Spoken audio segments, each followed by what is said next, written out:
Welcome and thank you for joining us. You're about to step into a journey of thought, self-discovery, and transformation.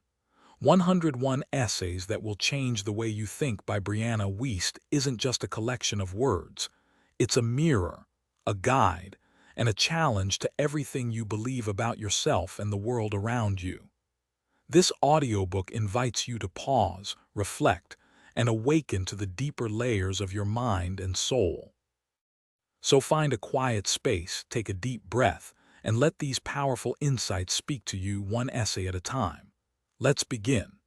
Introduction. In Sapiens, Dr. Yuval Noah Harari reveals a pivotal truth. Long ago, Earth wasn't dominated solely by Homo sapiens. Multiple human species coexisted, Neanderthals, Homo erectus, and others, yet only we survived. The key: our evolved prefrontal cortex, visible in ancient skulls, gifted us unparalleled cognitive power. This biological edge let us strategize, farm, innovate, and pass down knowledge, shaping civilizations from scratch. Imagination didn't just spark art or tools, it built societies. Literally, thoughts forged reality. Language became our superpower, weaving collective myths that birthed laws, currencies, and even TikTok trends. Consider icons like Edison, who famously said, "I haven't failed, I've found 10,000 ways that won't work." His relentless reframing of problems mirrors our ancestors' survival instincts, turning fear into farming, chaos into community. But here's the twist: evolution's greatest irony. While early humans fought saber-toothed tigers, modern struggles are mental. Every era has its invisible rulebook. Colonial America had divine destiny. Today, hustle culture whispers that burnout is a badge of honor. Spoiler: it's not. True growth begins when discomfort cracks old thinking. Imagine a Neanderthal grumbling about wheel invention group chats. Change is always awkward. Yet breakthroughs emerge when we pivot. Stress becomes curiosity, setbacks become drafts of a better plan. Your brain's real job: alchemizing challenges into upgrades. Ancient humans didn't perfect fire because life was cozy, they were cold and hungry. Similarly, your career slump or rocky relationship isn't a dead end. It's a blinking signpost. Think different here. Master your mind and you'll hack evolution itself. After all, the first Homo sapiens didn't dominate by brute strength, they out-imagined everyone else. Now let's talk monocultures. 1950s America idolized picket fence conformity. Today, Silicon Valley worships disruption, even if it means reinventing the wheel literally. These unconscious scripts run deeper than TikTok algorithms. Spot them, question them, and you'll dodge history's reruns. Because thriving isn't about fitting in. It's about rewriting the code throughout history. Societies have clung to rigid definitions of truth and goodness, shaped by their cultural lens. Beliefs later generations often recognize as flawed. We're no different today. The invisible grip of mainstream norms convinces us our aspirations are self-made, when really we're painting dreams with borrowed brushes. Take the illusion of control. We draft life plans like architects, unaware our blueprints are traced from faded memories. When reality veers off course, we mourn failure instead of marveling at uncharted joys. Ever quit a soul-crushing corporate job to launch a passion project, only to panic when doubt creeps in? That's not a red flag, it's proof you're dancing on the edge of growth. Here's the kicker: we treat happiness like a destination, obsessing over milestone selfies while life blurs past the window.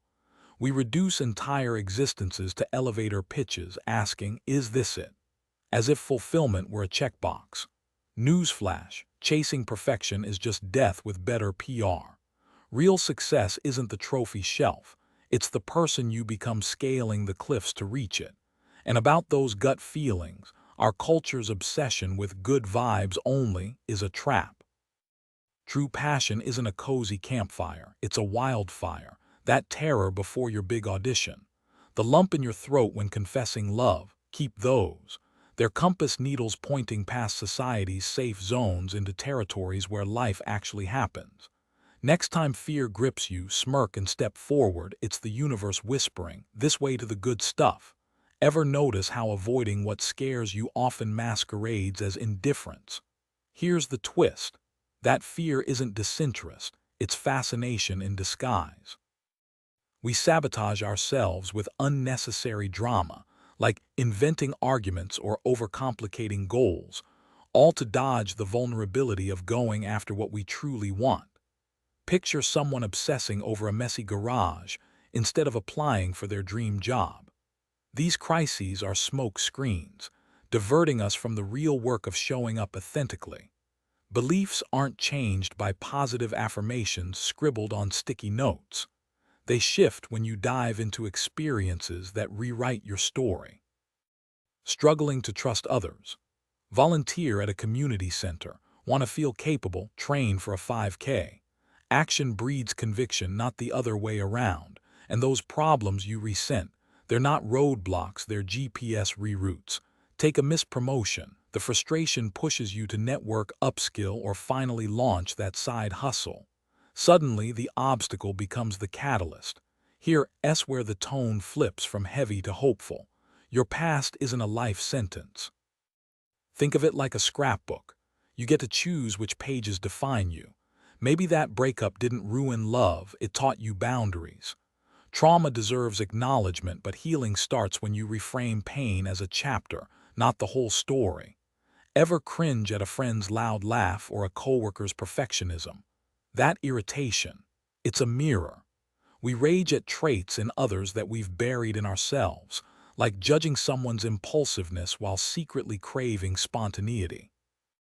Instead of trying to fix them, ask, what if that trait embraced could make me more whole? Add a dash of irony.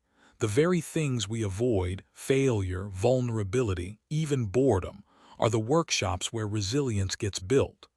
So next time you're inventing a crisis to dodge a tough conversation, pause.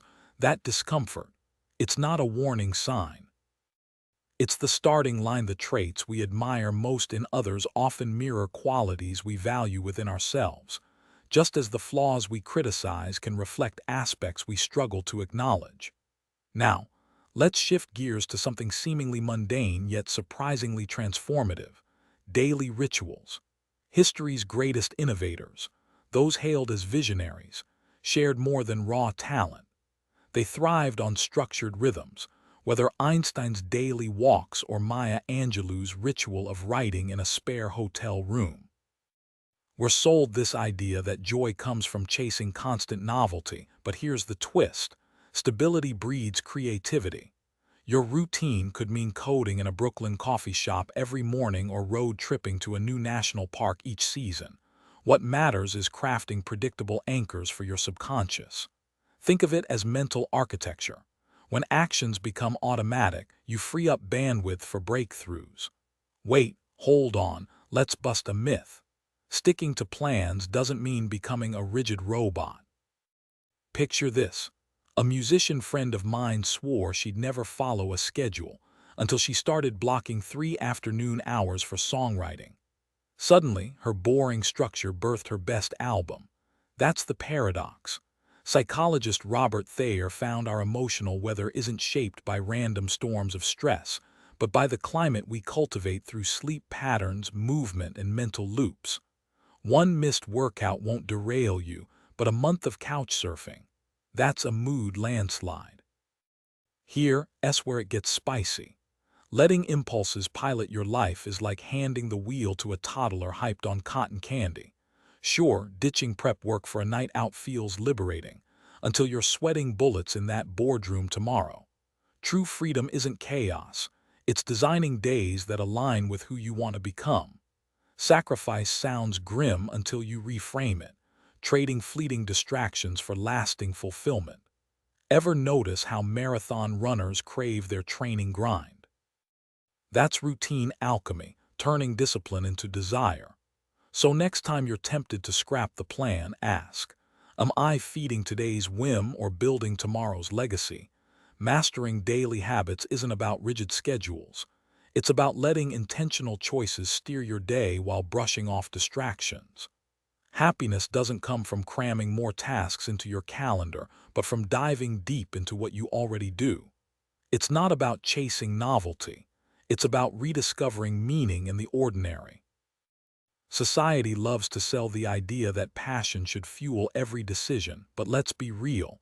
This obsession leaves us panicking we're never enough. Here's the twist. Routines aren't boring, they're survival hacks. By sticking to predictable rhythms, you shut down the brain's alarm system. No more fight or flight over spilled coffee or a missed email. People cling to habits not because they're dull, but because familiarity breeds calm. Kids thrive on routine for security.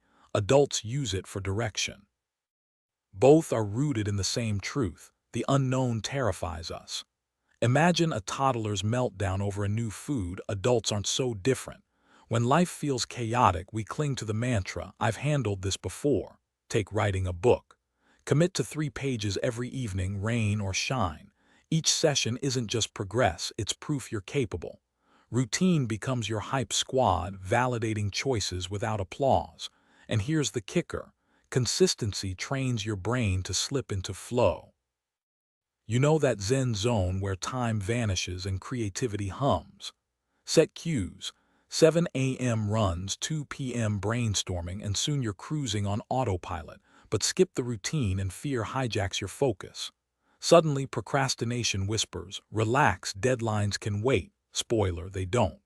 Without structure, every hesitation feels like a red flag. Ever met someone who swears they work better under pressure?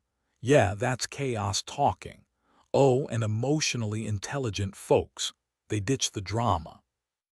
No overreacting, no grudges, no people-pleasing. They're the unsung heroes navigating life's mess with quiet grit. Think less therapy speak, more Texas barbecue chill, steady, grounded, and real.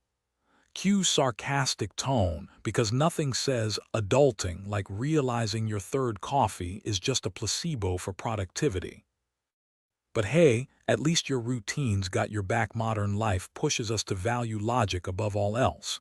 Yet we keep arriving at the same crossroads, whether we spend months analyzing or make split-second decisions. Politicians and CEOs dismiss the heartbeat behind society's problems. And let's be real. You've seen enough couples arguing about dishwasher loading techniques to know we're terrible at choosing and keeping partners. We've collectively decided the pinnacle of intelligence is acting like emotionless androids, sleek, algorithm-driven robots optimized for productivity hacks and doomscrolling. But here's the twist.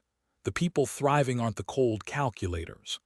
They're the ones who treat their feelings like weather patterns, observing storms without becoming them.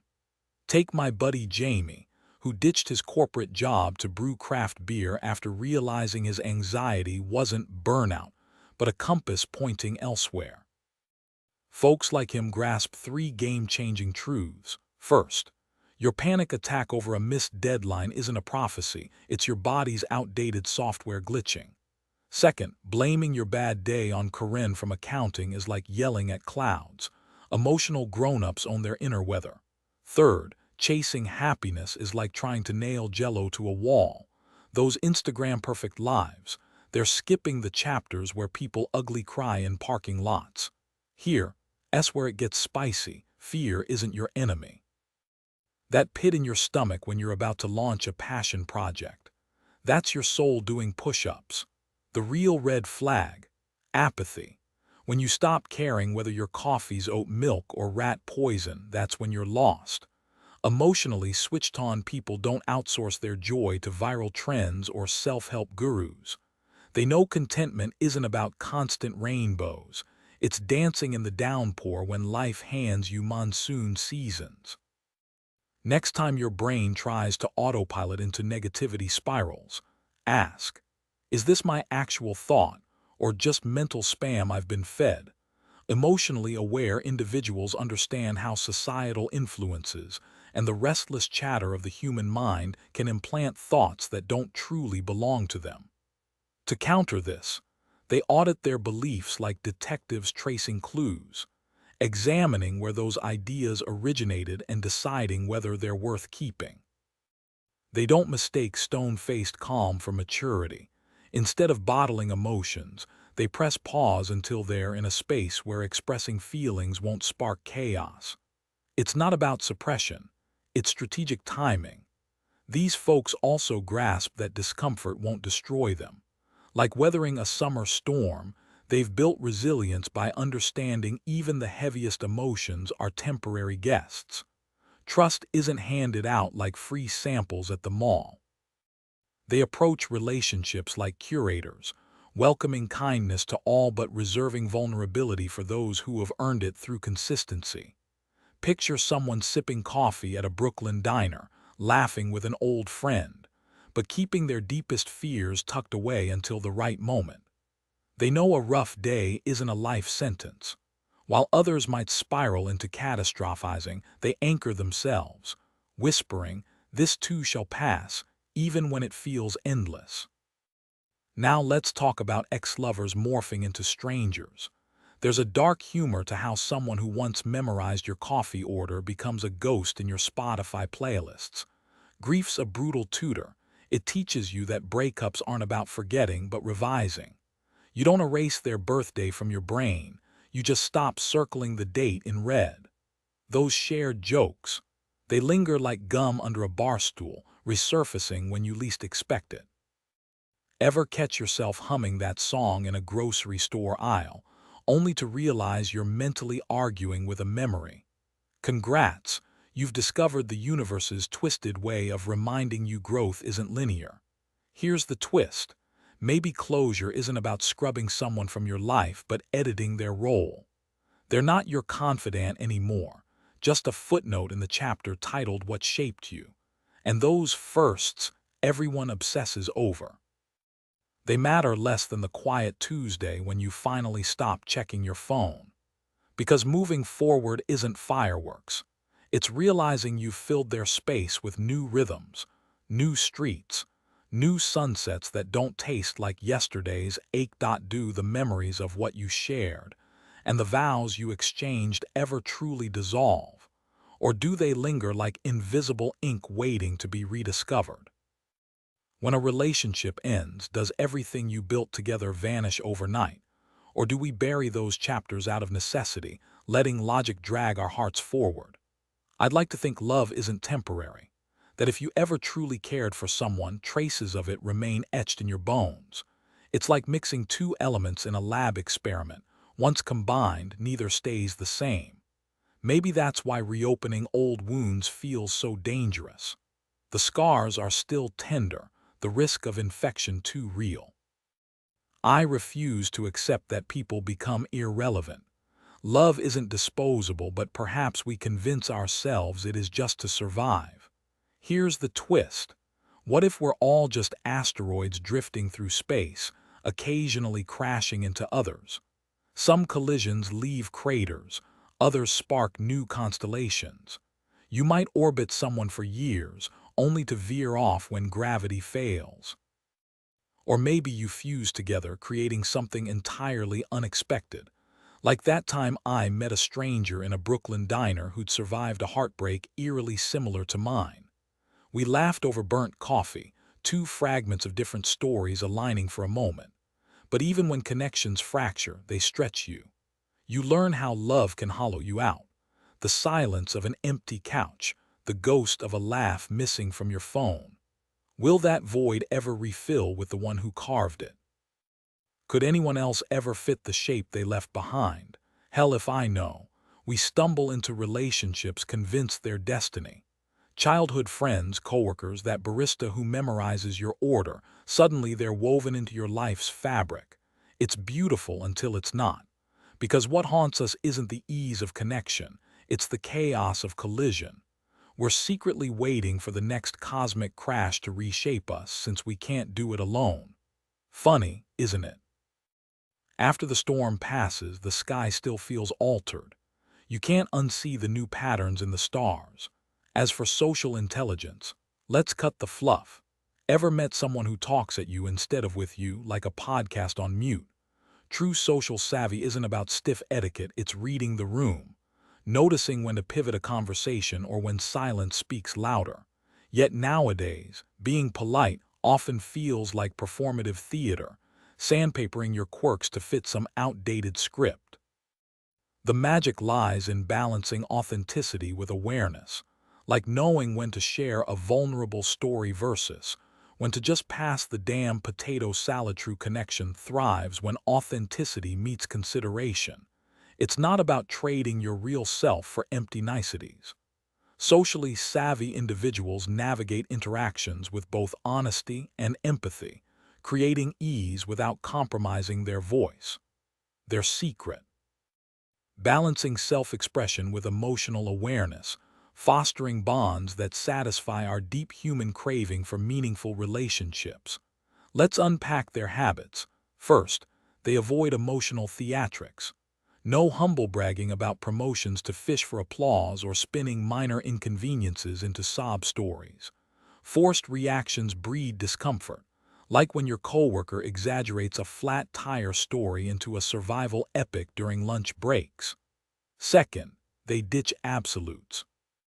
Ever met someone who declares that's just wrong, without batting an eye? Social intelligence sounds more like, I don't vibe with that approach, but I'm curious about your perspective. It's the difference between slamming doors and opening them. When criticized, they pause instead of erupting. Picture a heated book club debate where someone admits, you've got a point, let me rethink that. Defensiveness stifles growth. Reflection builds bridges. They separate fact from feeling. Instead of labeling a neighbor insufferable, they'll say, our chat about lawn care left me frustrated. Specificity disarms, generalizations ignite fires, language matters. I felt overlooked in Tuesday's meeting works better than you never listen. Imagine a barista resolving a messed up order with let me fix this for you rather than you always rush orders. Precision is their compass. No cryptic hints or sugarcoating, just clear, kind communication. Surprise twist. Even their honesty has flair. One client I worked with started ending tough talks with, all right, hit me with your truth, I've got coffee and an open mind. Suddenly, feedback sessions became brainstorming goldmines. The magic lies in this dance, staying true while making space for others. It's not perfection, it's practicing awareness. One conversation at a time. They communicate with intention, clarity and presence guiding each word.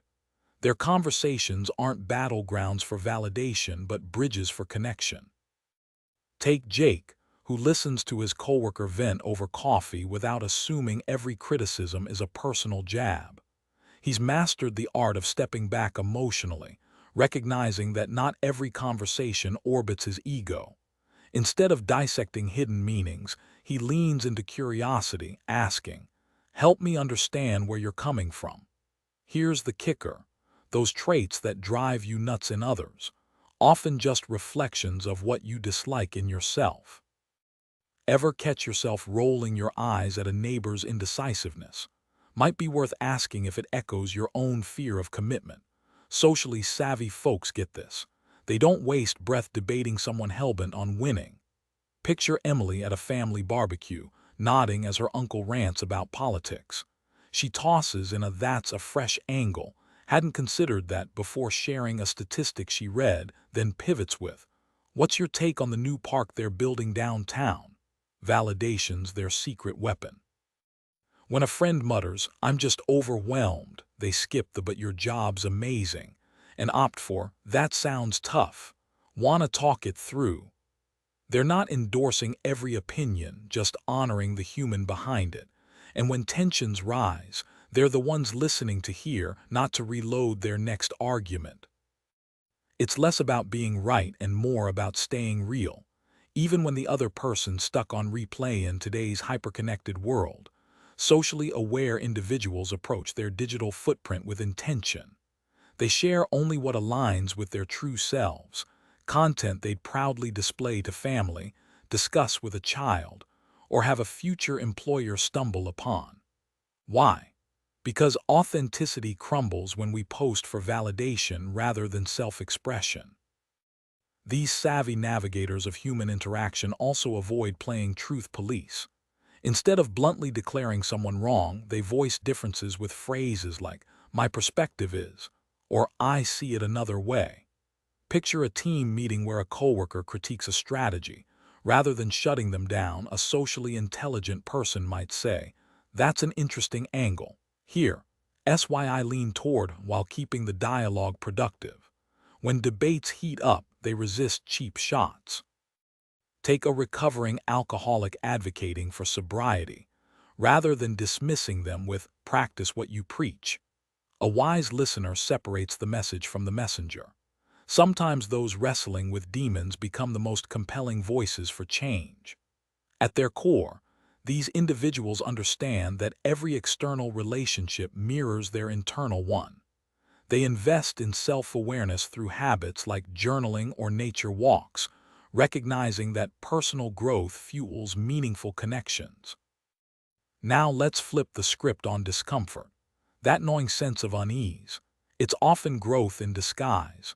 We mistake it for misery, fleeing when we should lean in. Consider childhood patterns resurfacing in adulthood, not failure but a chance to rewrite old codes. Feeling untethered.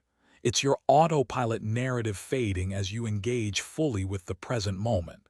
And when focus slips amid creative bursts, that's your intuitive right brain outshining logical left brain functions, like a painter so absorbed in their canvas they forget lunch.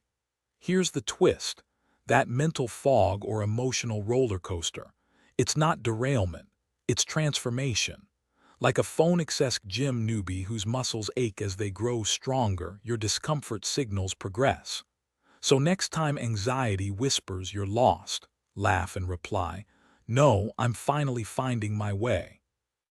After all, the clearest paths often start with a little fog. You might notice sudden waves of unexplained frustration or melancholy building until they demand your attention.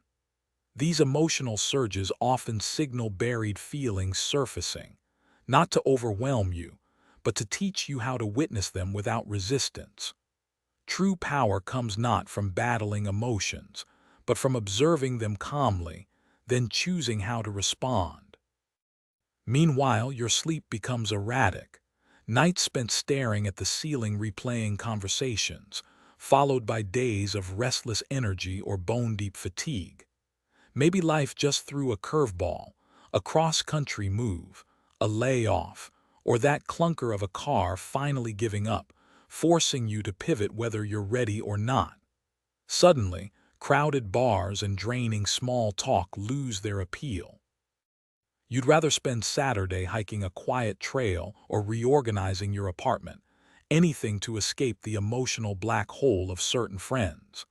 Let's be real. Karen's constant drama isn't entertaining anymore. It's exhausting. Your dreams morph into vivid sagas, each symbol feeling like a cryptic text from your subconscious.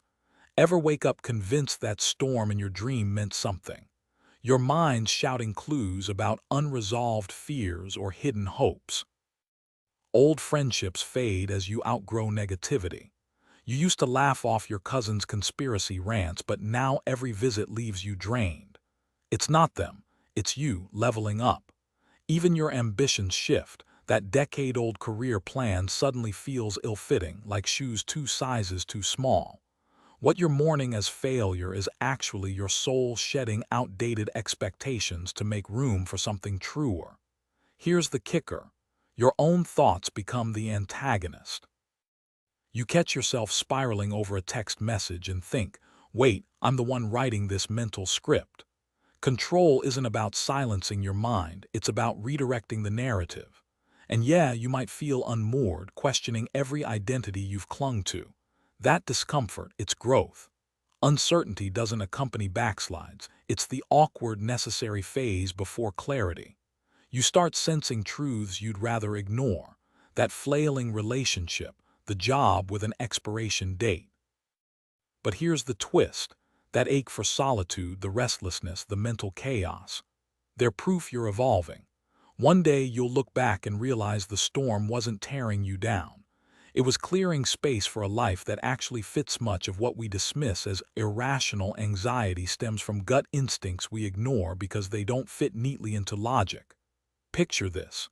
You're simmering with frustration over how often you've stayed silent, letting others' opinions drown out your own voice. That anger. It's a wake-up call. You're done being a doormat. Now imagine sitting in a bustling coffee shop, finally speaking your truth to a friend who's always overshadowed you. The rush of pride that follows, that's self-respect kicking in. Here's the kicker. True freedom comes when you grasp that you hold the reins to your life and happiness. Scary? Absolutely. But here's the twist. Owning your choices, mistakes, and all is the only path to real liberation. Let's get real. Emotional maturity isn't about dodging bad feelings through some Zen masterclass. It's about diving headfirst into every emotion, rage, grief, even that nagging sense of not belonging, without flinching. Think of emotions like summer storms, intense but fleeting. Yet we treat them like permanent tattoos. Why? Because we've been fed this idea that feelings are wild animals, unleash them and they'll never leave. Newsflash, joy fades faster than a TikTok trend. Ever been mad more than 5 minutes without rehearsing the argument in your head? Exactly. Here's where it gets sarcastic. Congrats, society. You've trained us to bottle up love to avoid heartbreak, mute our smarts to dodge bullies, and swallow fear to seem tough. Bravo. But healing, it's the ultimate rebellion. Imagine unboxing those old traumas like forgotten junk in the attic, letting yourself feel the anger, shame, or grief you buried just to survive. Take Jake, a guy who spent years numb after his dad's sudden death, until a solo road trip through Arizona's deserts forced him to confront every suppressed tear. Turns out the worst feeling is just a feeling. Wild, right? Pain isn't about enduring hardship, it's our resistance to reality itself. The Latin root of suffering literally means to carry from below. So drop the weight. Let the feelings flow. Those knots in your stomach, the ache of loneliness. They're not life sentences, they're messengers. And once you stop fearing their whispers, you'll realize the only thing worse than feeling is never feeling at all. Growing up, many of us learned to swallow our tears when expressing emotions clashed with our family's expectations. No wonder so many adults still freeze when vulnerability knocks. Let's flip the script. The real issue isn't your fear of feeling deeply. It's the discomfort of those who called you overdramatic for having reactions they couldn't handle. Your numbness isn't emptiness. It's a traffic jam of unprocessed grief, joy, rage, and hope colliding beneath the surface. Think of it this way. Sadness whispers, I still believe things could change. Guilt mutters, did I disappoint someone? Shame hisses, am I the disappointment? Anxiety, that's just your white-knuckle grip on illusions of control slipping away. Exhaustion, a rebellion against the version of yourself others boxed you into. Even irritation is anger in disguise, while depression, setting aside brain chemistry, is the dam breaking on emotions you've shoved down for years. That moment you think, I can't keep living like this, that's not failure. It's your inner compass finally cutting through static, screaming, stop fighting the map, just read it. Trying to force yourself into better emotions is like slamming on the brakes when you miss an exit. You're not fixing the route, you're just stranded. Every stifled laugh, swallowed rant, or buried tear steals clues about who you're meant to become. Those messy feelings, they're not flaws, they're survival gear. Your hesitation to listen isn't intuition, it's the ghost of old warnings. Stay small, stay quiet, stay convenient. But here's the twist no one tells you. Chasing approval is like trading your oxygen for someone else's exhales. The cost isn't numbness, it's everything you could have been. So next time guilt or shame barges in, don't bolt the door. Offer it coffee. Ask what it's protecting you from. Maybe you'll discover that too much is just code for alive. Life has a way of slipping through your fingers when you resist its currents, the listening, sensing, living fully in each moment replaced by avoidance. Let's be clear, Sadness won't be your downfall, neither will the weight of those heavy days. What will drain you? Battling those feelings, shoving them into hidden corners of your mind where they fester, pretending they don't exist. You think you're dodging pain, but really you're letting it hijack your joy. Here's the kicker: you don't get to cherry-pick emotions. Either you ride the wave or drown fighting it. Your call. Now picture this: your heart, lungs, kidneys, all laid out on a sterile table. You'd point and say, "That's my heart, not that's me." Funny, right? Your breath rises and falls without your permission. Your blood pumps on autopilot. These parts, just temporary rentals. Yet when they're bundled together, we slap a label on the package. I ever notice how your sense of self clings to your chest, throat, maybe your head? Like a spotlight ignoring the stage. Strip away that spotlight and what's left? Try sitting with that emptiness sometime. Here's where it gets ironic. We build identities like sandcastles, then panic when the tide rolls in. You define yourself as the runner or the artist, clinging to roles tighter than your morning coffee. But guess what? Those labels become cages. Miss a workout and suddenly you're failing. Sound familiar? Truth is, you're not a statue, you're a storm. Ever-changing, unpredictable, beautifully messy. That time you snapped at a friend during a hike, then laughed moments later at the sunset. That's the real you, not the flawless persona in your head. So next time anxiety hits during your morning jog, let it tag along. Feel the pavement under your sneakers, the burn in your calves. Notice how the discomfort shifts, ebbs, fades. Maybe that's the secret. Stop trying to curate your existence and just let it be. After all, you're not a museum exhibit.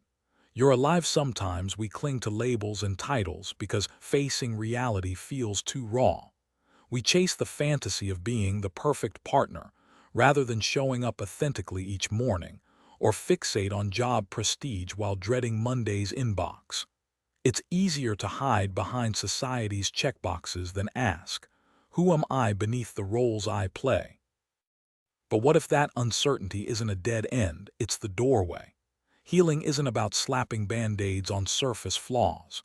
True change happens when you stop conflating your soul with the temporary shell carrying it. Let's get real. You're doing better than your inner critic claims. You covered rent and utilities this month, even tossed $10 at a latte because you wanted it, not just needed it. That's adulthood, not failure. Those late-night spirals questioning your choices, they're proof you give a damn. Ever notice how top chefs still taste test their soups? Refinement requires self-doubt. Your gig might not be glamorous, but here's the twist. That barista shift funded your podcast mic. You're building something. And those weekends binging true crime docs, call it mental health marathons. You're prioritizing joy, not laziness. Hunger isn't haunting your kitchen. Your biggest food crisis, deciding between tacos or pizza. Meanwhile, your group chat's buzzing with memes from two ride-or-die friends who'd bail you out at 3 a.m. Quantity's overrated, depth's where the magic lives. You swiped your Metro card without checking the balance today. Small win. Nah, that's freedom. So next time panic whispers you're falling behind, remember, survival's the baseline. You're already crafting a life you've transformed in ways you might not have imagined a year ago. Growth isn't just about progress. It's recognizing the messy, imperfect steps forward and backward. Think about it. When's the last time you impulsively grabbed tickets to a concert in Austin or spent an afternoon browsing novels at a local bookstore? Maybe you've even carved out a weekend for a spontaneous road trip to Chicago. Proof your life isn't just about grinding through survival mode. Your closet, it's not just functional. You've got that trusty winter parka for brutal Midwest storms, a breezy linen shirt for summer barbecues, and a sharp blazer for your cousin's backyard wedding. But here's the kicker. You've also started trusting that nagging voice in your head whispering, "This isn't working," even if you haven't figured out the fix yet. Imagine sitting across from your teenage self at a diner booth, sliding a milkshake their way. You'd smirk and say, "Turns out we survived the dumpster fire," and somehow built a life where Tuesday nights involve trivia leagues and Thai takeout. Trauma's shadow lingers, but these days, your apartment, whether it's a studio or just that corner desk cluttered with sketchpads and coffee mugs, feels like a kingdom. You've learned to shut the door on energy vampires, curating a space where your vinyl collection and half-finished DIY terrariums reign. Relationships. Sure, some fizzled. But here's the win. You both walked away refusing to settle for fine. Now you're knee-deep in documentaries about urban beekeeping or debating whether time travel plots hold water. You've cracked your own code, 8 hours of sleep, a 3 a.m. text to your college roommate after a breakup, knowing exactly which hiking trail clears your head. Goals. They're hazy, sure. Maybe it's finally launching that podcast or just mastering sourdough, but you're not rigid. Hell, last month you scrapped a 5-year plan to help your sister open a food truck, and somehow it felt right. Life's thrown curveballs, but here's the twist. You're not just surviving them anymore. You're the person who glances back at last year's disasters and mutters, "Damn, we really figured that out." Wisdom. It's not about easier days. It's realizing you've got the tools to build a life that bends without breaking. It's a paradox, but many people unconsciously avoid true happiness, not because they don't crave it, but because they're wired to cling to what's familiar. Think of it like an invisible ceiling. We all have a built-in threshold for how much joy we'll let ourselves feel before self-sabotage kicks in. Picture someone finally landing their dream job, only to procrastinate wildly the first week, inventing reasons to doubt their worth. Comfort zones aren't just about lazy Sundays, they're emotional safety nets. We chase fleeting highs, a promotion, a vacation, a perfect date, mistaking these spikes for lasting fulfillment. But real happiness isn't a lottery win. It's a daily choice, a muscle you build by leaning into discomfort rather than numbing it. Here's the kicker. Even when life hands us wins, we often shrink back. Psychologists call this our happiness baseline. Say you've always struggled with self-worth. Landing a loving relationship might suddenly feel too good. So you pick fights, overthink texts, or ghost for no reason. Sound familiar? We're creatures of habit, programmed to default to what we know, even if it's misery. And let's not forget the social game. We downplay success to stay likable. Ever met someone who brushes off achievements with, "Oh, it was just luck"?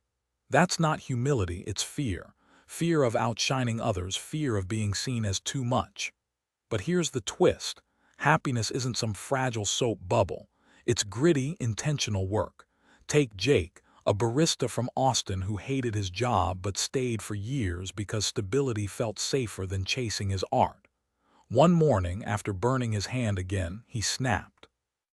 Started sketching murals on coffee-stained napkins during breaks.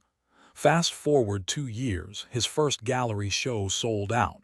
Did he panic? Absolutely. But this time he didn't retreat. He leaned into the discomfort, rewriting his baseline sip by sip. The secret: stop waiting for life to hand you joy. Grab it, messily, imperfectly. Because the ceiling's only real until you decide to punch through it. The truth is, once someone crosses that invisible line where they fear criticism more than they crave celebration, they instinctively shrink their own success, or mute it entirely, to stay in others' good graces. It's not about chasing status over connection. It's the quiet belief that approval comes from fitting in, not standing out. Think about it.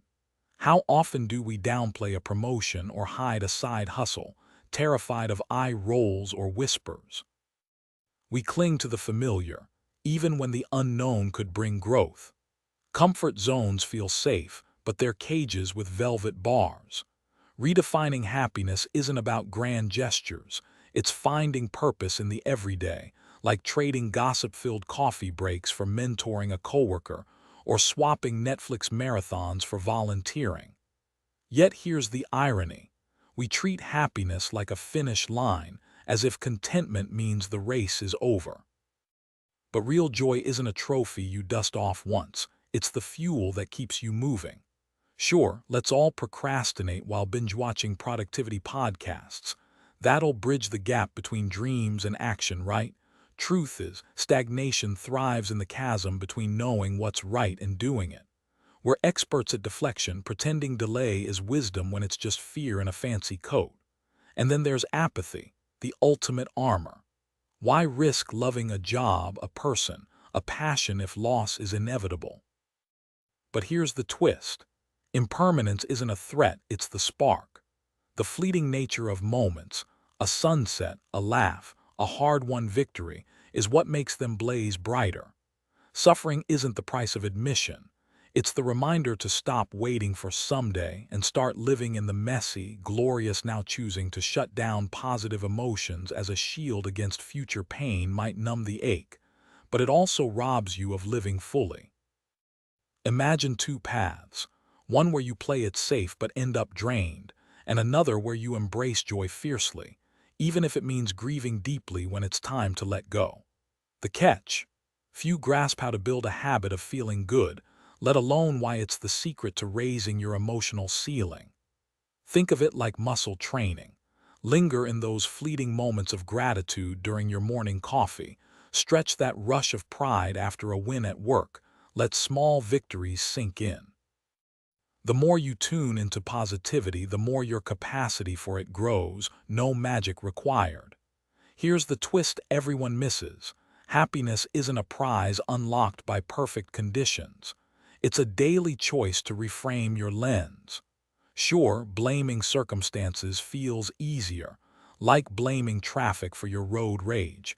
But clinging to that logic, please, it's emotional shortcutting. Why settle for waiting on external validation when studies show some of the globe's most content folks live in places like Costa Rica, where simplicity thrives? Ever met someone radiating peace despite their bank account? It's not luck. It's purpose, community, and choosing love over lack. Let's bust the myth. Your emotional baseline isn't fixed. Anxiety is just how you are.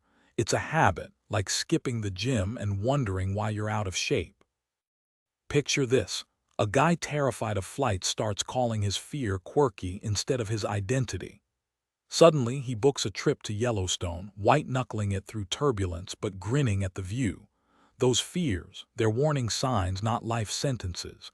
And here's the kicker: society's obsessed with earning joy through struggle, as if thriving without trauma makes happiness counterfeit. Newsflash, you don't need a sob story to deserve good things. Ever savor a sunset without working for it? Exactly. Joy isn't a paycheck. It's a right. The notion that beauty and joy might simply fall into our laps without effort or intention is unsettling, because it means chaos could just as easily strike. Let's face it, worry is America's unofficial sport. We sprint to outpace fear, convinced that obsessing over every worst-case scenario will somehow armor us against life's blows. But here's the kicker. No amount of mental rehearsals for disaster will soften the punch when it lands. You'll still be blindsided by curveballs. You'll never truly decode others' thoughts, no matter how many sleepless nights you spend trying. Anxiety isn't a shield, it's a treadmill. You're not dodging pain, you're marathoning toward burnout. Ah, the irony. Those who radiate happiness get labeled as clueless daydreamers. But isn't the real naivety clinging to misery as a badge of realism? The truth? Joyful souls might lose it all, but they've lived. The perpetually cynical, they've already surrendered without stepping into the ring. Now let's talk about how we thrive. Take Eric Grayton's 3 pillars of happiness: pleasure, grace, and excellence. Pleasure is straightforward, sinking into a couch after a long day, savoring that first bite of pizza, or laughing until your ribs ache. Grace, that's gratitude in motion, pausing mid-rush hour to watch a sunset, or catching your kid's goofy grin and feeling your heart swell. But excellence, that's the magic. It's not the trophy moment. Picture a guitarist who forgets the crowd, lost in the raw thrill of nailing a riff. It's the artist who paints for the rush of color, not the gallery opening. Excellence is falling in love with the grind, the early mornings, the calloused hands, the quiet pride of progress. It's not about reaching the peak. It's about craving the climb. Purpose carves our identity, fuels growth, and redirects our focus beyond chasing temporary cravings. Imagine a painter's palette missing a primary color. Without yellow, vibrant greens vanish. Similarly, neglecting any core aspect of fulfillment leaves life dull and incomplete. These elements can't be swapped. Yet we still attempt shortcuts, drowning boredom in weekend binges or impulsive buys, mistaking fleeting pleasure for lasting satisfaction. But no amount of tequila shots will ever fill the void left by unfulfilled potential. As the saying goes, drenching a canvas in crimson won't magically birth cerulean waves. True growth thrives in the grind of emotional grit, the kind that sits atop Maslow's pyramid. It's not glamorous. Picture a rookie runner gasping through mile one, legs burning, questioning every life choice. There's no dopamine rush here, no viral moment, but show up daily and something shifts. You start craving the sweat, the rhythm, the quiet pride of outlasting yesterday's self. This isn't about trophies, it's about transformation. Here's the twist: we're all hypocrites. We drool over success stories, the indie author landing a bestseller, the entrepreneur selling her startup, yet balk at the mundane work behind them. Want to write a novel? Good luck surviving the 5 a.m. drafts before your day job. Crave mastery? Try logging months in a dim garage band rehearsal space before your first gig. Happiness isn't just euphoric highs, it's the quiet certainty that you're evolving. Take Mia, a barista turned marathoner. For her, joy wasn't the finish line photo. It was recognizing the disciplined woman she'd become during those pre-dawn training runs. That clarity bleeds into everything: how she handles stress, navigates relationships, even brews her morning espresso. Now the elephant in the room: why do we Netflix binge when we swore we'd study Spanish? The Greeks called it akrasia, your therapist calls it self-sabotage. Modern life. A minefield of distractions designed to exploit this weakness. Scrolling TikTok at 2 a.m. when you've got a presentation. Classic. The fix isn't another productivity app, it's rewiring your brain to crave the grind. Start stupid small. Write 1 paragraph. Do 5 push-ups. Miss a day? Reset, don't spiral. Progress isn't linear, but neither is regret. We all know the drill. Carve out an extra hour each night for that novel, swap fast food for kale salads, set that 5 a.m. alarm, and magically transform into our best selves. But here's the kicker: the battle isn't about knowing what's good for us. It's about why we keep hitting snooze on our own potential. Resistance isn't some abstract villain, it's the cozy blanket we cling to while life passes by. Let's face it, we're wired to chase comfort. Our ancestors did it to survive saber-toothed tigers. We do it to avoid awkward conversations or the terror of a blank page. Now, imagine this.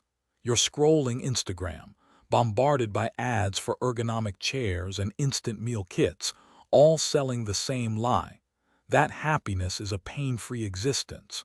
But what if the real danger isn't discomfort but stagnation? Picture your future self a decade from now, replaying today's routine like a broken record. Still marathoning Netflix instead of writing that screenplay. Still ghosting your college buddy who could have been your business partner. That's the irony: avoiding short-term unease often guarantees long-term regret.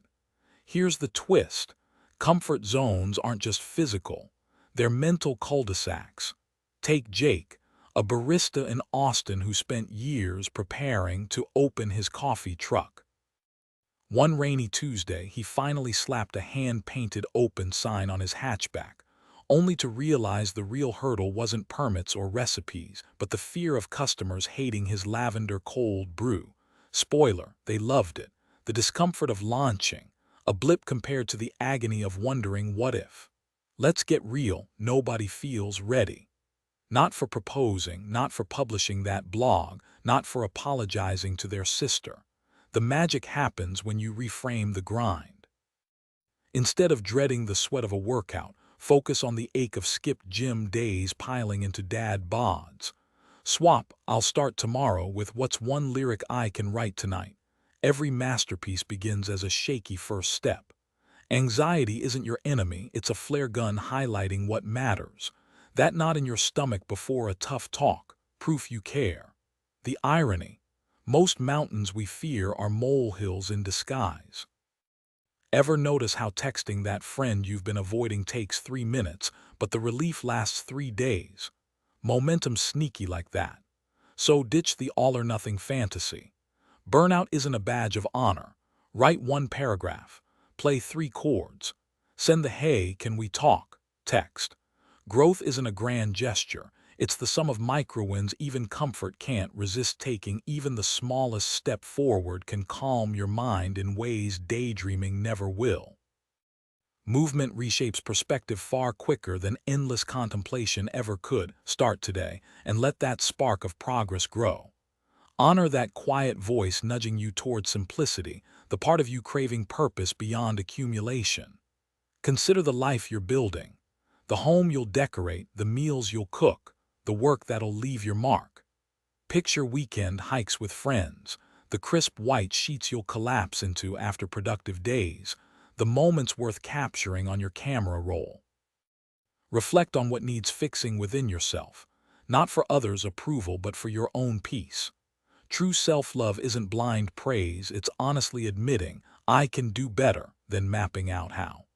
Now here's the twist. Sure, agonizing over past embarrassments feels urgent today, but let's be real. Will that cringeworthy Zoom mishap matter in 2044? Nope. It'll just be cocktail party fodder. Redirect that energy. List what's already working in your life, the gut feelings that guided you right before, and chase more of that magic. Track this year by tangible wins: books finished, projects launched, Tuesday tacos shared with your sister. Remember those heartbreaks you swore would destroy you? Now they're footnotes. Today's legacy lies in what you create, savor, and who you reach out to. Maybe it's finally texting that cousin or sketching a mural only you understand. Learn how you learn best. Doodle flowcharts, debate ideas aloud, trial and error your way through sourdough starters. You don't need fame or flawless skin to deserve joy. Love, laughter, and lazy Sunday coffees with neighbors are free. Stargaze sometime. We're cosmic dust, yet somehow vital threads in humanity's wild tapestry. And those tiny connections.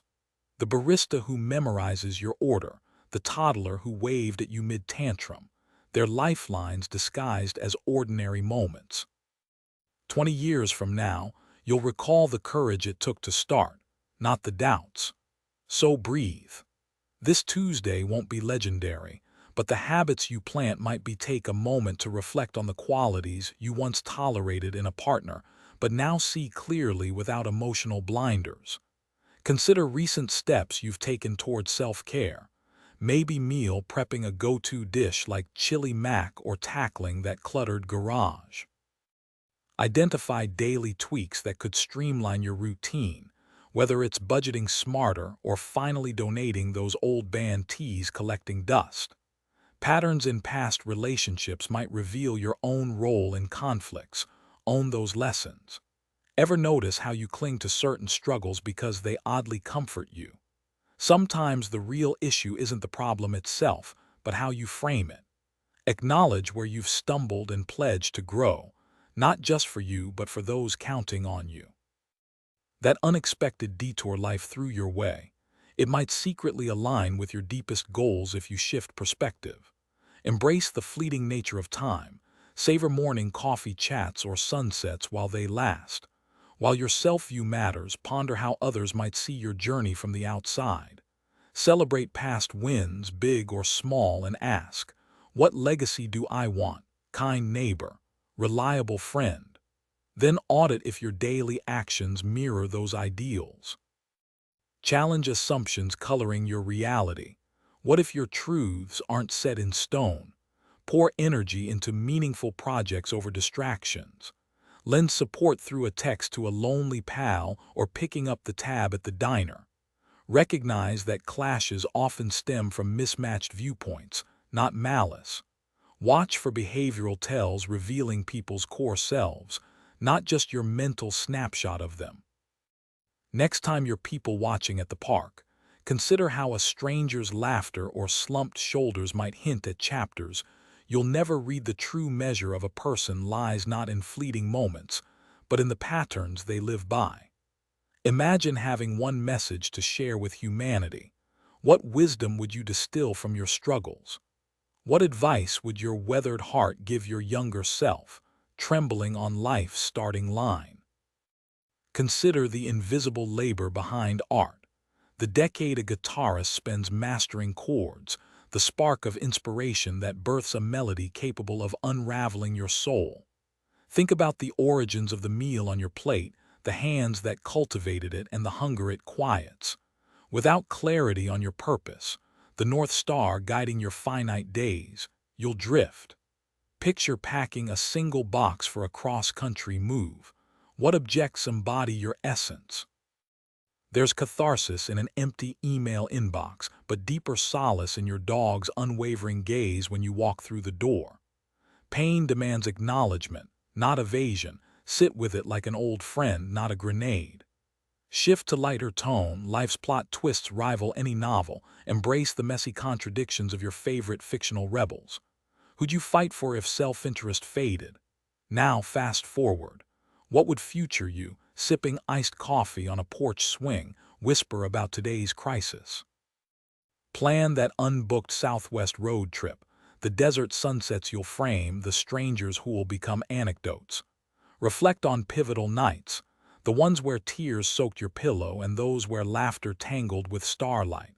Here's the secret no one mentions: everything's exhausting.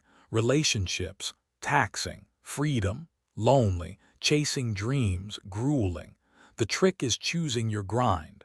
What's worth sleepless nights?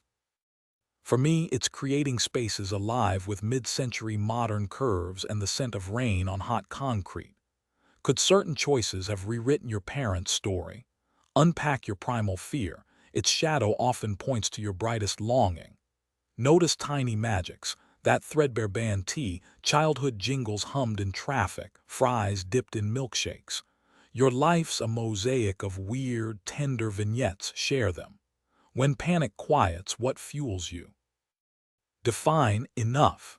The salary that lets you breathe, the love that feels like home. The balance between hustle and hammock naps. True contentment begins by understanding your own definition of enough. Without that clarity, the chase for more never ends. Imagine your most cherished milestones. A backyard barbecue where loved ones surprise you for your birthday, boarding a flight to Costa Rica instead of Thailand, finally paying off student loans, or transforming a fixer-upper in Austin into your dream home. Picture what you do with an extra $1,000 each month. Maybe start a side hustle selling vintage guitars or take weekend road trips to hike in Colorado.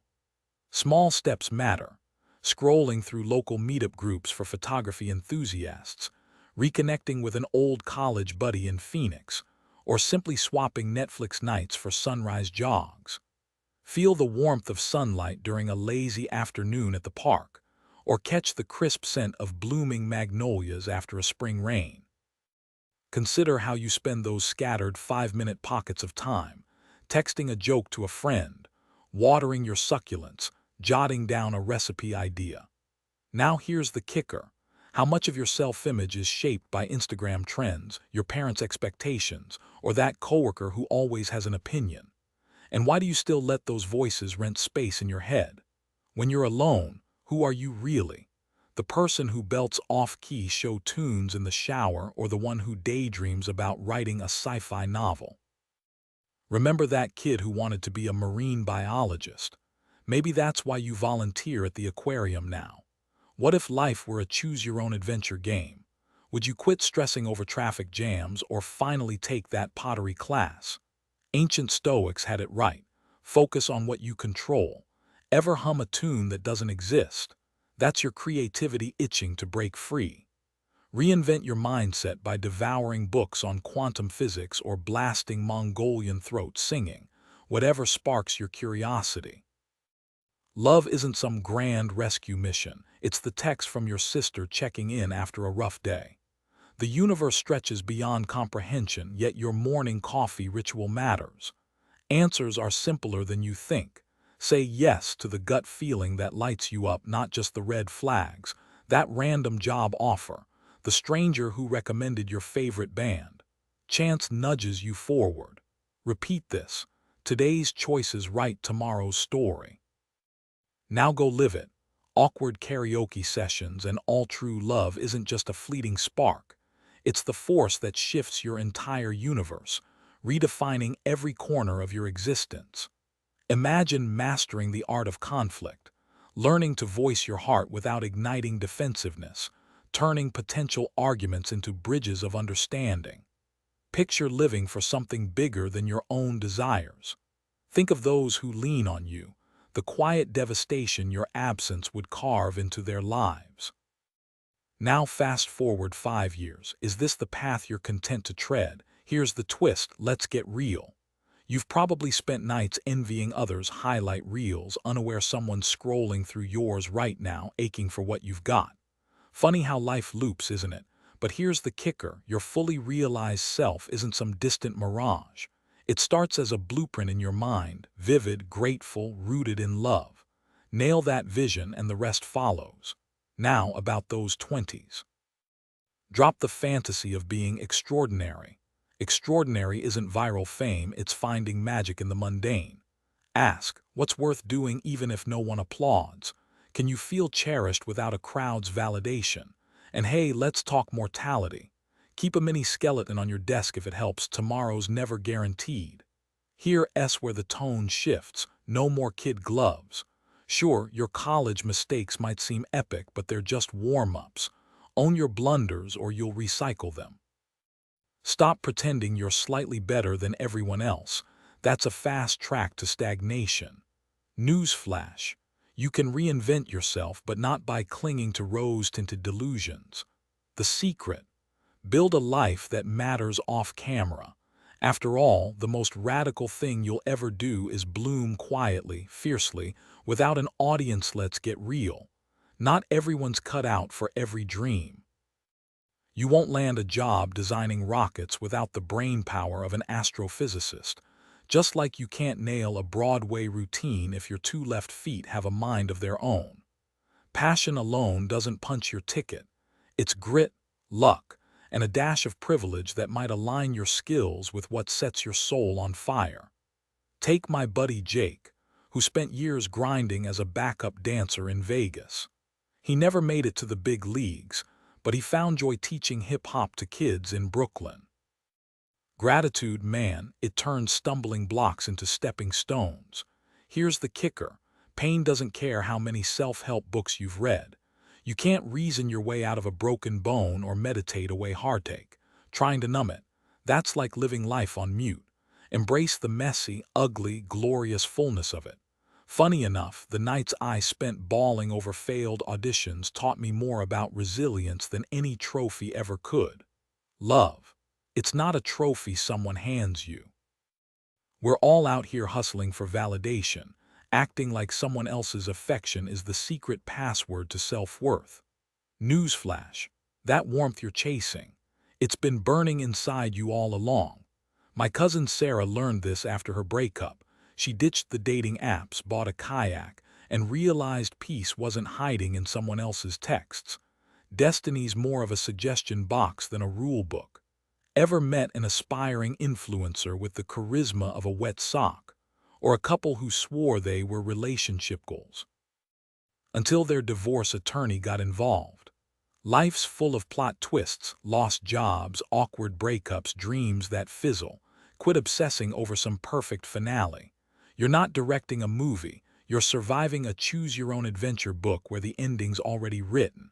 And hey, personal growth isn't a magic eraser for problems. Think of it like upgrading from a flip phone to a smartphone. You'll still drop calls, but at least you'll know why. As for controlling opinions, please. You could hand out free lattes on Wall Street and someone still complain about the foam art. Live your truth and let the critics binge on their own drama. Oh, and that myth about hard work guaranteeing success. Tell that to the guy who spent a decade mastering cursive just as keyboards took over. Hustle matters, but so does timing, adaptability, and knowing when to pivot. Success isn't a finish line. It's the scraped knees and fist bumps you collect along the way. Chasing a specific outcome as the ultimate reward for your effort often leads to disappointment. The real value of hard work lies in who you become through the process. Not what you gain, you control the growth. The results are never guaranteed. Here's the twist. Waiting for circumstances to shift before changing your mindset is backwards. Money, it's not wealth that alters your views, but a shift in perspective that transforms your habits, leading to financial change. Your mindset isn't a passenger, it's the driver. Now let's talk feelings. Outside your own space, you're navigating a world brimming with opinions, many of which might rub you the wrong way. Taking every stray comment personally, that's a one-way ticket to exhaustion. Growth doesn't come from outrage. It blooms through patience, explanation, and a willingness to connect. Defensiveness. That's just fertilizer for stagnation. Emotional intelligence isn't about robotic calm or believing you're flawless. It's about navigating your emotions without drowning in them. Self-esteem. It's embracing that you're worthy of love even on days you're a mess. And happiness. Spoiler, it's not a problem-free life. It's how you dance with challenges, seeing them as stepping stones, not roadblocks. Waiting for the right time is like expecting a standing ovation before you step on stage.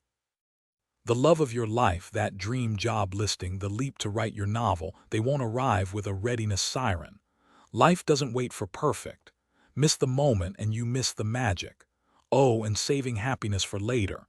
Nice try. You can't hoard it like vintage sneakers. It's a sunset blink and it's gone. Chase it now or watch it fade. Temporary, always. The choice is whether you let it flicker through your fingers or actually feel its warmth. Psst. Ever notice how the guy waiting for one more problem to solve before being happy is still scrolling, while his buddy started that bakery on a whim last Tuesday? Just saying. Anxiety and negative thoughts are like uninvited guests crashing your mental party, annoying but manageable. That gnawing sense of worry. It's evolution's way of keeping humans alive, a primal alarm system. But when it spirals out of control, it's often a sign you're ignoring its message or dodging a major life problem. Negative thinking isn't the enemy. It's a spotlight, revealing what truly matters and pushing you to act. Now let's tackle that viral lie. Put yourself first and happiness follows. Sure, self-care matters, it's the bedrock. But stacking your entire existence on your needs alone is like building a mansion on quicksand. Real meaning comes from showing up for others. The grind of love, the messy sacrifices, the stubborn belief in something bigger than your Insta feed. Here's the truth bomb nobody's dropping. If you're drowning in that "I don't know what I'm doing with my life" spiral, welcome to the club. Ask any 20-something in Brooklyn or a barista in Denver, they'll nod. We've been force-fed this fairy tale since preschool. Have it all figured out by 25. Spoiler, it's garbage. Nobody, not your boss, not your TikTok guru, has a clue. Life isn't a 5-year plan. It's a choose-your-own-adventure book where the pages keep changing. Obsessing over some imaginary roadmap. That's just fear dressed up as ambition. Let's get real. You're not betraying your teenage dreams if you ditch the law degree to start a food truck. That version of you. They didn't know about avocado shortages or permit headaches. Quit clinging to outdated goals like a security blanket. The magic happens in the messy middle, that limbo between "this isn't working" and "what if I?" Oh, and that voice whispering, "but what's my purpose?" Tell it to chill. Ever met someone who made it? They're either bored out of their mind or secretly panicking about their next move. Hunger keeps you sharp. Think you've got it all figured out? Congrats, you've just signed up for a one-way trip to Stagnationville. So here's your homework. Ditch the grand plan. Tomorrow's a myth. What's today's tiny rebellion? Maybe it's finally booking that solo hike in Sedona or texting the friend you ghosted. Life's not a resume. It's the weird, off-script moments that actually matter. Who do you truly care about? What sparks that fire of curiosity in you? Imagine waking up tomorrow with no limits, no Instagram comparisons, no TikTok trends. What bold move would you make? That spontaneous road trip you keep postponing, the pottery class gathering dust in your bookmarks. Why not this weekend? Asking, what do I want? Isn't just a monthly journal prompt, it's a daily compass. The answers that stick, the ones that tap dance through your thoughts at 3 a.m., those are your North Star. They shape where you linger, who you text first, the risks you take. Even when life scatters competing truths like confetti, your core instincts rise to the surface. Here's the twist. Your reality isn't a documentary, it's a highly edited highlight reel. Nobel winner Daniel Kahneman nailed it. Your confidence isn't about facts, it's about how slick your brain's storytelling game is. Think about that time you swore your friend's text meant they were mad. Turns out they were just juggling tacos. Surprise. Your mind's a creative director, not a fact checker. We're all walking around with mental blind spots thicker than la smog. Ancient Greeks called it naive realism, the delusion that your take on life is the director's cut, not just one fan theory. Psychologist David McCraney puts it bluntly. You're stuck in your skull's VR headset 24/7. Every sunset, every argument, every DM slide, it's all filtered through your brain's unique algorithm. So why do we clash? It's not that humanity's broken. We're just terrible at admitting we're all watching different versions of the same movie. Take projection bias. You assume everyone hates what you do. Ever recommended a podcast only to realize your friend's eyes glazed over? That's your brain screening its personal biopic onto others. Here's the plot twist. Your biases aren't just textbook terms. They're remixed daily. That genius shortcut for avoiding traffic. Probably your mind projecting yesterday's road rage onto today's GPS. The magic happens when you pause, laugh at your mental bloopers, and ask, wait, is this real, or just my brain's auto-tuned remix? We often assume others are far more normal than ourselves, mistaking our internal quirks as unique flaws while projecting our thought patterns onto everyone else. Here's the twist. Our brains love playing tricks. Take extrapolation. We'll convince ourselves today's rough patch defines our entire future, clinging to fleeting joy like it's a melting ice cube or drowning in grief as if it's permanent. Then there's anchoring, like how your uncle still argues about gas prices based on what he paid in 1995, or why that first salary offer at your Austin Tech internship suddenly feels like the gold standard for your worth. Now, let's talk drama. Why do we rubberneck at highway pileups or binge true crime documentaries? Cue the sarcasm. Oh sure, it's totally because we're deep thinkers prioritizing life's profound truths, not because chaos is weirdly entertaining. But hey, mystery sells. Here, where it gets sticky. We'll fight to keep believing outdated facts just to avoid mental paperwork. Call it stubbornness with a PhD. Ever buy a blue Honda, then suddenly see blue Hondas on every street? That's clustering illusion, your brain inventing patterns to feel in control. And confirmation bias. Picture a college grad scrolling Twitter, high-fiving every tweet that roasts avocado toast while ignoring the ones about 401 KS. Here's the kicker.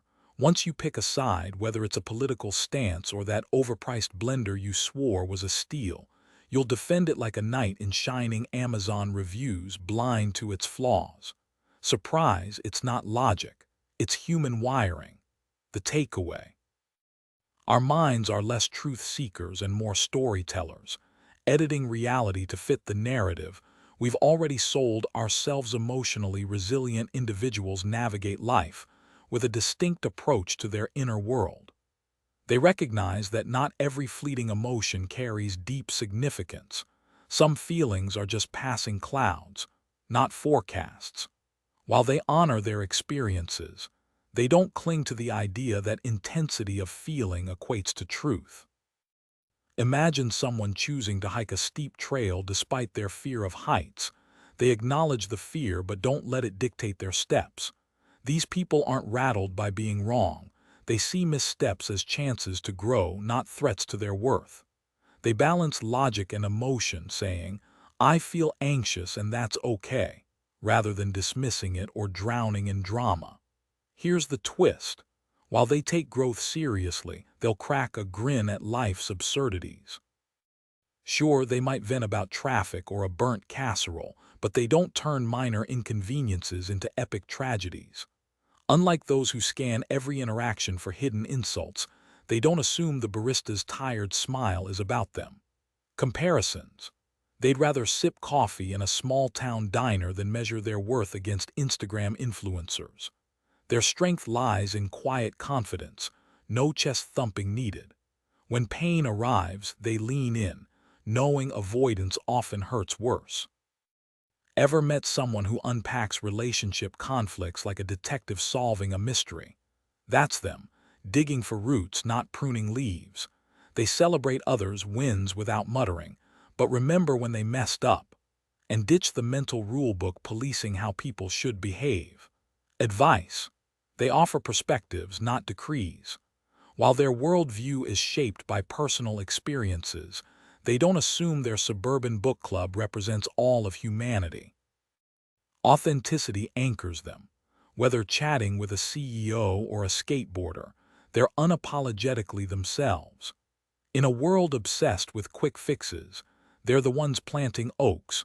Knowing true strength grows slowly. Fear of rejection haunts us all, yet few discover the liberation of embracing authenticity without apology. True self-assurance isn't about snapping back or shutting others down. It's the quiet strength of holding your ground without hostility. Think about it. Defensiveness screams insecurity, while calm conviction whispers self-respect. Emotionally grounded people don't treat life like a fixed script. They ride the waves, knowing joy and sorrow are fleeting visitors. This mindset lets them savor the light without drowning in the dark. Here's what we often get wrong about emotions. 1. Invisible wounds cut deepest. Society dismisses emotional abuse because bruises don't show, but its scars outlast broken bones. It's death by 1,000 cuts, eroding confidence through criticism, control, or gaslighting until you question your own reality. I once knew a teacher in Ohio who stayed silent for years, mistaking manipulation for love, until therapy helped her rebuild her sense of worth. 2. Your past isn't done with you. Unresolved pain hijacks the present, that irrational fear of crowds. It might trace back to childhood humiliation. Until we confront old ghosts, they'll keep haunting new relationships. 3. Creativity's dark side. Ever wonder why artists wrestle with sadness? Brain scans show creativity and melancholy light up the same neural pathways, like finding poetry in pain. 4. Fear's secret ambition. Let's flip the script. What if fear isn't a red light but a flashing curiosity? That job offer abroad terrifies you? Good. It means part of you is already packing bags. 5. The happiness trap. Newsflash, if you're not perpetually grinning, you're human. Emotional health isn't about rainbows, it's weatherproofing your soul. Imagine only ever tasting sugar.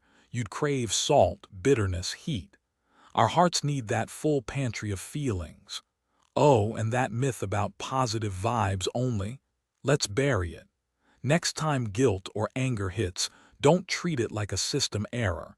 It's your psyche's way of handing you a roadmap. Reddit Tower emotional landscape acts as a compass rather than a fixed destination. It's the message behind the feeling that matters, not the feeling itself. Research reveals something fascinating about intuition, that gut reaction when meeting someone new or facing a tough decision. It's not random. Columbia University's groundbreaking study on the emotional oracle effect found that those who listen to their emotions often make sharper predictions about future outcomes. By tuning into these signals, they access a reservoir of subconscious wisdom, an internal database shaped by countless unseen patterns. Here's the twist. While a sprained ankle fades from memory, humiliation sticks like glue. Scientists argue social wounds cut deeper than physical ones because evolution wired us to prioritize tribal survival. Rejection triggers alarms. If our ancestors got exiled, they were lion food. Modern humans will replay a cringeworthy Zoom meeting for weeks but forget the flu we had last month. Now let's talk about stress, the silent saboteur. It's not just bad vibes. It's a biological arsonist linked to everything from highway collisions to heart attacks. Yet we treat relaxation like a luxury spa day extra instead of a survival skill. Oh, and about those Instagram perfect lives. Scrolling through curated highlight reels fries our brains worse than we admit. Ever notice how connecting online leaves you lonelier? One minute you're double-tapping beach photos, the next you're canceling plans to doom scroll, trading real hugs for emoji hearts. Brené Brown nails it. You can't mute sadness without dulling joy. Numb the hard stuff and you're basically putting life on grayscale. Picture a guy avoiding grief by binge-watching sitcoms. He'll miss his kid's first bike ride too. Our emotions are package deals. Funny thing, researchers found childhood emotional neglect scars as deeply as physical abuse. Yet here we are, slapping self-care on posts while ignoring the 3 a.m. anxiety spiral. Maybe healing starts by admitting that vulnerability isn't weakness. It's the price of admission for being truly alive. The quiet whispers shaping how you see yourself often go unnoticed until you pause to listen. From the subtle remarks your parents made about their own bodies, maybe complaining about holiday weight gain or praising a fad diet, to the offhand comments about others, these moments etch themselves into your psyche. Ever heard the phrase, "The way we talk to our kids becomes their inner voice"? It's hauntingly true. Then there's the digital mirage of social media, where airbrushed influencers and Hollywood filters redefine normal until reality feels inadequate. Let's not forget those early relationships, how a careless joke from a high school flame about your jean size can linger like a shadow even years later. But here's the twist. Ever been on a spontaneous road trip with friends who radiate self-love? Picture this. A crew laughing around a campfire in Colorado, swapping stories about insecurities, only to realize how absurd societal standards are. Those friendships, they're stealthy game changers. You start mirroring their confidence, trading endless calorie counts for hikes where the view matters more than the steps burned. And media? Let's roast that. Binge-watching shows where every character has a six-pack. Please. Real bodies don't come with CGI. Then there's culture, say, growing up in a Texas family where barbecue Sundays are sacred.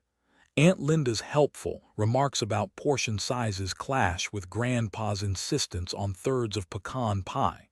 It's a recipe for confusion. But here's the kicker. When you stumble into a love that's not about your waistline, maybe a partner who celebrates your late-night pizza runs, it flips the script. Fitness stops being a punishment and becomes a joyride, like biking along the Pacific Coast Highway just to feel alive. Street catcalls, even compliments reduce you to decor. And science. Fat cells don't vanish. They're stubborn little tenants. Comparison is a trapdoor. Step through it and you'll never measure up. But surround yourself with people who see your heart, not your reflection, and suddenly enough isn't a number, it's a feeling. Who knew labeling foods as good or bad based on how they'll shape your body or mood warps your understanding of what truly nourishes you? We're wired to thrive on balance, not rigid rules. Yet fixating on these labels distracts from listening to what your body actually needs. Speaking of needs, sunlight isn't just a mood booster. Skipping time outdoors is like unplugging from a natural charger. We're meant to soak in that warmth, not hide from it. Without it, your energy dips and those feel-good vibes fade faster than a sunset over the Grand Canyon. Here, another trap, tying your worth to appearances. If your self-esteem hinges on how you look, you'll overlook the qualities that actually matter, like your grit, humor, or how you show up for others. Take unrequited love, blaming your jeans size for someone's lack of interest. Please, anyone who only wants you after you've dropped 20 pounds isn't worth your time or your Netflix password. And let's talk celebrity culture. Obsessing over how stars bounce back post-baby or fluctuate between roles. Newsflash: their job involves being scrutinized under a microscope. Meanwhile, you're scrolling on your couch in Ohio, comparing your Monday night sweatpants to their airbrushed glam shots. Spoiler: it's a rigged game. Their perfection is a product, not a benchmark.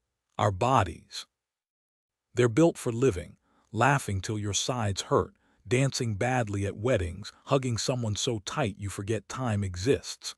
Evolution didn't prioritize six-pack abs, it prioritized survival. Imagine our ancestors judging each other's hip bones instead of sharing stories around a fire. So shift the goalposts.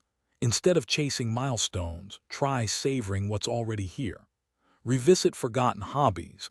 Dust off that half-finished novel in your Denver apartment.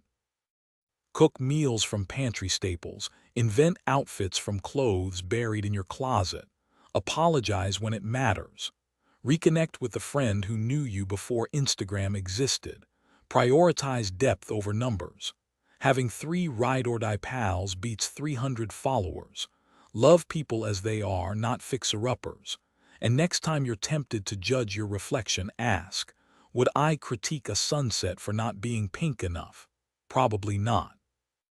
Treat yourself with that same awe-start by acknowledging that not everyone gets to experience life's basic gifts. So each morning, jot down one thing your body helped you experience the day before. Maybe it was laughing at your favorite sitcom, feeling the buzz of your neighborhood during your commute, or squeezing your kid tight after school. Shift focus from appearance to capability. What your body does, not how it looks doing it. Find delight in affordable pleasures, mastering a 5-ingredient recipe, hiking local trails with your best friend, or catching the sunrise over a lake on your morning run. Consider keeping a daily gratitude snapshot, one line before bed summarizing the day. Forget lengthy diary entries. This minimalist approach lets you track growth without burnout. A year from now, flipping through those snippets will reveal patterns you never noticed. Here's a wake-up call. Your morning coffee ritual might just hold more magic than chasing some elusive perfect career. Purpose isn't about landing your dream job. It's about stitching meaning into the work already in front of you. Create holiday traditions that scream you. Maybe a solo camping trip every 4th of July or baking pumpkin bread with your niece every Thanksgiving. Try a no-spend week. Rediscover forgotten hobbies, like that guitar gathering dust or library books you never opened. Sarah, a teacher from Austin, did this and found herself reviving her childhood love for sketching. No credit card required. Give every belonging a designated spot. Your favorite mug lives on the top shelf. Workout gear stays in the woven basket. Clutter-free spaces breed calm minds. And about money, habits outturn salaries. If you blow paychecks on impulse buys now, a raise won't fix it. Live below your means today and tomorrow's goals become possible. Oh, and call your mom. Seriously. Not everyone gets to. Aim to create meaning, not consume it. Chase curiosity, not trophies. Redefine success as the patience to listen, the guts to pivot, or the quiet joy of a well-organized pantry. Finally, tackle your top priority before checking emails. Your fresh morning brain will thank you. Life's clutter isn't just physical, it's mental. Start by releasing what's holding you back, whether it's that old sweater from your ex or the nagging voice telling you you're not enough. Practice with small stuff first.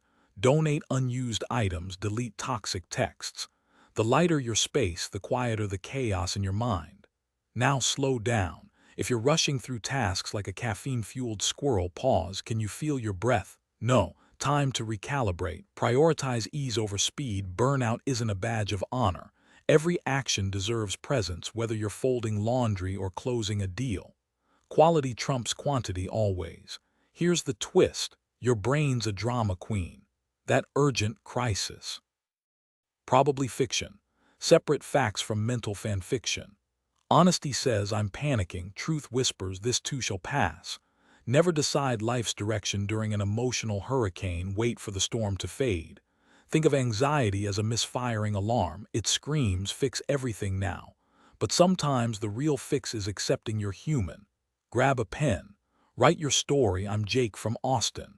I build websites, hike Barton Creek, and survived my cat's hairball phase. See, you're more than your spirals. Most fears are paper tigers. Try this. Imagine losing your job.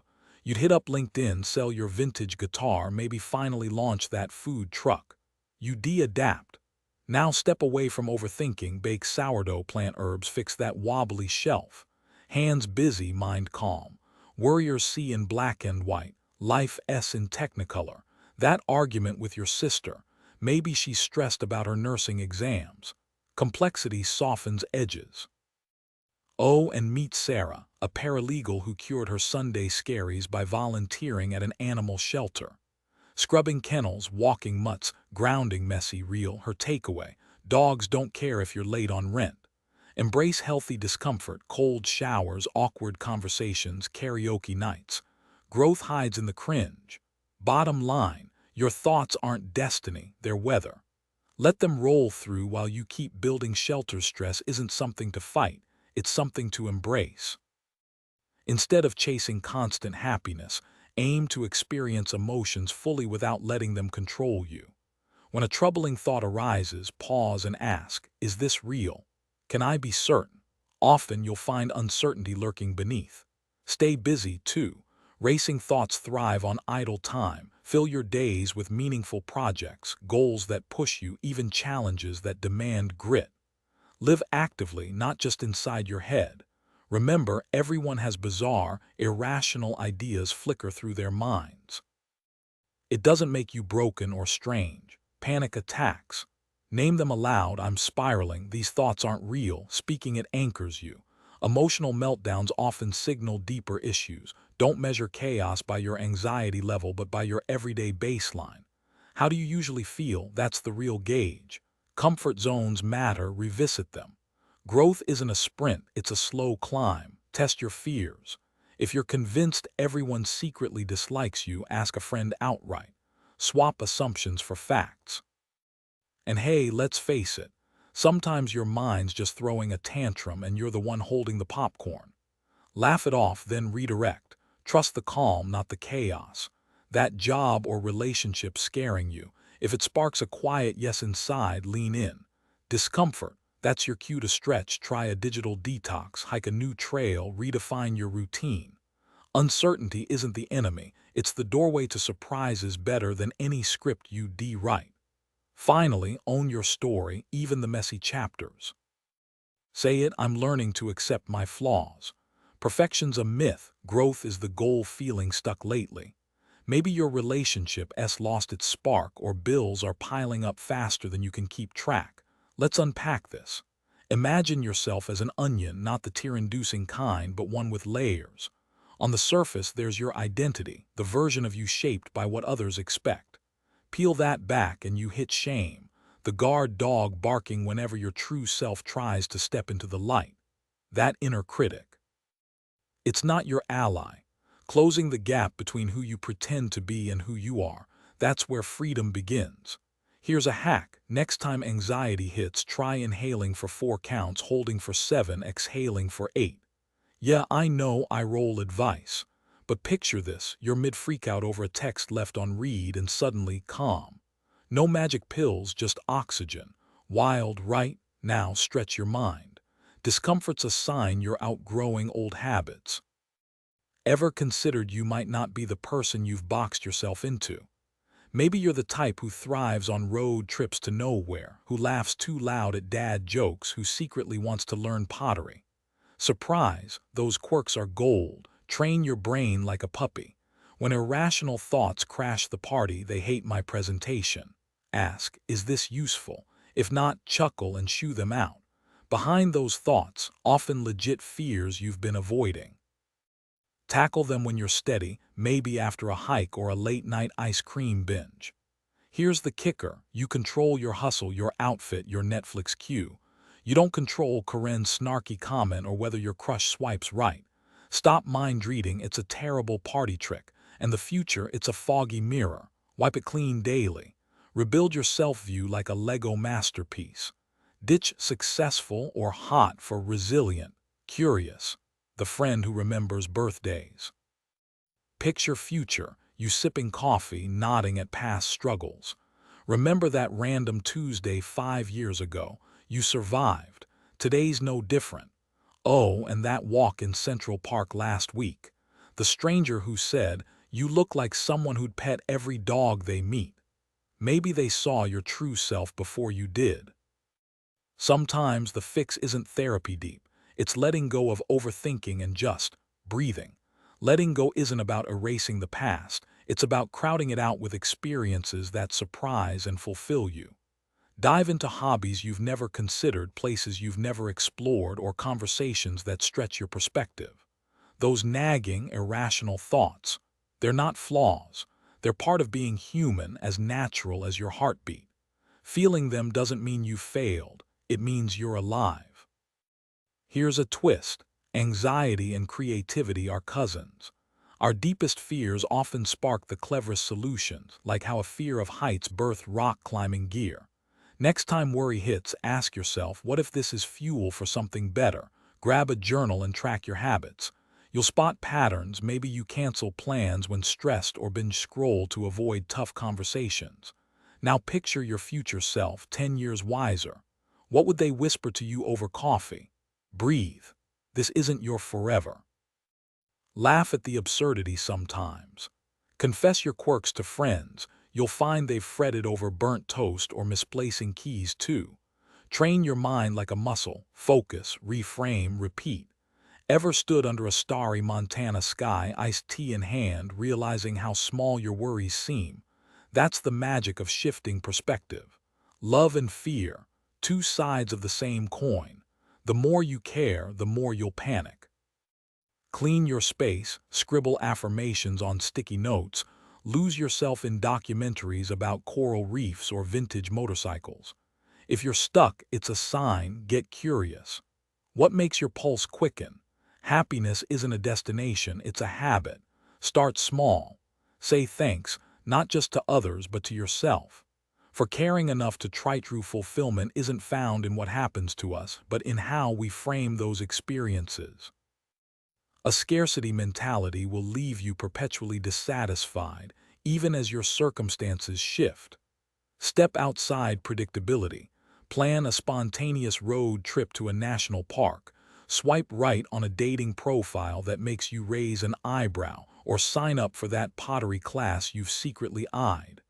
Surprise yourself. You'll quickly realize how much of life and your own potential remains uncharted. Radical acceptance isn't about blind positivity.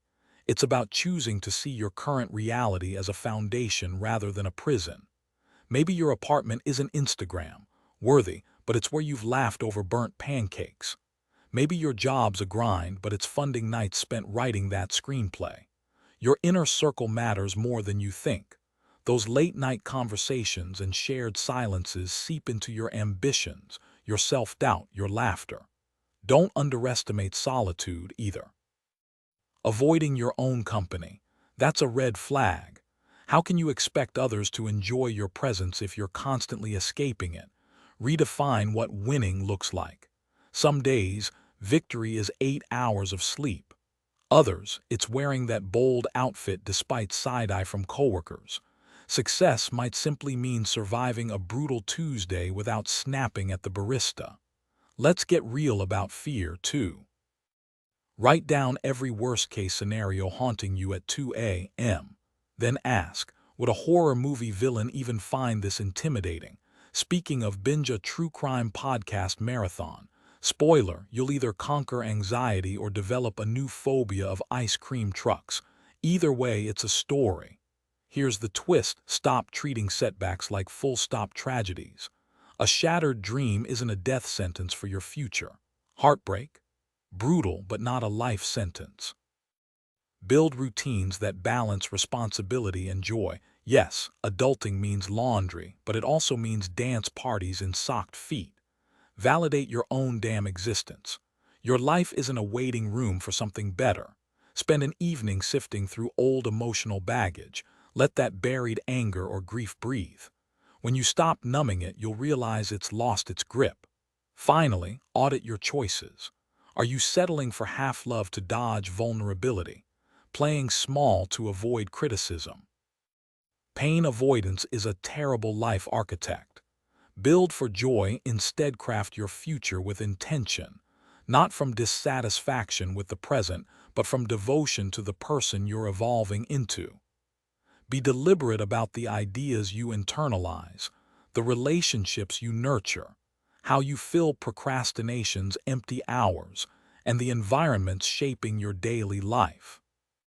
Prioritize human connection. Forge bonds through shared coffees, spontaneous road trip conversations, or volunteering at Austin's Sunrise Community Center, where serving meals might reveal unexpected wisdom from a regular named Marquez. Visualize aspirations through digital mood boards or old-school collages. Sometimes sketching dream kitchen layouts or hiking trail photos plant seeds for real adventures. That ache you feel. It's not about lost treasures. It's phantom pain for doors never opened. Regret thrives on what-ifs. Not why did I, here's the twist. Swap self-seriousness for playful rebellion. Next time anxiety whispers you're failing, blast lizards good as hell, and tidy one drawer like it's a revolutionary act. Happiness isn't some finish line confetti. It's the gritty satisfaction of rebuilding your motorcycle engine while listening to Sufjan Stevens' albums. Progress over perfection, always.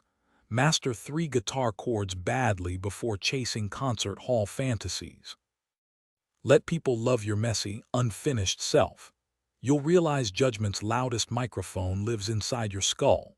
Channel nervous energy into creating, not catastrophizing. Draft that zombie rom-com screenplay during subway rides.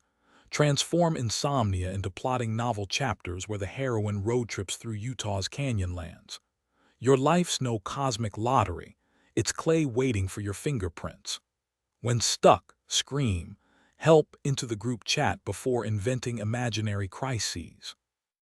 Raw vulnerability attracts truer allies than polished masks ever could. And when the world feels heavy, nap like a champion. 20 flannel-blanketed minutes might spark more solutions than 6 hours of frantic productivity. Remember, fear's fire alarms ring loudest near what matters most. Where terror runs deep, passion's roots dig deeper. The challenges we face aren't roadblocks. They're the path itself. Let your frustrations with where you are now illuminate where you want to be. Push yourself to imagine wilder possibilities daily, stretching your mind beyond comfort zones. Here's a reality check. Nobody's obsessing over your choices the way you are. They're too busy stressing over their own lives. Feeling lost? Congrats, you've been handed a blank canvas. Starting over means upgrading. If you're sick of your own patterns, this is your shot to rewrite the script. Quit staring at the wrong way sign, blaze a new trail. And hey, remember, everything's temporary. Here's the raw truth. Actually try. Pour yourself into your work even when it's thankless. Kill people with kindness when they're being jerks. You'll drain your anxiety tank faster by fueling what matters. Master the art of chilling, like truly unwinding without guilt. Progress isn't about time passing, it's about you leveling up. That soul-crushing first heartbreak. By breakup 4, you'll handle it like a pro, not because life got softer, but because you got sharper. Creativity isn't some elite club, it's as human as breathing. Our ancestors doodled mammoths on cave walls between surviving disasters. Today we flood Instagram with cat videos and think pieces. It's not a luxury, it's how we process the chaos. We've swapped charcoal for hashtags, but the drive's the same, to scream "I exist" into the void. Wanna unlock it? Steal a page from Zen, chill the ego, ditch the inner critic, let ideas flow like weird little rivers. I didn't start writing to be profound. I started to stop drowning. But here's the plot twist. After years of treating words like therapy, I realized creating doesn't need some noble excuse. You don't have to monetize your pain. Sometimes you scribble junk poetry at 2 a.m. just because your hands work and the moon's out. Though full disclosure, I still tried Hemingway's write drunk, edit sober thing. Spoiler, tequila and syntax don't mix. Bottom line, your voice matters, not because it's perfect, but because it's yours. Now go make something only you could screw up this beautifully. I forced myself into rigid routines, chasing that elusive creative high by poking at shadowy corners of my mind I'd rather ignore. Scheduled coffee breaks, timed writing sprints, color-coded planners, none of it worked. Turns out, slapping structure onto art is like trying to choreograph a thunderstorm. Here's the kicker. Creativity isn't some faucet you turn on and off. It's the air in your lungs, the way you doodle on napkins or rearrange your gaming setup for the 10th time. The moment you treat it like a spreadsheet, that's when the magic curdles. Picture this. You're hiking through Yosemite, obsessing over reaching the summit when suddenly a stray blue jay swoops down, snatching your protein bar. That absurd moment, not the mountain, starts unraveling a story in your head. Art thrives when you stop wrestling it into submission. Ever notice how the best guitar riffs feel stumbled upon, not calculated? How viral TikTok dances look effortless? That's the sweet spot. Here's where it gets real. Chasing someone else's blueprint is creative kryptonite. When you mimic that YouTube guru's perfect morning routine or force your screenplay into a trending template, you're wearing another artist's skin. Authentic sparks fly when you're present, not when you're tallying likes mid-sentence. Ever read Hemingway's Abandoned Drafts? Or heard about Georgia O'Keeffe burning canvases she deemed too honest? Masterpieces aren't born from grind culture. They're whispers from your weirdest, rawest self. Truth bomb. Treating creative droughts as failures is like blaming the ocean for low tide. That unproductive week. Maybe your subconscious was marinating a breakthrough. The Zen monks had it right. Create like you're watching clouds drift. Some days you'll crank out pages worthy of Barnes and Noble. Other days, your journal reads like a grocery list. Both matter. Your art isn't a performance, it's the fingerprint you leave on doorknobs and coffee cups and parking tickets. Own the chaos. Dance in the mess. That's where the juice is. Everything is here to help you. How passion-driven people unlock their ultimate potential. The revolutionary shift. Seeing creative blocks not as enemies but tour guides. That blank page, a playground. The doubt. Jet fuel. When you stop measuring your worth in outputs and start trusting the process, that's freedom. That's art. To grasp why your life feels the way it does, start by asking what you believe its purpose to be. This isn't some abstract thought experiment reserved for late-night pondering. It's the raw foundation of every choice you make. You either view yourself as a passive target of circumstance or as an active participant shaping your growth. Those tough emotions, they're not just random misery, they're either roadblocks or signposts. The world doesn't make you feel anything. Your reactions are mirrors reflecting your inner world. Here's the kicker. When you see purpose in your struggles, pain transforms. What once felt like a curse becomes a catalyst. This shift, from blaming outside forces to owning your mindset, is everything. Society's playbook. It banks on you staying stuck in that victim mentality. Consumer culture thrives when you're too busy comparing your life to Instagram highlights to realize your power. Think about it, every dollar spent chasing validation lines someone else's pockets while your potential gathers dust. Now let's get real. Picture this. Your friend Jake spends weeks agonizing over a missed promotion, convinced the universe hates him. Then plot twist, he lands a better gig precisely because that initial rejection forced him to network. Coincidence? Maybe. But people who thrive share one trait: they treat life like clay, not concrete. History's brutal truth. Nobody gets a happiness guarantee. Meaning isn't found, it's built. That voice whispering you're not enough, swap it for what's this teaching me. Here's the unvarnished truth. Your biggest hurdle isn't your job, your past, or your bank account, it's the stories you feed your brain. You've got the tools, a roof, Wi-Fi, running water, first world privileges millions would trade for. Yet here you are, skipping mindfulness practice to doomscroll, then wondering why anxiety's your default setting. Newsflash, mental fitness takes work. Meditating feels awkward. Try it between Netflix episodes. Can't quiet your mind. Start with 60 seconds of breathwork before hitting the gym. The choice is yours. Stay comfortable in stagnation or embrace the grind that breeds growth. Spoiler alert. The second option's messier, brighter, and infinitely more alive. The root of your struggle isn't effort. It's where you channel it.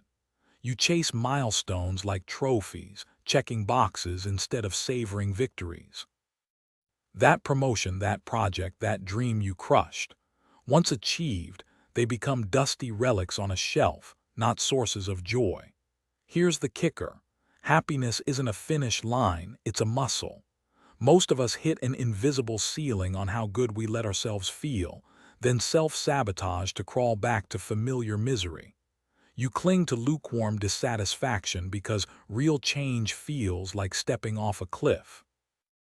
Worse, you keep circling that friend who subtly mocks your goals or the coworker who fuels your cynicism, their emotional anchors dragging you down. Let's get real. Your identity's stuck in 2015. You're still the hot mess or perpetual underdog because it's easier than owning who you've become.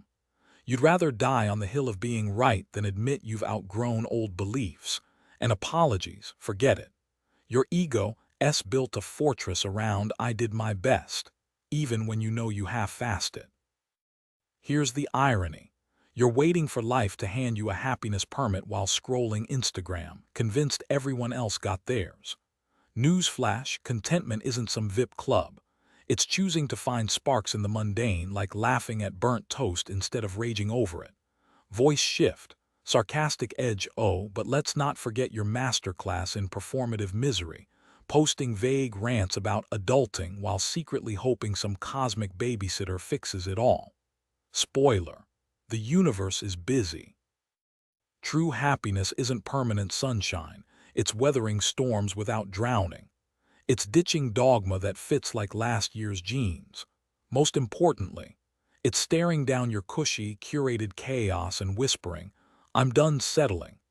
Because deep down, you know the secret. Gratitude isn't a hashtag. It's deciding you're good enough. Life is already here. If you just look up, achieving excellence relies more on consistent practice than raw talent.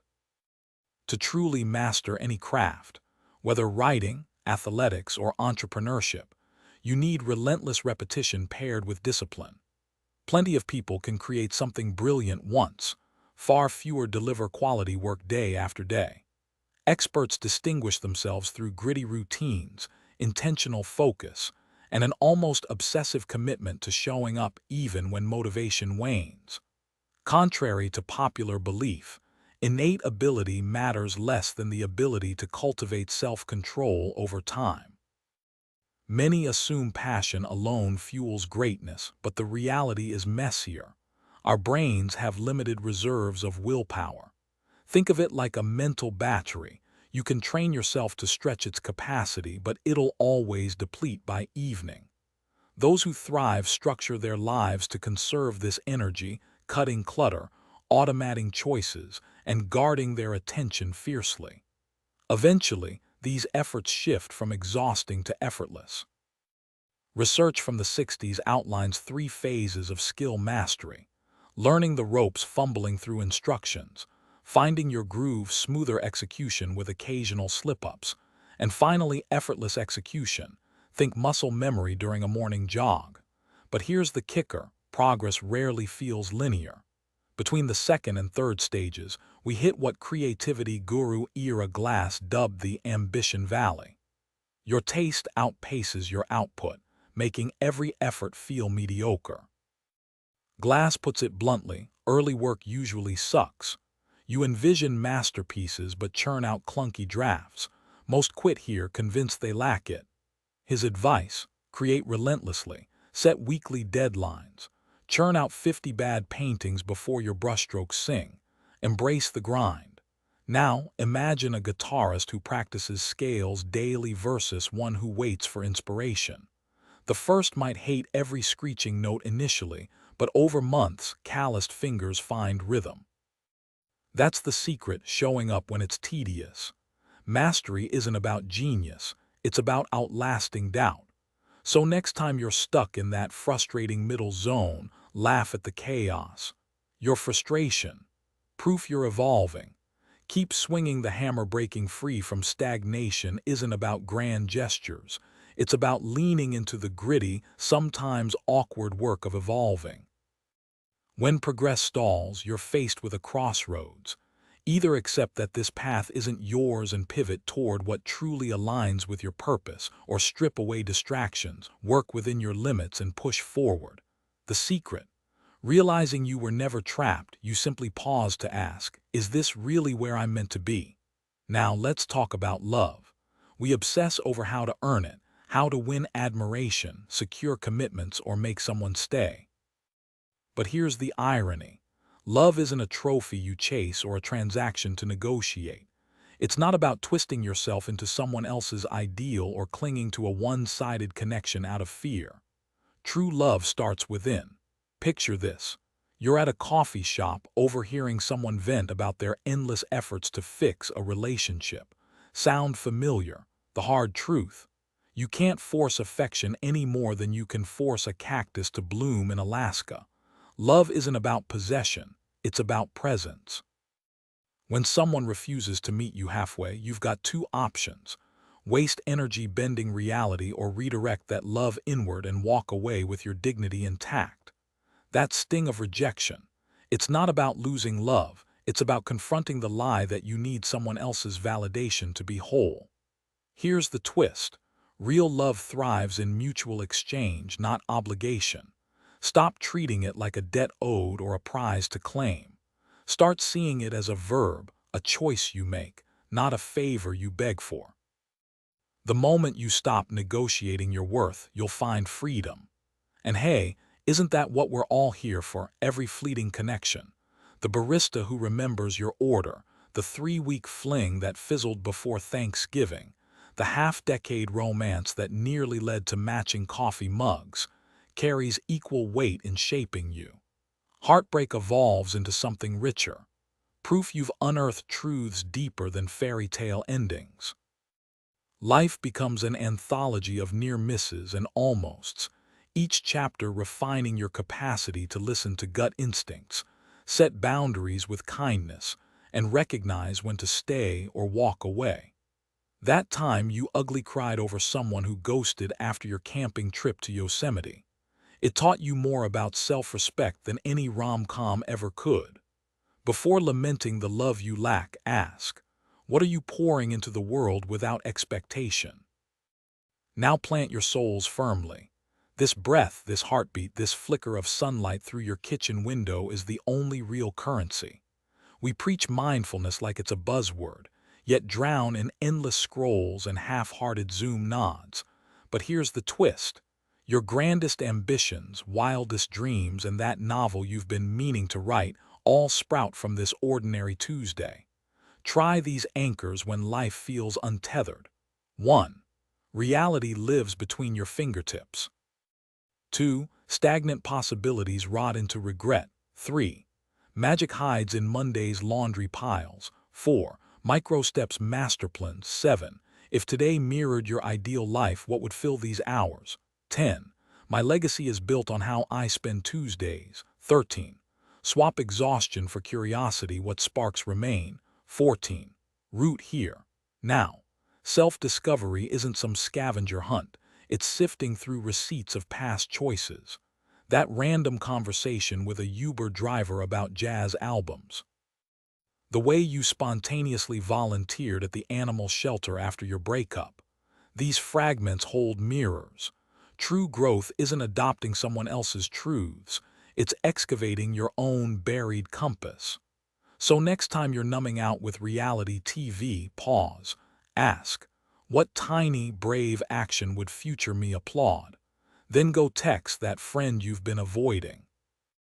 The answers were always in the mess. This journey begins by asking the tough questions, the kind that spark introspection, challenge assumptions, and guide you back to your core. Think of it as tuning into your internal compass, that blend of intuition, values, and raw honesty we often ignore. Let me be clear, these aren't hypotheticals. These inquiries reshaped my own trajectory, and sharing them feels less like a choice and more like an obligation. Ready? Let's dive into the 16 reflections that just might reroute your life. Consider what or who you'd willingly endure hardship for. Picture a world free of judgment. What convictions would you champion? What bold moves would you make? Now fast forward. If your daily habits stay unchanged, where does that road lead in 5 years? 20. Who inspires you deeply and why? What secrets linger in your shadows? Reflect on past struggles that once felt unconquerable. Why did they loom so large, and how did you claw your way through? Celebrate your wins, big and small. Imagine a future so bright it'd make you scoff. What would that look like? Who from your past still holds invisible power over you? If work vanished tomorrow, how would you fill your days? Audit your routines. What fills your hours beyond survival basics? What should fill them instead? What uncontrollable realities do you still wrestle with, and why can't your stubborn heart let go? Walk through your home. How many belongings spark genuine joy? Why cling to the rest?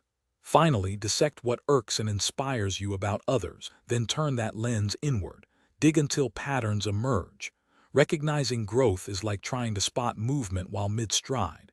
You're too busy navigating the path to notice how far you've traveled. Ever had someone gasp, "You've changed," while you shrugged, baffled? That's the curse of incremental progress. We fixate on the unfinished climb, not the altitude gained. Here's your reality check. Maybe you've nailed a goal once deemed impossible, landing that dream role, kicking an addiction, finally embracing self-worth. Funny how someday becomes yesterday without fanfare. Or perhaps your past feels like someone else's memoir. The plot twists barely register now.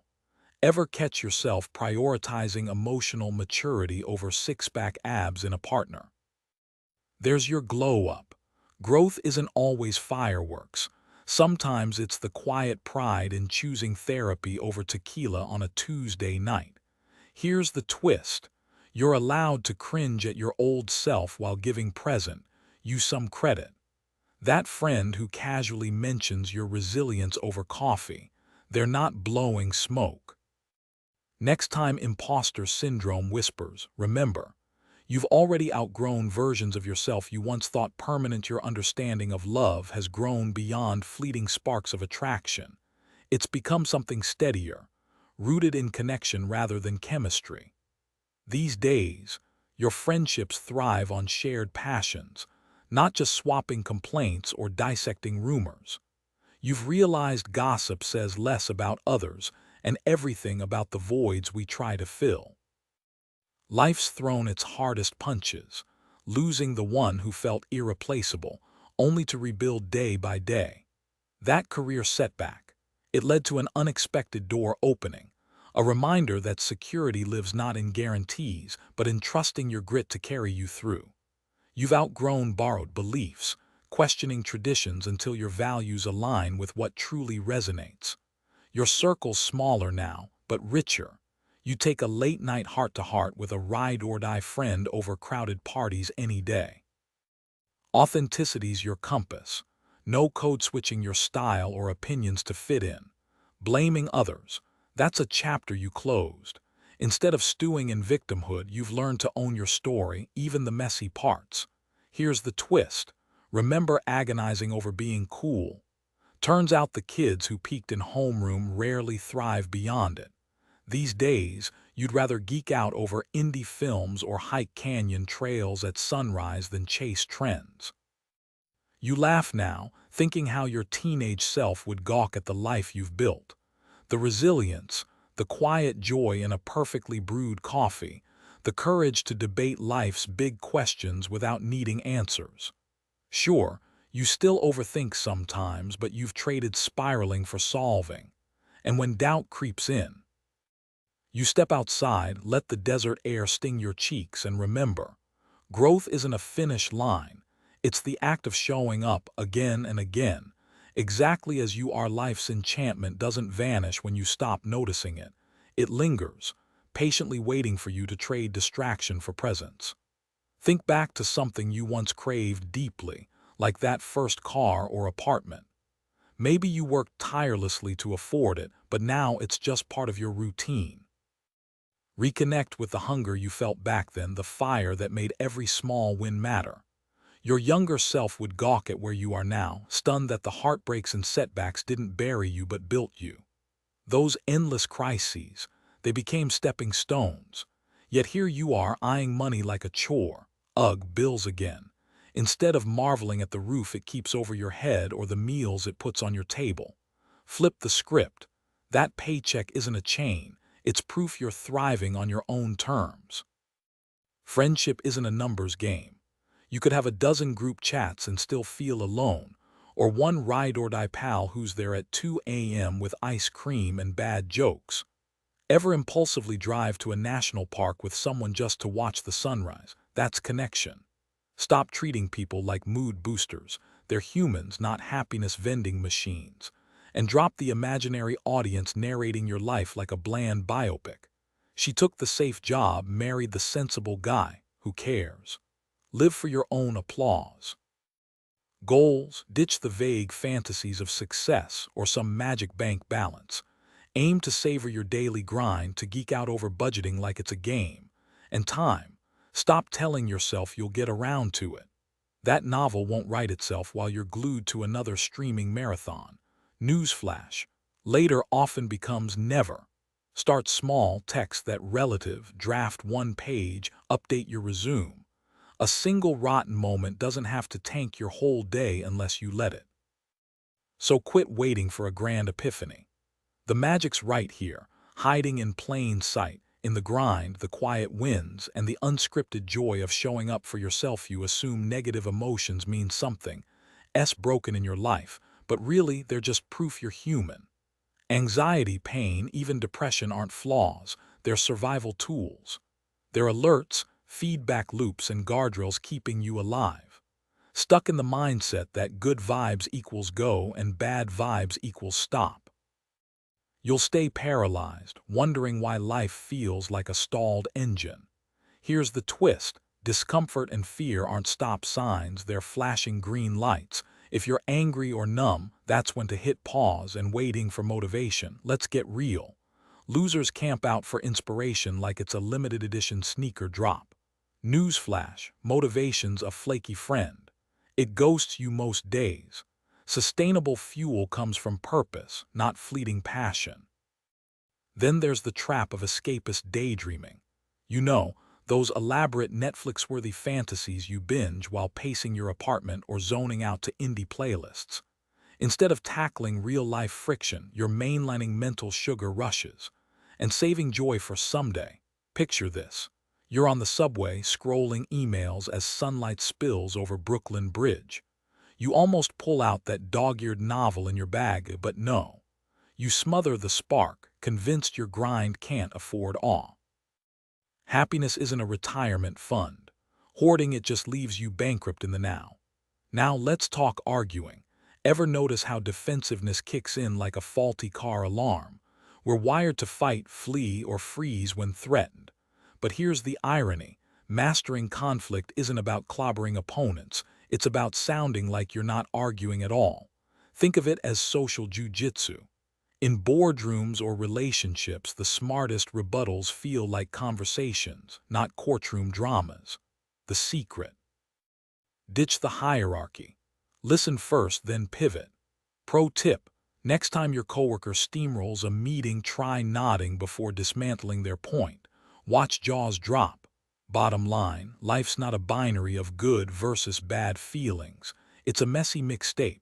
Press play, let's face it, people often argue in ways that are downright counterproductive. Instead of tackling the real problem, they resort to tactics that leave everyone more annoyed than before. Take insults, for instance. Calling someone a jerk or a clown doesn't address the disagreement, it just distracts from it. Then there's the classic ad hominem move, where you dismiss someone's point by attacking their credibility. Imagine scoffing, "Why should I listen to you?" when a smoker warns about lung cancer rather than considering the facts. Others fixate on how something is said, nitpicking tone or word choice, to avoid engaging with the actual idea. And let's not forget contradiction for contradiction's sake, stubbornly opposing someone without evidence, just because you refuse to meet them halfway. But not all arguments are dead ends. A solid counterargument challenges the claim and backs it up with logic or data.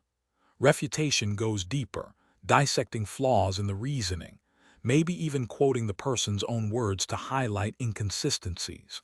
The gold standard, refuting the core of the argument with clear, relatable examples. Think of it like debunking a myth.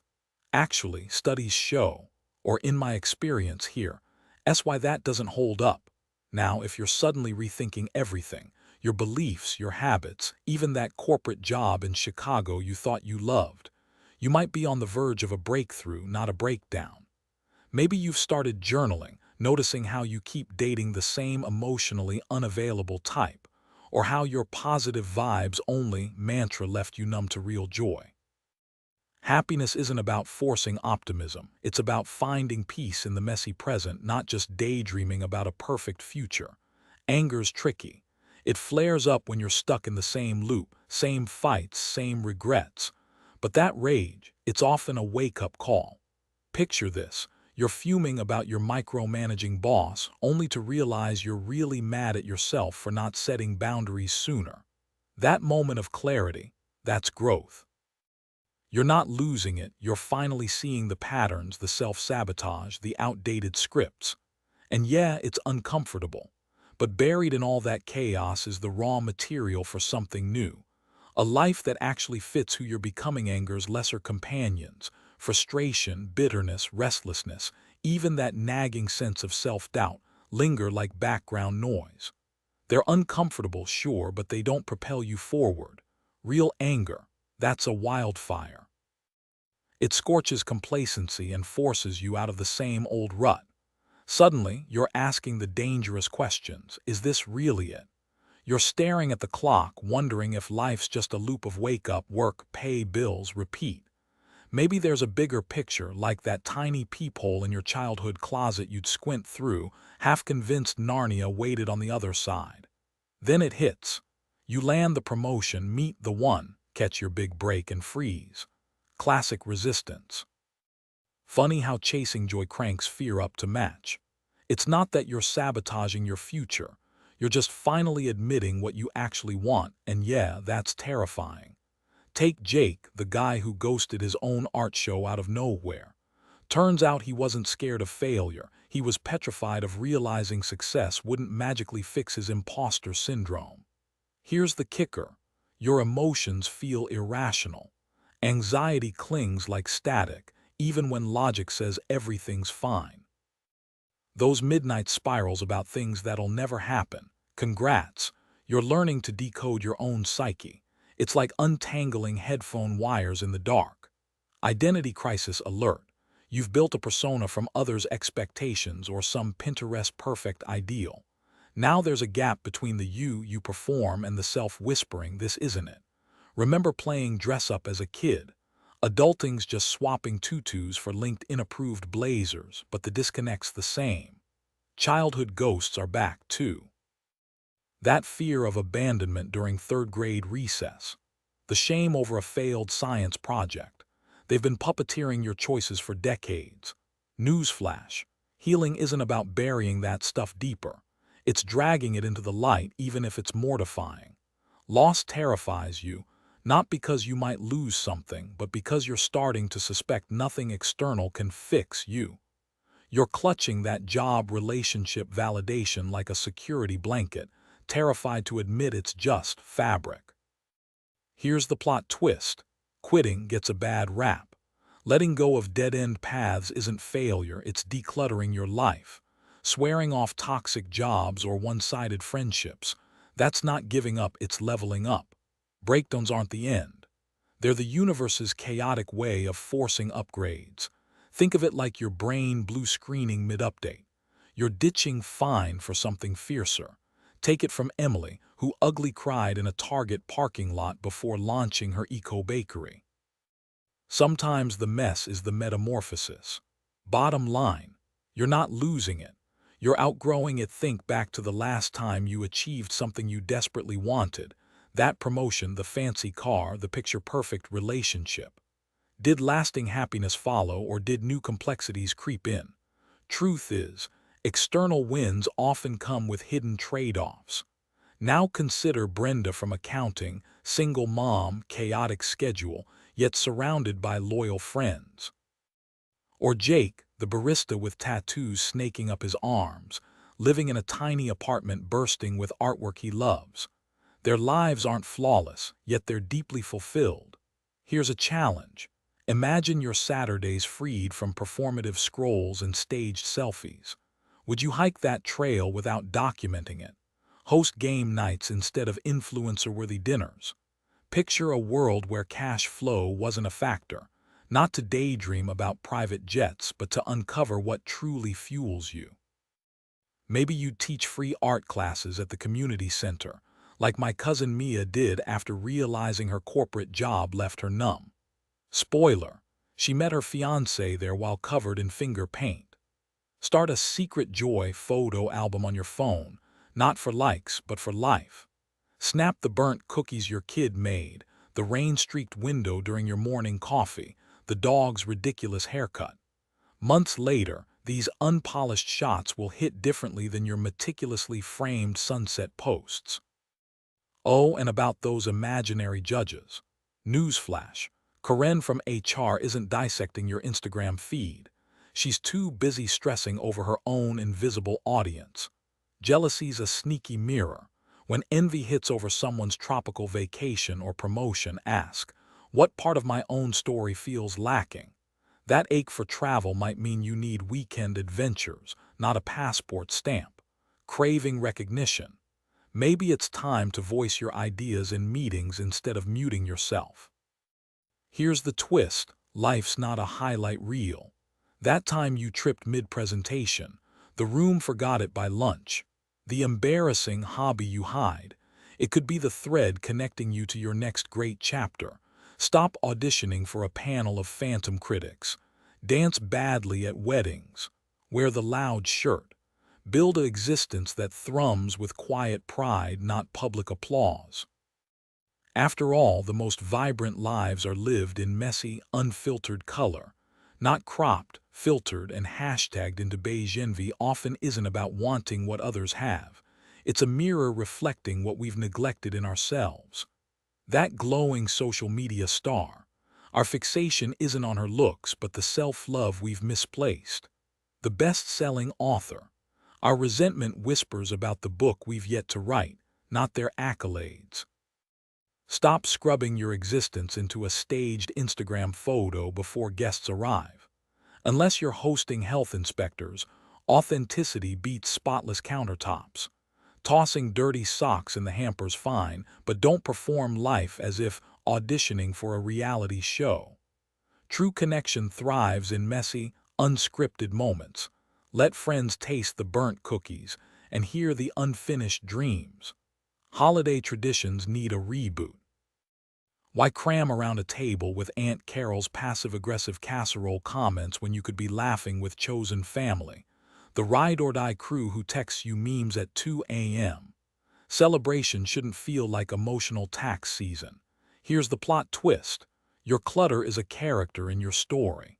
That minimalist aesthetic you bought to look effortlessly cool. It's just set dressing. Possessions shape our identities, not when they're Pinterest perfect, but when they spark joy or meaning. Keep the quilt grandma stitched. Ditch the trendy vase that stresses you to dust. Now imagine shouting one truth to humanity. Would it be "you're enough" or some hollow self-help hashtag?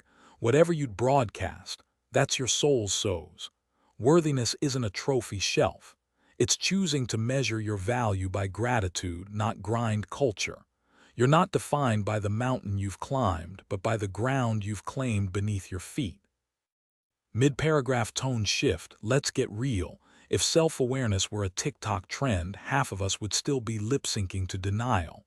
But here's the kicker. Recognizing your messy thoughts doesn't make you broken, it makes you awake. Try this. Walk through your day like you've already earned the right to be here. Spoiler, you have your worth isn't defined by perfection or comparison. As Oprah wisely said, you can have it all, just not all at once. Embrace this truth. Gratitude for the present fuels excitement for the future. Trust that life unfolds in your favor even when it stings. Obsessing over appearances often numbs us to how we truly feel inside. Real peace comes from accepting that every experience serves you, revealing, healing, or celebrating who you are.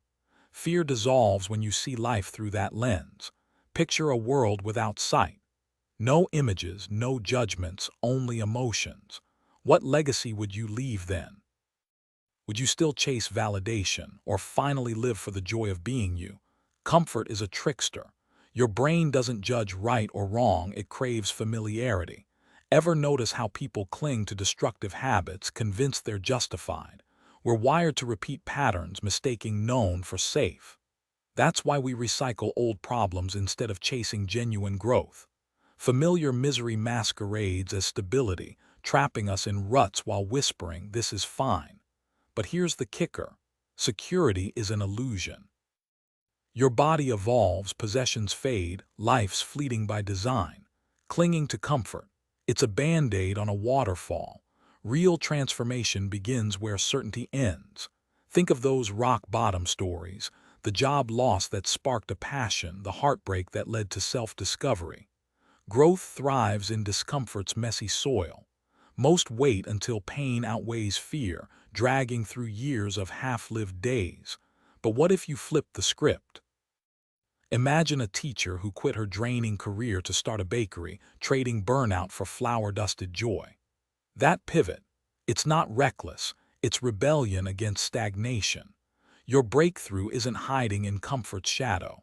It's waiting where the unknown glows. Life's lessons often start as faint murmurs before escalating into roars. Those who thrive learn to lean in early. Consider two approaches to living, the explorer and the settler. Settlers chase permanence, a house, a title, a predictable future in a world built for flux where even our own selves evolve relentlessly. Explorers, though, they savor the journey precisely because they're not clinging to it. Picture someone trading a corner office for a van life adventure, discovering resilience in roadside sunrises and breakdowns alike. Here's the kicker. Comfort's a mirage. That cozy routine, it's just familiarity in disguise. The truly adaptable aren't chasing safety. They're fluent in navigating chaos. Comfort is like that old couch you swear is cozy until you realize it's just sagging in all the wrong places. Life isn't about guarantees, it's betting on yourself despite the unknowns. Certainty's a trap. The happiest people, they're not sure they'll succeed, they're sure they'll pivot, adapt, and keep going. Now, let's dismantle a myth. Self-esteem isn't about feeling invincible or better than others. It's the quiet trust that you'll handle whatever comes, even if it means reassembling your life piece by piece. Think of it as the difference between posting motivational quotes and actually grinding through a 3 a.m. brainstorming session for your startup. As Nathaniel Branden argued, real self-worth isn't built on applause or comparisons. It's the grit to own your choices. Anna Deaver Smith put it bluntly. It's not about walking alone, but knowing you could chart the path if needed. True confidence. It's not shouting, "I'm enough." It's rolling up your sleeves when the plan crumbles, certain you'll find a way. Self-esteem isn't just a fleeting emotion. It's a deep-rooted blend of self-efficacy and self-respect. Self-efficacy means trusting your ability to navigate life's hurdles, while self-respect is believing you deserve joy. Unlike temporary feelings, self-esteem is a steady mindset shaped over years, grounded in reality rather than empty praise. You can't fake it or force it. It's earned through consistent, intentional choices. Nathaniel Branden's 6 pillars outline how to cultivate this foundation. First, living consciously means stepping out of autopilot, confronting hidden biases, and making decisions with clarity. Imagine someone pausing mid-argument to ask, "Wait, is this really about the dishes or am I projecting?" That's awareness in action. Next, self-acceptance isn't about arrogance or denial. It's embracing your whole self, quirks and flaws included. Picture a musician who hates their voice but learns to love its uniqueness after a candid chat with a mentor. Self-responsibility shifts blame into ownership. Yeah, traffic ruined my morning, but how I react is on me. Then there's self-assertiveness, standing firm without defensiveness. Think of a coworker calmly defending their idea in a meeting, no shaky voice, just quiet confidence. Living purposefully means crafting meaning daily, whether you're baking cookies or launching a startup. And personal integrity. That's sticking to your moral code even when it's easier to bend. Here's the twist. The very people who have hurt you most are often the ones you love deepest. Pain and love are two sides of the same coin. If someone can wreck you, it's because they mattered. Ever had a friendship implode, only to realize years later it taught you resilience? That's the sacred, messy gift of human connection. Hurt doesn't vanish, but gratitude can grow alongside it. After all, the teacher who graded harshly might have pushed you to excel, or the ex who broke your heart might have shown you what not to settle for. Life's sharpest lessons come wrapped in thorns, but they're still lessons. Tough relationships have a way of reshaping us, forcing growth even when we resist. When you're drowning in helplessness, you start swimming towards self-reliance. When someone takes advantage of your kindness, you begin to see your own value shining through the cracks. Abuse teaches compassion, not just for others but for the version of yourself that survived it. Stuck in a loop of frustration, that's when clarity hits. There's always a door, even if you have to build it yourself. Letting go of what you can't change isn't defeat, it's liberation. Peace wasn't hiding in fixing the past. It was waiting in the choice to release it. Here's the kicker. What you gain from the mess matters more than the temporary sting. Yeah, that relationship felt like a never-ending storm, but storms pass. What stays? The grit, the lessons, the quiet strength that becomes your compass. Gratitude isn't about applauding the pain, it's about honoring how far you've walked because of it. Think those people stumbled into your life randomly? Nope. They were mentors in disguise, sandpaper for your rough edges. Ever watch a star collapse into a supernova? It's chaos, sure, but out of that chaos comes something brighter. Pain sharpens your vision. Suddenly, you notice the light slipping through the cracks they left behind. Here's the raw truth. Even when it's not your fault, it's still your story to rewrite. Rage if you need to, scream into the void, then decide. Peace isn't a default setting, it's a daily choice. Forgiveness. That's just wisdom wearing a disguise. The real heroes aren't the ones who escape the fire, they're the ones who use the heat to forge something new. Funny thing about people who have weathered storms, they're not over it. They've absorbed it. They laugh louder, love deeper, and spot red flags from a mile away. They're the ones sipping coffee in a Brooklyn cafe, jotting down boundaries in their journal because now they know the best relationships don't demand you shrink. Those toxic chapters, they weren't about breaking you. They held up a mirror showing the wounds you'd ignored, the ones blocking real love. Healing isn't erasing the past. It's building a future where you say yes to what deserves you and hell no to what doesn't. Because here's the secret they never taught you. Every exit is an entrance. Walk through understanding our power in shaping our lives begins when we confront moments that feel unbearably wrong. A visceral sign we're meant for greater things. True peace arrives not by erasing the past, but by whispering, "Thank you" to every chapter. To heal fully, you must see how each experience sharpened your resilience, expanded your wisdom. Stagnation lingers only when we fixate on how pain broke us, not how it rebuilt us. Embracing life wholly, the triumphs, the disasters, the mundane, means recognizing that joy instructs but adversity transforms. Here's the irony. Obsessing over why your life unfolded a certain way chains you to the rearview mirror. Analyze your emotions. Absolutely. Trace the roots of your beliefs. Critical. But dissecting your life's narrative assumes you're a passive character, not the author. Logic helps navigate choices, overthinking distorts them. Think of it like this. You wouldn't stare at a half-painted canvas demanding it explain its brushstrokes. Some truths emerge only after living through the mess, not before. Love, it defies spreadsheets. Joy, it laughs at bullet points. The most profound moments arrive cloaked in confusion. A job loss that redirects your purpose, a breakup that sparks self-discovery. Imagine someone endlessly justifying their happiness. "I earned this vacation because I survived 3 Zoom meetings a day." Absurd. Happiness isn't a math equation. It's the unplanned laughter during a road trip detour, the quiet awe of a sunset you didn't Instagram. Here's the twist. Life's magic lives in the unexplained. That random coffee shop encounter. It introduces your future business partner. The grief that hollowed you. It carves space for deeper connections. Stop demanding receipts for every blessing. Sometimes you chose the path. Sometimes it chose you. Both matter. The girl who endlessly journals about finding her why while ignoring the hike that clears her mind.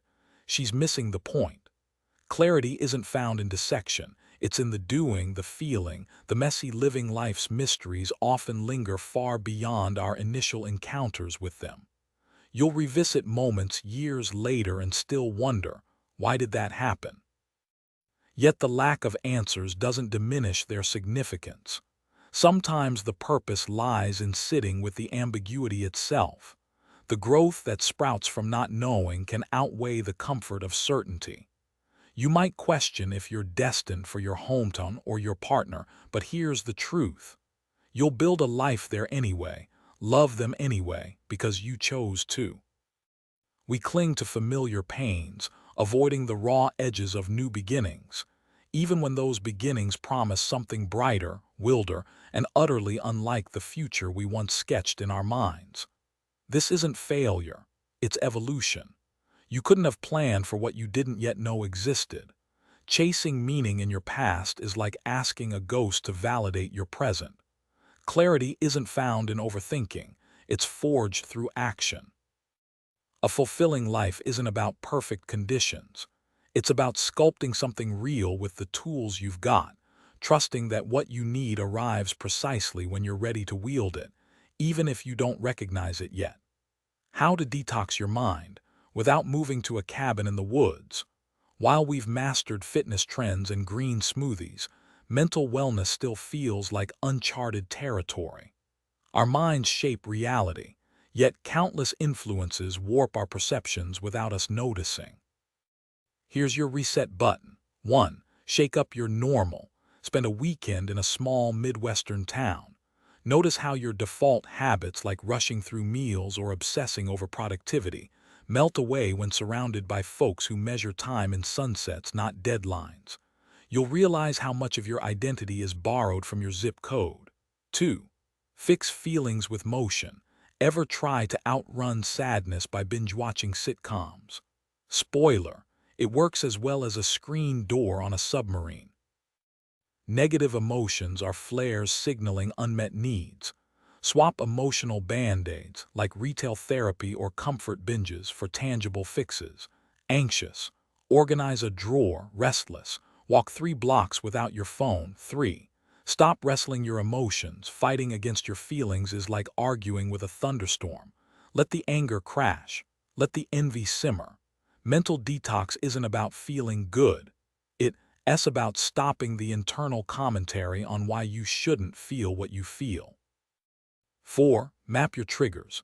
That coworker's laugh that grates your nerves, the way TikTok drains your confidence. Trace these emotional anchors.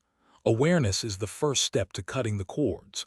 Funny how mental detox doesn't require a $200 meditation app, huh?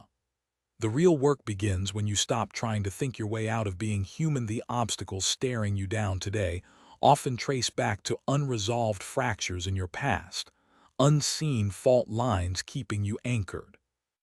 Quit wrestling surface-level issues. Retrace your steps to unearth their roots. Take an aimless road trip through forgotten backroads, past rows of cookie-cutter suburbs and weathered farm towns. Notice how strangers unwind, teenagers dribbling basketballs in driveways, a harried mom unloading groceries while her dog tugs the leash, the glow of family dinners through ranch-style windows. These snapshots of ordinary life shrink your worries better than any sunset gaze at the beach. You're one thread in a sprawling tapestry.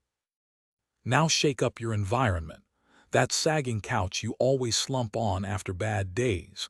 Drag it beneath the bay window instead. Suddenly morning light hits differently and that nagging self-doubt feels quieter. Your brain's a stagehand, constantly rigging your mood through familiar props and settings. Outsmart it. Here's a trick. Grab your phone and dump every half-formed thought clogging your mental bandwidth. That awkward comment from Tuesday's meeting, your cousin's weird text, the weird crunch your car made this morning, exile them to a notes app. Watch your shoulders drop 2 inches. While you're at it, Marie Kondo your digital junk. Mute the influencer hawking detox tea, but follow that guy restoring vintage Mustangs in his garage. Algorithms mirror your choices. Feed them better material. Ever notice how your body moves on autopilot? Tomorrow, pay attention. Your feet march to the coffee maker like they're scripting a tired sitcom gag. Spoiler, the coffee's still bitter. Break the loop, take your mug to the porch instead. Now tackle emotional clutter. That faux leather jacket you bought to impress your ex's artsy friends. Toss it in the donate pile. The vacation photos from the trip where you argued nonstop. Repurpose the frame for that weird thrift store painting of a llama in a sombrero. Keep what sparks joy, ditch what hums with regret. Grab a notebook.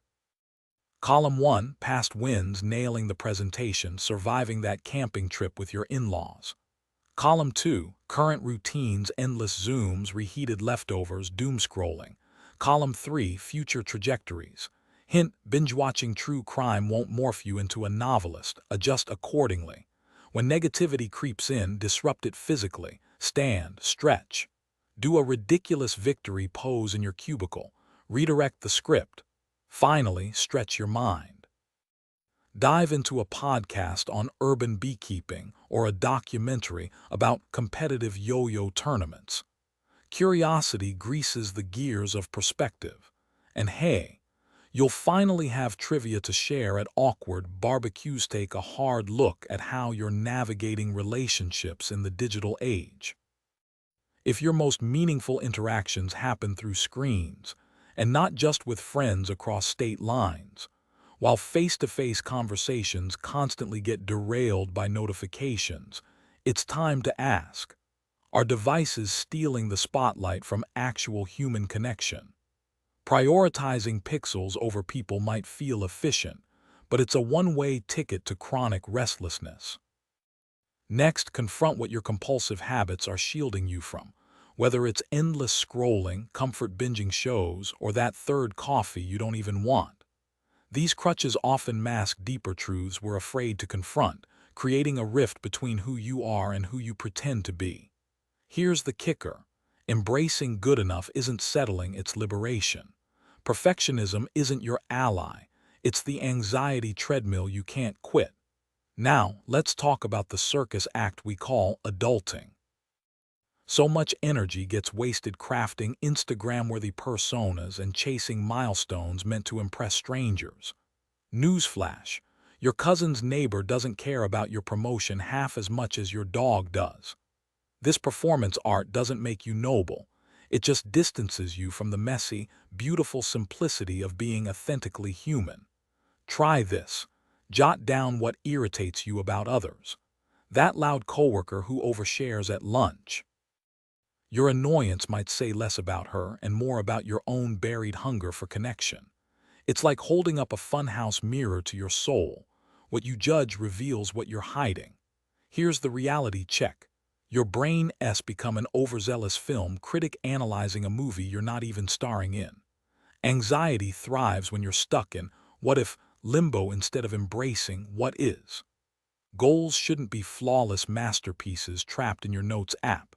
They're alive in the sweat and mistakes hustle of showing up. Life's not a think piece to be edited into oblivion. Put down the mental highlight reel and step into the messy, glorious game. You construct elaborate daydreams about your ideal existence, fixating on how others perceive your curated persona rather than the messy reality of daily routines. Your mind escapes into cinematic fantasies, maybe during your morning jog through Central Park, headphones blasting indie anthems as you mentally rewrite conversations that never happened. This isn't harmless imagination.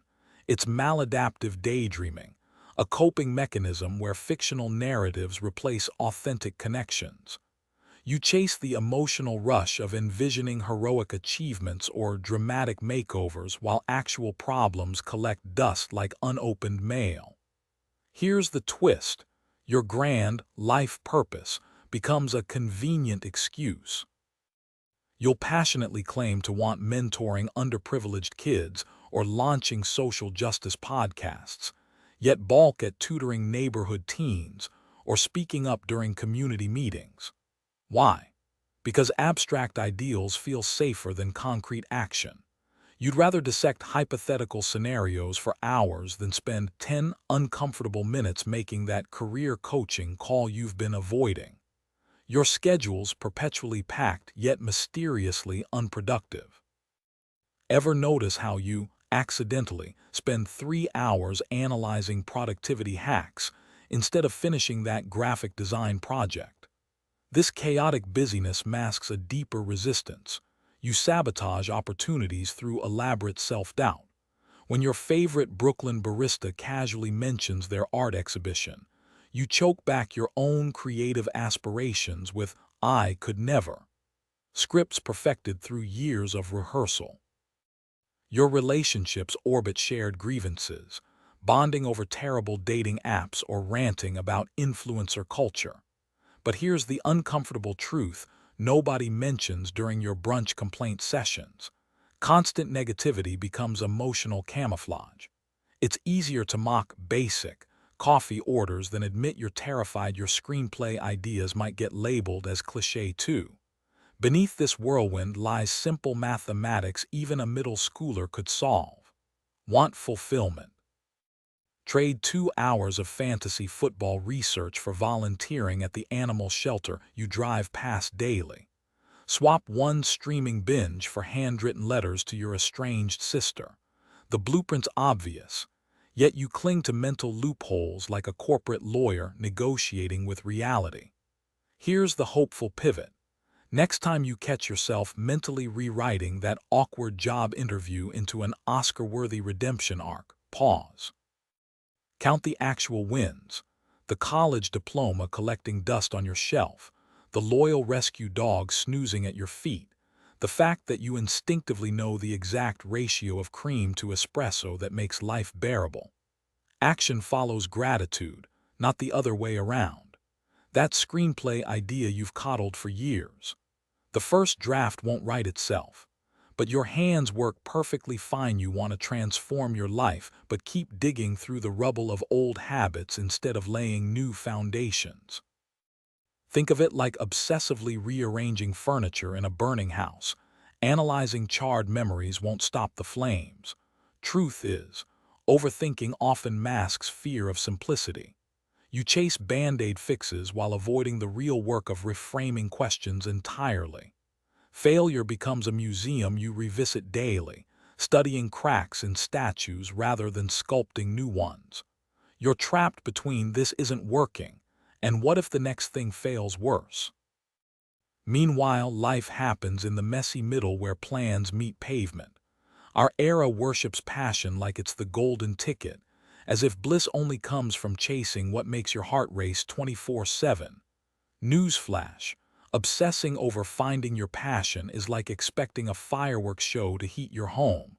Purpose: that's the slow burn campfire you build through deliberate choices. Let's get real, passion's the glitter, logic's the glue. Ever seen someone quit their stable job to follow their dreams, only to panic when rent's due? Exactly. Here's the twist: passion whispers climb every mountain, while logic mutters maybe pack a map first. Take Jake, a graphic designer who dreamed of opening a pottery studio. Instead of impulsively ditching his career, he spent weekends testing kiln temperatures at a community workshop. 3 years later, his Etsy shop funds his 401k. That's the sweet spot, letting logic steer while passion fuels the engine. And about those conflicting desires, picture this. You crave lazy Sundays baking cinnamon rolls and marathon training before sunrise. One isn't right. It's about which choice builds the future you actually want. Skipping today's Netflix binge to outline your business plan, that's not settling, it's strategy. The magic happens when you stop treating logic and passion like rivals and start mixing them like ingredients. Because nobody wants a cake made entirely of frosting. Building a life purely on emotion is like chasing a sugar rush. You grab whatever gives the biggest thrill, but it never lasts. People who live this way can't decide which craving to trust, so they follow the most intense high, even when it leads to choices that backfire. Think of passion as a fireworks show, dazzling in the moment, but once it fizzles, you're left in the dark. Relationships rooted only in that spark often crash because they mistake temporary excitement for real love. Love isn't just butterflies or grand gestures, it's showing up even when the playlist gets boring. Take my buddy Jake, who ghosted his girlfriend after their road trip because the vibes didn't hit the same. Turns out, he'd confused love with the adrenaline of new adventures. Logic, though. It's the GPS that keeps you on track when the scenic route turns into a dead end. Real love has a purpose, like building a life together, not just clinging to someone so you're not alone or propping up your ego. Oh, the thrill,'s gone. Must be your fault, time to swipe right on someone new. But here's the kicker. Passion burns hot and fast, while logic helps you plant seeds for a garden that actually grows. Ever notice how emotions scream the loudest but rarely solve anything? Passion's like blasting your favorite song on repeat until you hate it. It's all-consuming, blinding you to other perspectives. Meanwhile, logic lets you step back and ask, is this helping me become the person I want to be, or just feeding who I am right now? Passion answers questions you didn't know you had. It's that aha moment when a puzzle piece clicks. But here's the truth. Lasting decisions aren't made in the glow of a dopamine high. They're built on choosing each other's tomorrow, not just today's hype. The clearest indicator you're truly progressing in life. You have no clue where you're headed. If you did, you'd just be retracing old steps. Meanwhile, clinging to that reckless, impulsive thrill, that's the past whispering, proof you're still chasing validation for someone else's scoreboard. Society loves selling two conflicting scripts. One screams, chase your wildest dreams, while the other mutters, hone your potential. The dream chaser narrative traps you in constant comparison, convinced your reality falls short. But the potential path, it forces you to question why those glittering goals matter, and often you realize they don't. Funny enough, both roads lead to the same destination. One just skips the burnout. Passion thrives on obsession, logic cuts through it. Think about it. Passion clings to a fantasy, usually a fleeting emotion. People romanticize careers or relationships as endless euphoria, ignoring the grind. Take Sarah, a graphic designer who adored her job until client demands drained her. Logic doesn't sugarcoat, it whispers. Even dream jobs have Mondays. Relationships. Loving someone doesn't erase arguments, but showing up daily even when it's tough builds resilience. Over time, the chaos fades, leaving something sturdier. Here's the twist. Gratitude isn't some fluffy buzzword. It's logic's secret weapon. You don't find gratitude, you choose it.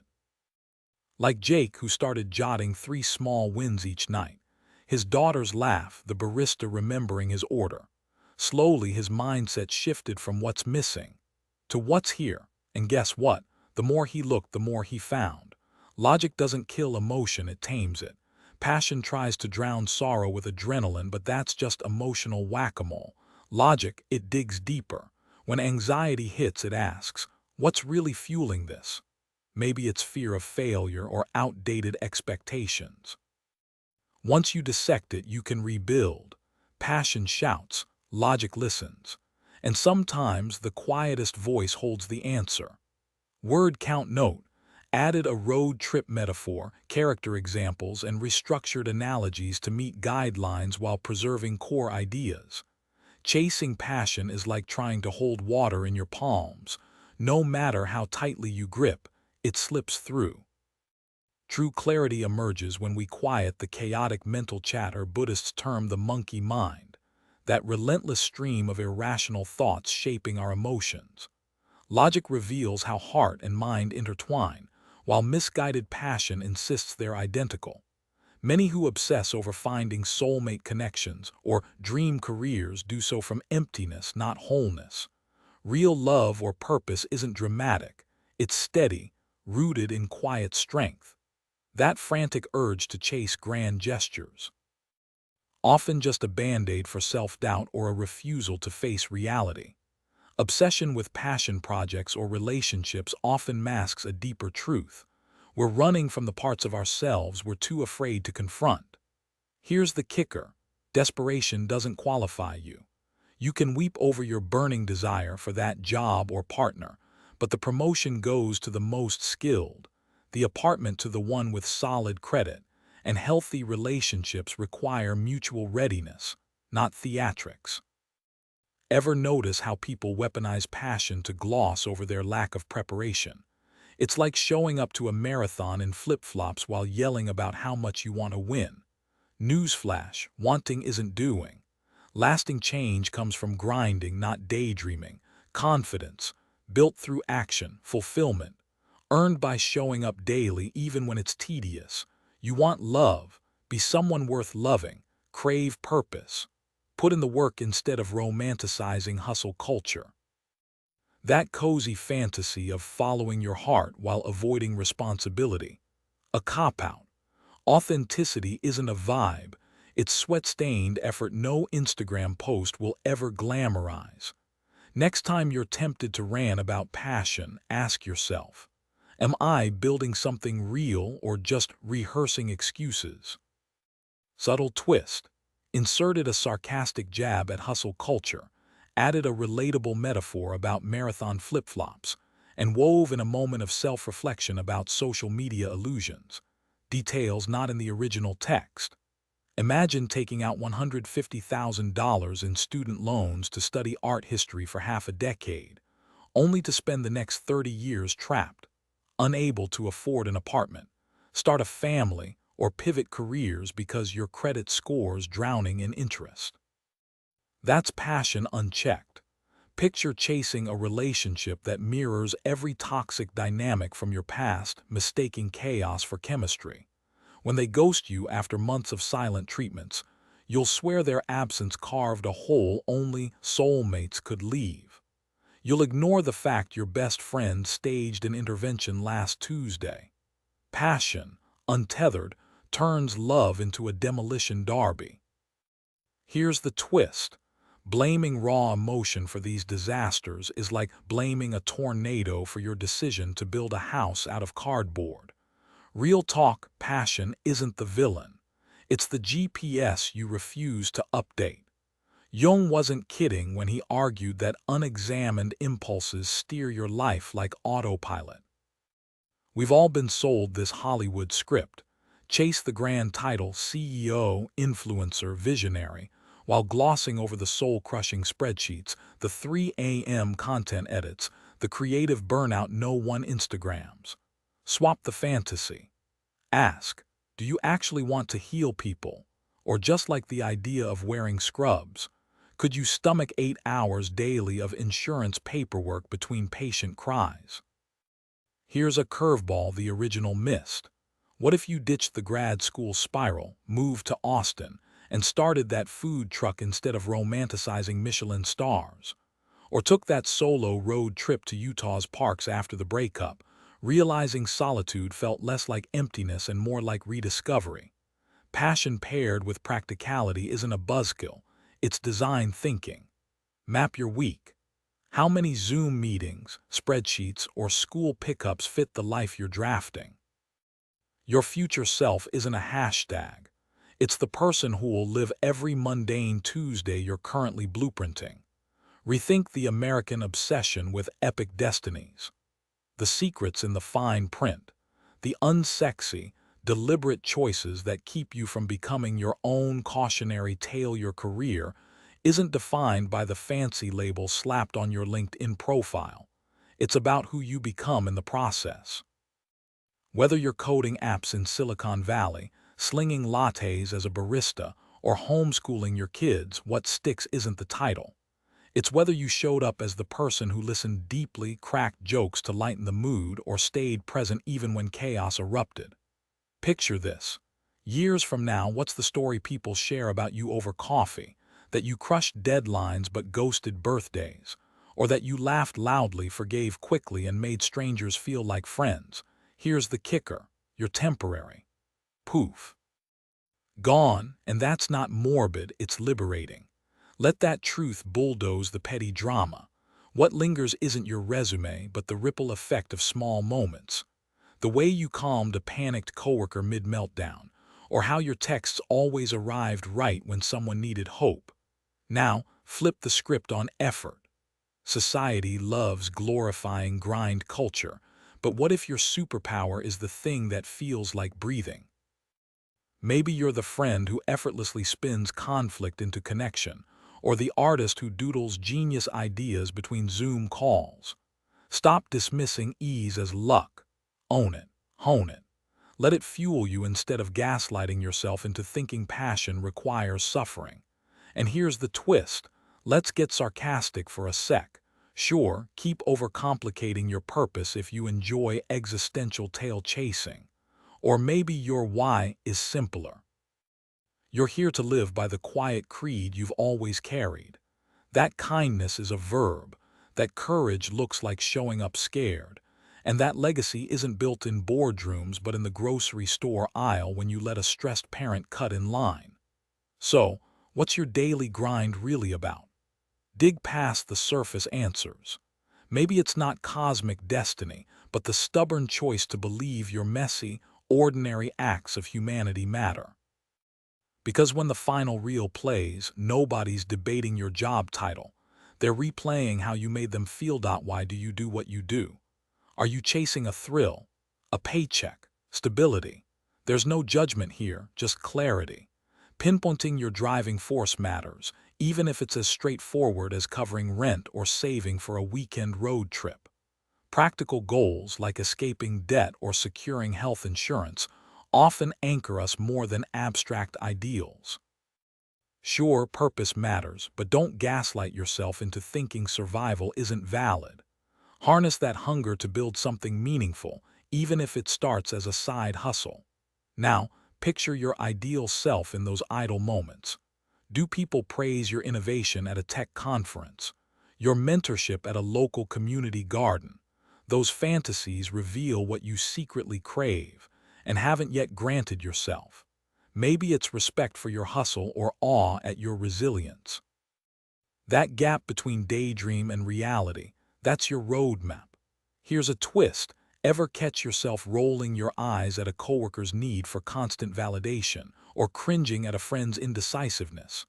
Newsflash, the traits that irk you most are mirrors. The louder your never me reaction, the closer you are to your own shadow. Annoyed by show-offs, congrats, you've got untapped ambition. Frustrated by pushovers, hello, repressed boundaries. Denial's a pricey habit, it drains energy better spent building the life you actually want. Let's get real, Everything sucks sometimes. Toxic jobs suck. Passion projects suck when you're pulling all-nighters. Even scrolling through Instagram sucks when FOMO hits. But here's the power move: choose your suck. Suffer for the startup that lights you up, not the soul-crushing gig. Suffer for the therapy sessions that heal old wounds, not the dead-end fling. What's your kryptonite? Perfectionism. Ghosts from your ex's almost proposal. That voice whispering you're not enough. We all have a puppet master. Yours might dangle validation like a carrot or spin you in circles chasing unread texts. Name it. Own it. Then rewrite the script. Bonus twist. Imagine your future self, 10 years older, sipping coffee on a porch in Colorado.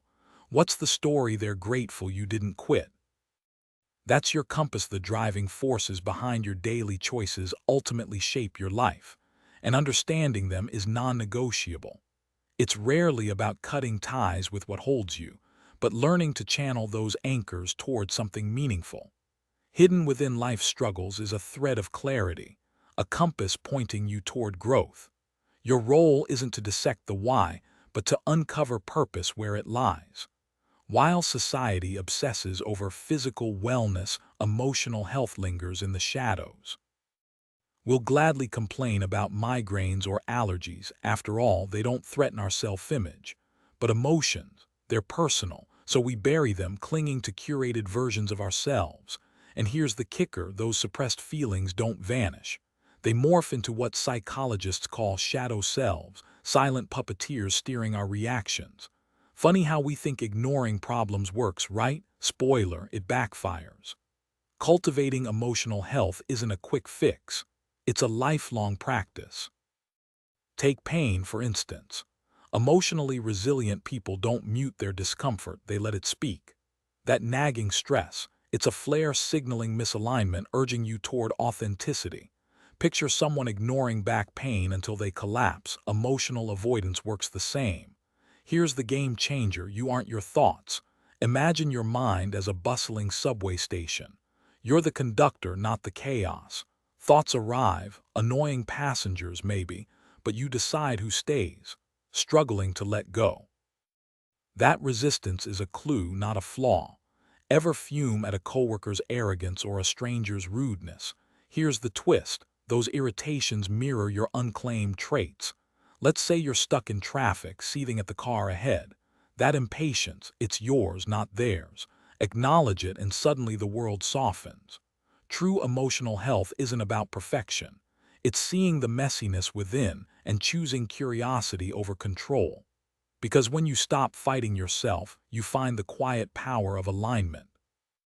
And isn't that the ultimate plot twist?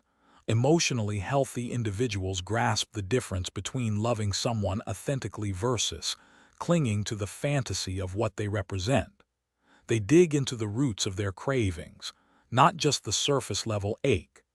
Take the person convinced they're unlovable. They might chase a fairy tale partner to patch that insecurity, mistaking validation for real connection. But those who unpack their motives, they pursue relationships built on mutual growth, not emotional band-aids. Here's the kicker: ideas are just mental duct tape for problems we invent. If you do confront why you're desperate for love, maybe to fill a void, not because you're some hopeless romantic, you'll keep spinning in circles. Now, let's talk friendship breakups. Picture Jenna, stuck for years with a buddy who subtly mocks her career wins.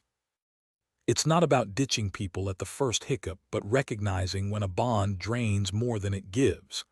Healthy folks spot the energy vampires, the ones drowning in their own drama, splashing it on everyone else.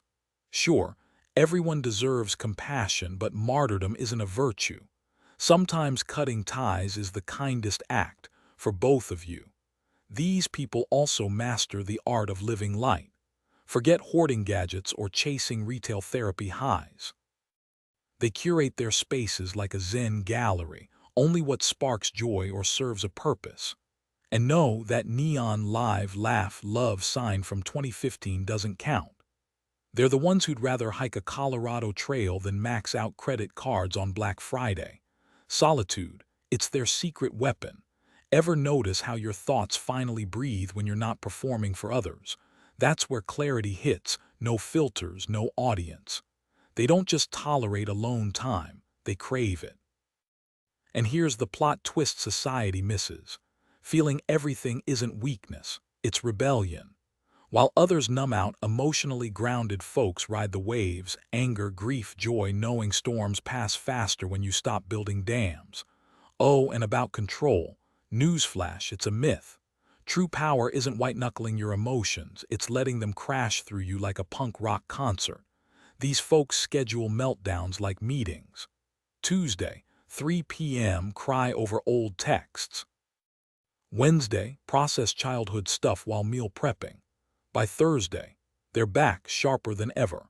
Because here's the irony. Surrendering to the mess is how you stop drowning in it. The concept of a good life often hinges on society's ever-changing yardstick, how neatly our lives fit into predefined paths of success. We cling to the illusion that happiness comes from matching our reality to past expectations, like hitting career milestones or chasing the next promotion.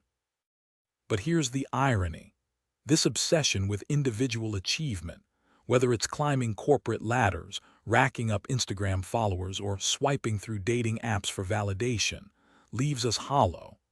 Unlike past eras focused on faith or family, modern culture equates worth with personal accolades, mistaking hustle for purpose. We dress up primal instincts, hunger for status, applause, or that dopamine hit from a viral post, as ambition, all while ignoring how disconnected it makes us. Animals don't fret over failed hunts or spiral about rejection. A squirrel doesn't lie awake wondering if it's enough. They just live. Yet here we are, spinning in circles, mistaking busyness for meaning, only to realize the finish line keeps moving. The truth: growth isn't about checking boxes or clinging to what's right. It's about letting every experience, awkward first dates, burnout, even that cringeworthy karaoke night, reshape you. As Johanna de Silento put it, the only way to fail is to sit out. Life's not a scoreboard. It's the messy, unpredictable journey of becoming. Creatures in the wild don't lose sleep wondering if they've lived well, they simply exist. Humans, though, we're wired to chase this phantom of enough. But when we judge our worth through polished highlight reels or tidy moral checklists, we're setting ourselves up to fail. Here's the twist. Our hunger for growth isn't about escaping humanity, it's about fully inhabiting it. Ancient wisdom whispers that life's beauty lies in chaotic grocery store runs and burnt Tuesday dinners, not in Instagrammable milestones. Chasing external validation, that's just your ego playing dress-up. True growth isn't found in perfection, it's in the grit of transformation. A fulfilling life isn't measured by trophies collected, but by how often your beliefs crumble like old cookie jars. It's in the 3M diner conversations where laughter dissolves into tears over bottomless coffee. The friendships you walked away from when they stopped fitting your soul. The journal entries scribbled during lonely hikes through smoky mountain trails, pages stained with rain and realizations. Funny story, I once met a stranger on a cross-country road trip who convinced me to reroute to New Orleans. We spent 2 days debating philosophy over beignets. Life's best moments often detour. Here's the shift. Stop romanticizing passion. Purpose isn't some grand fireworks display. It's the steady glow of a porch light guiding you through ordinary nights. Measure your days by how often sunlight through your blinds made you pause mid-rant. By the relationships that left you raw but wiser. By the mornings you dragged yourself to work despite dead dreams, only to discover resilience tastes like bitter coffee. That itch for something more, when you've got no clue what more even means. That's not restlessness, it's your compass. True richness lives in the muddle, the plans that imploded, the love that lingered in goodbye letters, the quiet epiphanies during subway delays. It's not about flawless execution, but about how wide you cracked your heart open when everything went sideways. The magic isn't in the grand finale. It's in counting fireflies instead of milestones. While you wander through the messy middle, there's a quiet voice inside you that doesn't speak in sentences or logic. It whispers through feelings, nudges you toward choices that defy explanation. You don't love someone because they check boxes on a list, you just do. You crave a city or a job not because it's trendy, but because something deeper pulls you there. The magic lies in those gut instincts, the ones you can't rationalize. Truth doesn't need justification. It's the doubts, the overthought plans, the shoulds that demand endless reasons. If your decision requires a bullet-pointed defense, you're probably ignoring what really matters. Here's the kicker: when you're truly off course, that inner voice doesn't scream. It goes silent. Think about hobbies you abandoned or people who faded from your life. Did you agonize? No, you just moved on. Funny how indifference speaks louder than heartbreak, right? Every experience, joy, pain, confusion, is a teacher. You attract them to grow. Authenticity feels effortless. It's the half-truths that tie your brain in knots. Let go of justifying illusions, and you'll hear that wordless voice again. Maybe that's why we wander, to relearn how to listen. Ever noticed how life's brightest moments defy language? Like sunlight filtering through oak trees on a hike, creating patterns no camera captures. Or that time your friends assigned each other the office roles during a watch party, laughing until your sides hurt at how someone acted. Inside jokes become lifelines. Or the electric thrill of skin brushing against skin, a silent conversation. We chase fleeting highs, declaring we'll become minimalist, start a podcast, move to Austin, convinced this change will fix everything. Yet we're blind to the irony. We can't fathom what we don't yet know, but maybe that's the point. Pause for sarcasm, because obviously adulting is just a series of Pinterest boards and existential spreadsheets. Who needs intuition when you can have a 5-year plan? The real journey. Learning to trust the quiet, to let the unspeakable guide you. After all, the best stories, like the best lives, aren't written in words. They're felt. There's something haunting about how life's lessons only click when they answer a problem you're already wrestling with. Like hearing a song lyric 100 times before it suddenly cracks your heart open. Age, just a number. Ever met a kid who schools adults on empathy, or a retiree who codes apps between bingo nights? Yet society clings to this myth that maturity equals wisdom, especially when it comes to parenting. Imagine thinking shame and control could mold a child into a functional adult, as if love weren't the real glue. And then there's intimacy, not just bodies colliding, but souls syncing, that rare fusion where sex becomes something holy instead of a sprint to the finish line. Ever catch yourself rehearsing conversations in the mirror before family dinners, scripting your role to keep the peace? It's exhausting, but those quiet moments before sleep, when the world finally hushes, make it bearable. Here's the twist: we're all guilty of boxing people into narratives we've invented. They're jealous, they're lazy, as if our assumptions aren't just projections smothering their potential. But then lightness, that weightless rush when you finally let go. Love, it's complicated.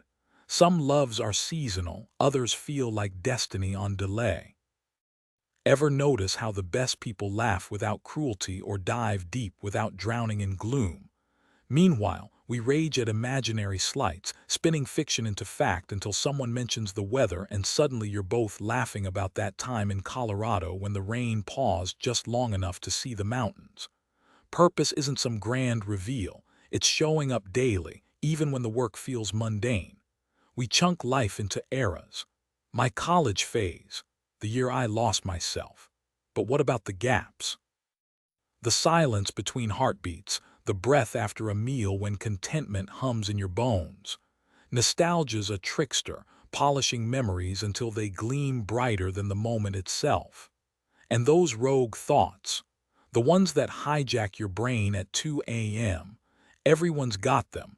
They're just too terrified to admit it.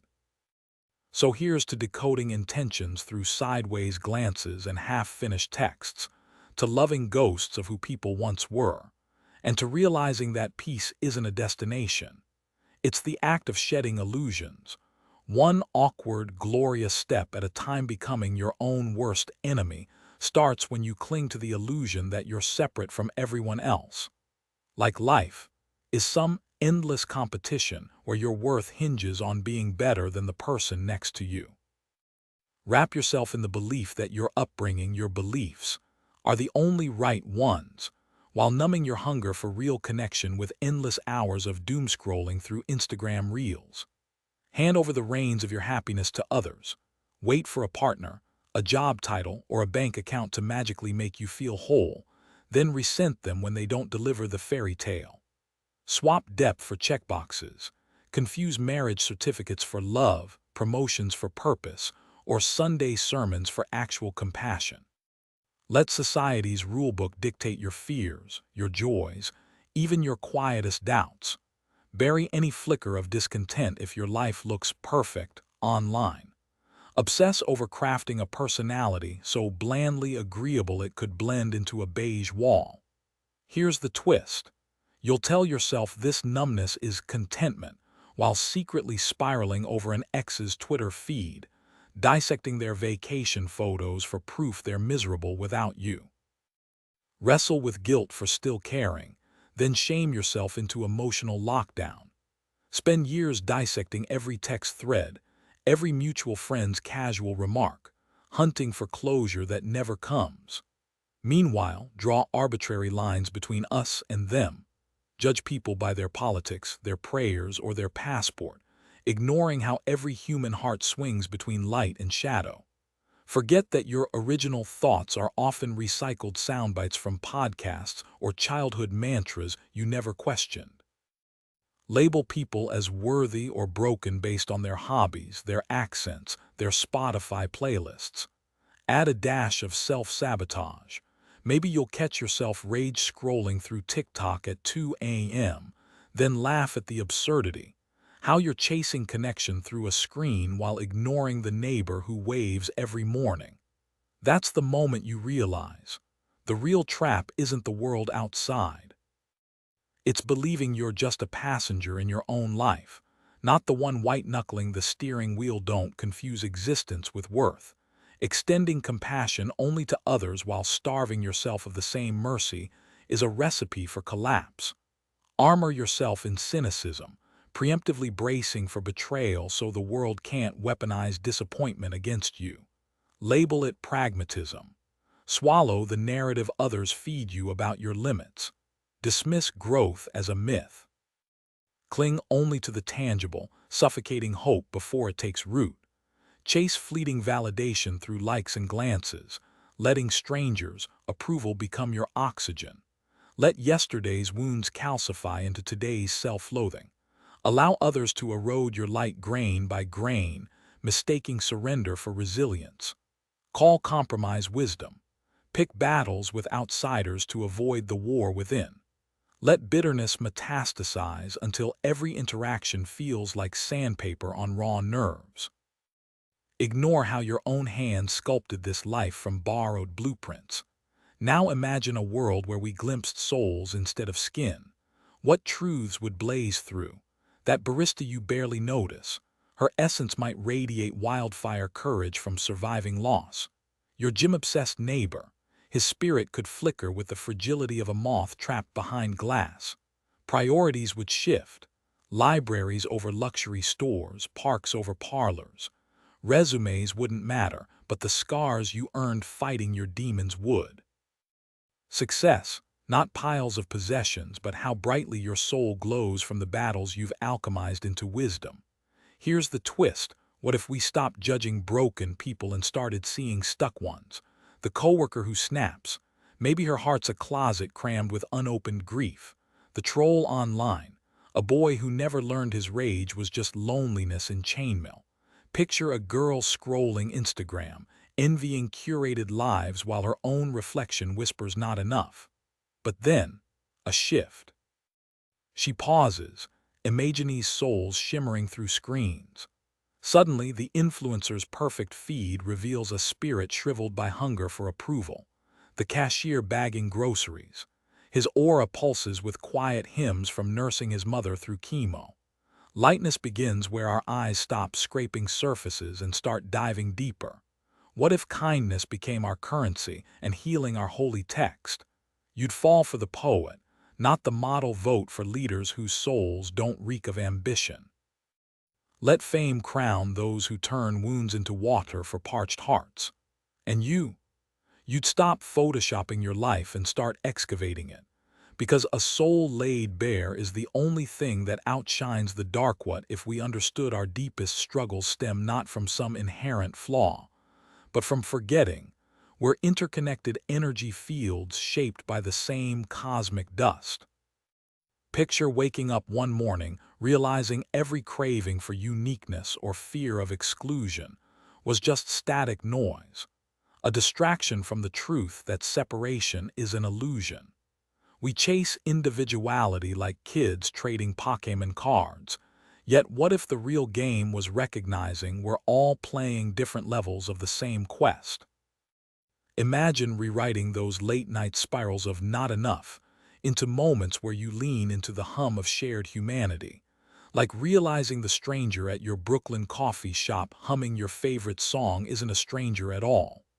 Now, why does love keep slipping through our fingers? Let's get real. We're stuck waiting for a rom-com hero to swoop in and hand us a prepackaged happily ever after, when the script's been ours to write all along. Love isn't a rescue mission.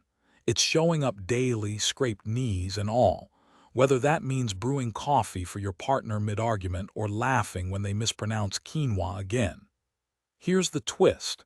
We treat it like a chemistry experiment, expecting sparks to magically sustain decades, when really it's the quiet choice to fold their weird laundry habits into your life's mosaic. And let's drop the fairy tale filters. Love won't fix your existential dread any more than a TikTok filter fixes bad lighting. It's a mirror, amplifying whatever you bring to it. Show up with self-doubt and it'll echo back in stereo. But walk in with curiosity. Suddenly you're both geeking out over conspiracy theories about moon phases at 2 a.m., realizing connection was never about being ready, but about choosing to see your reflection in someone else's chaos. Spoiler: the love you want. It starts when you stop outsourcing the hunt and begin digging up the treasure buried in your own backyard. Many of us obsess over fitting into society's mold of what's attractive, rather than embracing our true selves. We chase trends, like those endless Instagram aesthetics or cookie-cutter dating profiles, hoping to win approval, only to end up confused when relationships feel hollow. The irony: we're taught to shrink our quirks to fit a generic ideal, then wonder why no one sees the real us. Newsflash: trying to please everyone is a one-way ticket to losing yourself. Here's the kicker: if you're constantly tweaking your personality like a TikTok filter, you'll attract people who love the facade, not the human behind it. Ever notice how dating starts feeling like a bad rom-com rerun? Same awkward conversations, same disappointments. That's not bad luck, it's a mirror. Relationships expose what we haven't healed. That anger when someone ghosts you, it's not about them. It's about old wounds whispering, "Hey, remember that time you felt unworthy? Let's talk." Now let's get real. We're told to follow our hearts but also be logical. It's like using Google Maps and a compass at the same time. Total chaos. Here's a hack. Let your heart pick the destination. I want passion, adventure. Then let your mind navigate the potholes. And hey, maybe toss that inner critic out the window. Imagine your 8-year-old self tagging along on this journey. Would they be stoked about the person you're pretending to be? Probably not. Here's a plot twist. What if you ditched the rule book? Picture this. A guy named Jake quits dating apps, starts salsa dancing just because it's fun, and suddenly meets someone who laughs at his terrible moves. No strategy, no games, just Jake being Jake. Turns out authenticity's magnetic. Who knew? Bottom line: stop outsourcing your worth. Your quirks aren't flaws, they're the storyline, and that kid inside you. They've been waiting for you to hit play. That look on your face. It's a mirror of what you desperately need to offer yourself, especially if you're chasing love. Here's the twist. Loving yourself isn't just bubble baths and affirmations. It's about finally listening to that inner kid who's been waving their arms for attention, saying, "Hey, respect me, celebrate me, quit dismissing my worth. Let's get real." You're hoping a relationship will transform your world, to hand you the stability, safety, or joy you're convinced you can't conjure alone. But here's the kicker. You're searching for a flashlight while standing in a room full of light switches, until you recognize that what you crave externally already exists within. Love becomes a mirage. And don't even get me started on projection. That coworker's confidence you admire, the way your sister radiates calm. Those aren't just their traits, they're glimpses of your own potential. The more you nurture your own joy, the more you'll spot it shining through others. Heal your own chaos, and suddenly, blaming partners for your unhappiness feels as pointless as yelling at a cloud for raining. Oh, and here's the irony no one talks about. The people we love most, we often treat them like emotional punching bags. Maybe it's because they reflect back the parts of ourselves we're too scared to face. You're so selfish. You snap while ignoring your own neglected needs. Relationships thrive on one non-negotiable, relentless kindness. Not the Hallcard kind, but the type that says, "I see your flaws and choose compassion anyway." Repeat after me. The love you're chasing is your own, that spark of hope, the frustration with their habits. All of it's a neon sign pointing back to you. Want a partnership that feels like teamwork, not therapy? Start by being the teammate you want. Now about those New Year's resolutions. We're all guilty of slapping band-aids on bullet wounds, blaming jobs, waistlines, or bank accounts for our unhappiness. But real change, it begins when you stop rearranging the furniture and finally renovate the foundation. Cue the sarcastic mic drop, sure. Keep waiting for Prince Charming to fix your life. Meanwhile, the rest of us will be over here, building castles out of self-respect and calling it a day we love, imagining a new year as a portal to a brand new life.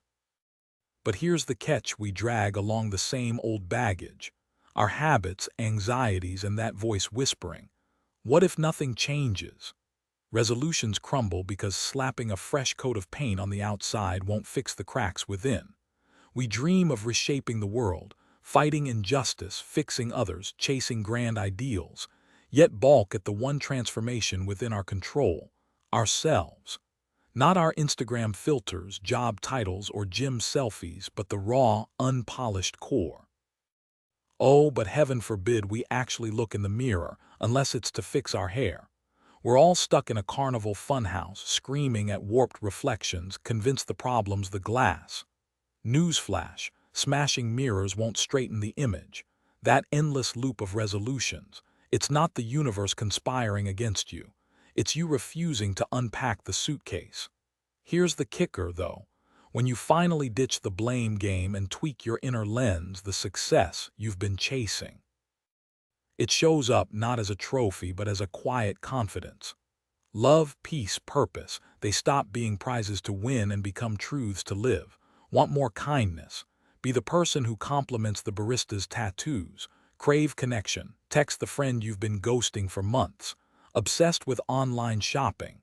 Dig into why maybe it's not the shoes but the stress you're numbing. Life's shortages are neon signs pointing to what you're withholding. Stingy with praise? Don't be shocked when applause feels scarce. Bitter about criticism? Check if you're dishing it out in whispers. And hey, if you're stuck replaying last year's regrets, try this. Replace "I'll start Monday" with "What's one tiny win I can nail today?" Funny how it works. Fix your inner compass and the map redraws itself. That mountain you've been dying to conquer, turns out it was never the peak. It was the climber tearing down the old without building something new, leaves you stranded in the wreckage. You'll inevitably patch together fragments of the past you swore to leave behind. Start fresh, even if it's messy. Clinging to routines forged for two will only magnify the empty space haunting you. Create something bold instead. Something honest, crave connection, speak plainly. The world aches for those who take time to clarify, to guide, to listen. Want joy, claim it. Hunt for moments worth celebrating. A sunset, a stranger's laugh, the way coffee steam curls at dawn. If gratitude feels foreign, dig into why. Is it burnout? Fear? Untangle it. Ask for hands to help you unravel the knots. Surrender isn't an option. Shake things up, your morning ritual, your commute, the stories you tell yourself. Wallowing in resentment, stop. Whether you're stuck in traffic or an existential crisis, bitterness solves nothing. Your reality mirrors your choices, not your identity. Build what you value. See what you nurture. Give what you wish to receive. Here's the truth. We outsource our dreams to spreadsheets and tax brackets, not to poets or passions or convictions that make our pulse race. Survival metrics crowd out the messy, thrilling stuff, the art that guts us, the questions that keep us awake. A financial planner can chart your mortgage rates and retirement funds, but not your quiet hunger for purpose. We measure success by paychecks and Pinterest-perfect living rooms, not by how fiercely we love or how wide our wonder stretches. But here's the kicker. No amount of fancy cars or Instagram-worthy vacations fills the void where curiosity used to live. Chasing external validation won't nourish your soul. Yet we keep sprinting the same hamster wheel, convinced the next promotion or sleek gadget will finally spark joy. Spoiler, it won't. Happiness isn't a stockpile.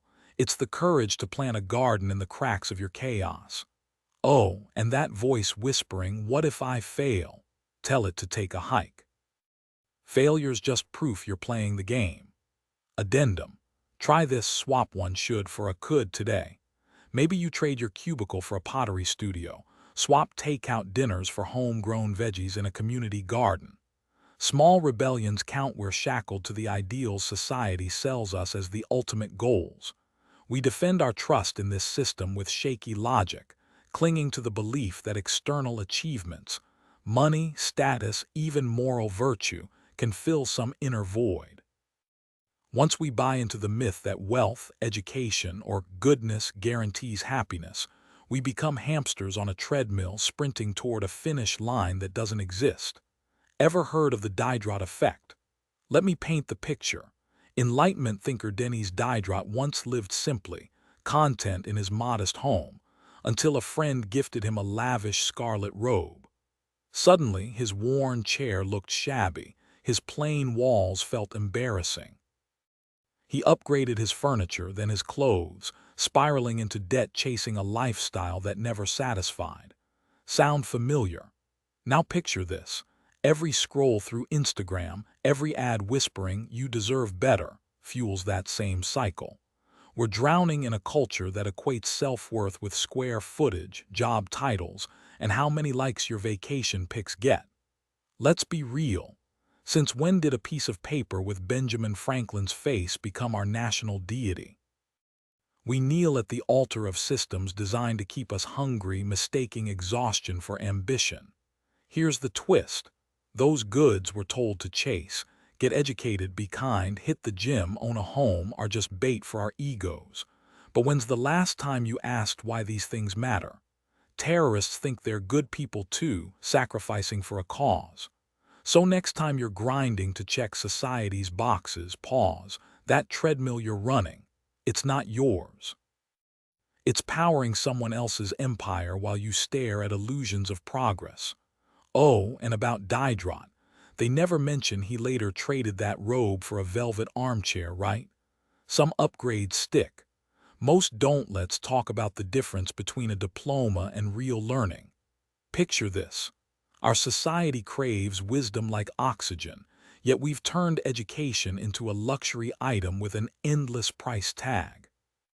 We've normalized crushing student debt and half-hearted classroom experiences, all while pretending a degree magically equips someone for life. Ever notice how we preach respecting elders, but let entire generations coast on outdated beliefs they formed in their 20s? It's like we're handing out gold star stickers instead of meaningful credentials, certificates that pledge prosperity while trapping people in soul-crushing debt. and excusing narrow-mindedness with a shrug because that's just how it is. Don't get me wrong, education matters. It's the only thing that matters. But what if we reimagined it? Imagine graduates leaving campus not as corporate drones primed for cubicles, but as curious thinkers who have dissected history, debated ideas, and discovered what fuels their passions. People who can dissect arguments, design their own path, and reject prepackaged lifestyles. Take icons like Maya Angelou, Steve Jobs, or Serena Williams. None were defined by lecture halls. Their brilliance thrived because they dodged the right answer's trap. They didn't filter their ideas to please professors or trade authenticity for a GPA. Here's a twist. Plato's cave allegory hits different today. We're all chained to screens, mistaking viral tweets and AI-generated clickbait for reality. True education isn't about memorizing shadows on the wall. It's realizing there's a whole world outside the cave. The danger. We've started decorating our chains. We cling to inherited biases like heirlooms, refusing to question why we hold them. Newsflash. Enlightenment isn't a group project. You don't need permission to flip the script. Think about the barista with a philosophy degree scribbling poetry between shifts, or the tech CEO who dropped out to build apps in their garage. Real learning happens when we stop conflating classrooms with curiosity. So next time you see a graduation cap, ask, does this symbolize compliance? Or a launchpad for burning questions. Society doesn't reward bold ideas, it praises what's deemed acceptable. But here's the kicker. Acceptable often means coloring inside lines drawn by others, not some universal truth. We're taught to measure ourselves against other people's checklists, their definitions of success, beauty, morality, as if life were a game where they hold the rule book. The real challenge, radical self-acceptance in a world that profits from our insecurities. It's about seeing through the illusions, even the ones everyone else buys into. Imagine swapping shame for humor, trading judgment for kindness. Progress isn't about burning the old playbook. It's building something better that makes the outdated irrelevant. Now, falling out of love isn't about losing someone. It's about wrestling with the phantom version you created. Picture this. You lose a job, replace it with a better one, life moves on. But lose a person. The absence carves a hole no replacement fills. We romanticize heartbreak like it's proof we love deeply, but clinging to ghosts. That's just using nostalgia as a band-aid for our own voids. Ever catch yourself pining for a future that never existed?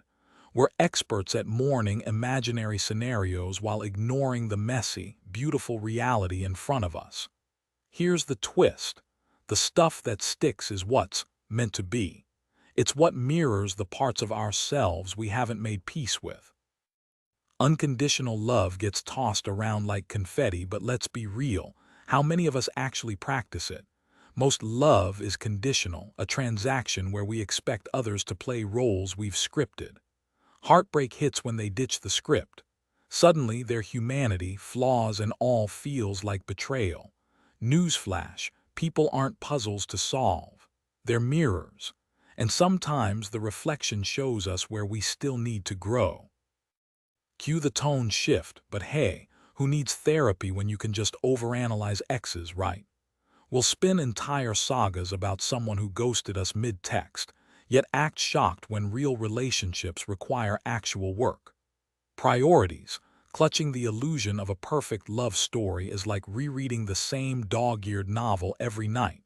You underline the same passages, ache for rewritten endings, yet the ink never changes. That ex who once felt like your co-author. They're just a footnote now, a frozen subplot in your memoir. A buddy of mine compared it to his vintage Mustang obsession.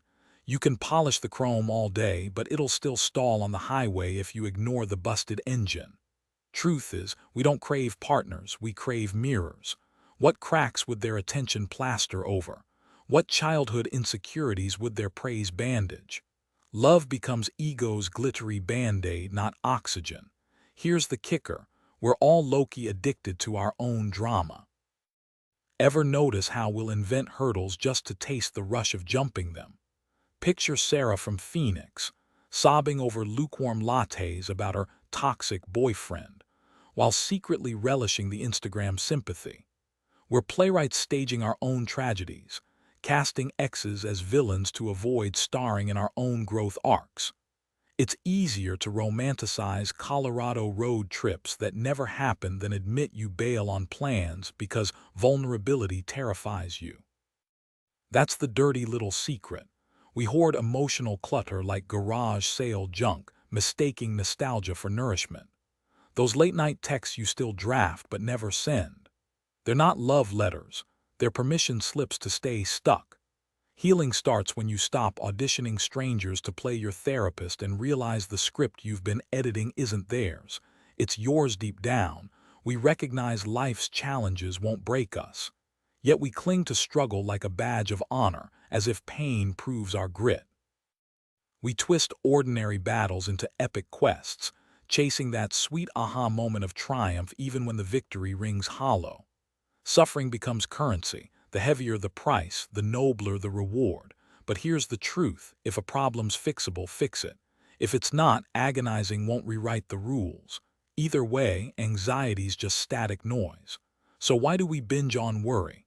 Maybe because it fills a primal void in our polished, airbrushed world. What's left to survive when survival's guaranteed? When every answer's a Google search away, what's left to hunger for? We invent hurdles not because we're masochists, but because healing our self-made wounds feels safer than waiting for life to drop a bomb we can't defuse. It's not about avoiding the mess. It's about choosing which cracks to mend before the whole damn dam breaks. Last Tuesday, I cut through St. Mary's Cemetery behind the old brick church in Burlington. Rain blurred the dates on mossy headstones.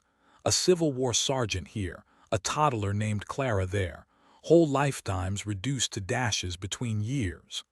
I paused at twin plots, Eleanor and Thomas Whitaker, 1842–1898. Their weathered stones leaned like old dance partners. Why would eternal light crave a flesh-and-bone cage? I wondered. A soul doesn't need sunburned shoulders or arthritic knees. It doesn't crave midnight ice cream binges or the ache of a post-gym squat. But then my palm brushed Thomas's granite marker, still warm from the afternoon sun. A soul can't feel this. Can't trace a lover's scar under moonlight or taste burnt coffee at 3 a.m. Can't scream into pillows or laugh till soda shoots out your nose. That's the messy magic of being human. We're walking paradoxes. Our spirits might be infinite, but our bodies, they're glorified rental cars with terrible mileage. Yet here's the kicker. Without skin and bones, how else would we feel the electric jolt of a handhold that says, "I'm here, I'm yours. Let's wreck this together"? Love's not some enlightened Zen garden. It's a dumpster fire of want, a beautiful disaster only meat-and marrow creatures could survive. Human existence is a messy, electrifying ride, like mainlining adrenaline instead of settling for a sip of coffee. That intensity either roots itself in something lasting or flickers out fast, leaving ashes. Souls don't clock beginnings or endings. They don't swing between joy and despair or get caught off guard by a plot twist. They've never felt the ache in your ribs after laughing too hard on a road trip, or the way your breath hitches when your toddler's sticky fingers grab your face for a kiss. Your soul can't trace the dog-eared pages of your go-to novel, the one with coffee stains and margin notes that feels like an old friend. It doesn't crave the crunch of autumn leaves under boots or the sting of sunburn after a lazy beach day. It'll never know the thrill of sneaking cookie dough from the bowl or the weight of your dad's arm around your shoulders during a silent car ride. Bodies, they're the chaos architects. They're the ones burning the midnight oil, forgetting grocery lists, and arguing over whose turn it is to unload the dishwasher. Cue the sarcasm. Who knew adulting meant mastering the art of staring into an empty fridge? But here's the twist. Those mundane chores, they're not holding us back, they're the whole point. What if folding laundry or scheduling dentist appointments isn't beneath us but for us? Healing isn't some grand quest, it's admitting you're hurt. Living isn't about decoding cosmic secrets, it's noticing the steam rising from your morning mug. The real torture isn't the grind, it's dodging it.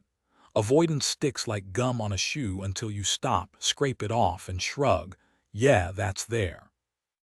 A soul borrows a body to taste life's chaos. The burnt toast, the crammed subway rides, the 2 a.m. heart-to-hearts. And that body, it'll wrestle itself raw until it finally gets it. Survival isn't the goal. Feeling is, even when it's boring, especially when it's not. The human experience isn't meant to be sanitized or stripped of its shadows. We aren't here to outrun our humanity, we're here to live it, messy bills and dirty dishes included. Life isn't a straight path towards some glittering horizon of happiness. It's about letting yourself exist fully in each moment, even the ones that ache. We chase purpose like it's a trophy, but what if the real magic lies in simply allowing ourselves to be? To feel without justification, to exist without metrics.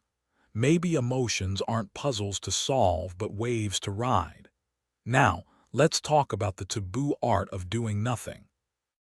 Society paints stillness as failure, a wasted hour if it doesn't pad a resume or please someone else.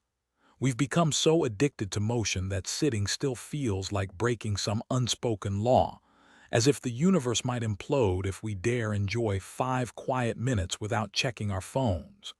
Seriously, we'd rather electrocute ourselves than face silence. In that wild University of Virginia study, folks literally zapped themselves to escape thinking. Men were twice as likely to hit the shock button, proof that toxic hustle culture isn't just exhausting, it's painful. Here's the twist. Nothing is where everything happens. Your brain isn't slacking when you're staring at clouds, it's rewiring. Memories solidify, creativity sparks, and emotions untangle. Rest isn't laziness, it's maintenance. Yet we glorify burnout like it's a badge of honor. Newsflash. Harvard researchers found sleep-deprived workers cost companies $63 billion yearly. Imagine what chronic overdoing does to actual human souls. Stillness isn't empty space. It's the fertile ground where clarity grows. Next time you're itching to be productive, try sitting with your thoughts instead. Who knows? You might even survive without the shock button. Ignoring moments of quiet reflection means handing control over to unresolved emotions. Stephanie Brown, a therapist based in Chicago, challenges the myth that productivity requires constant motion. We assume pausing to process holds us back, but the truth, bottling up frustration or anxiety only amplifies those feelings. It's like trying to silence a smoke alarm. Eventually, the mental static gets so loud you'll drown it out by overloading your schedule. Creativity, ironically, doesn't bloom under pressure. Picture a software developer named Marcus who hit a wall coding a new app until he ditched his desk for a hike in the Rockies. Miles from his screen, the solution clicked. Studies reveal that breakthrough ideas often emerge when we step away, letting our minds drift beyond spreadsheets and to-do lists. Einstein famously called this mental state the sacred intuitive mind, where imagination outpaces logic. Here's the kicker. Obsessively grinding toward a goal might actually sabotage it. Chronic stress from non-stop focus doesn't just drain joy, it chips away at your health, relationships, and eventually your motivation. But hey, who needs sleep when you can have a third coffee, right? Spoiler, your body disagrees. Embracing pauses isn't laziness, it's biology. Author Tim Crater nails it. Idleness isn't a luxury, it's mental vitamin D. Without it, inspiration flatlines. Mindfulness, whether through cooking dinner mindfully or laughing with friends, builds resilience, sharpens focus, and yes, even sparks creativity. So next time you're elbow deep in work, consider this. Walking away might be the fastest route to finishing. The roots of our relationship struggles often trace back to childhood, where blueprints for love and connection first form.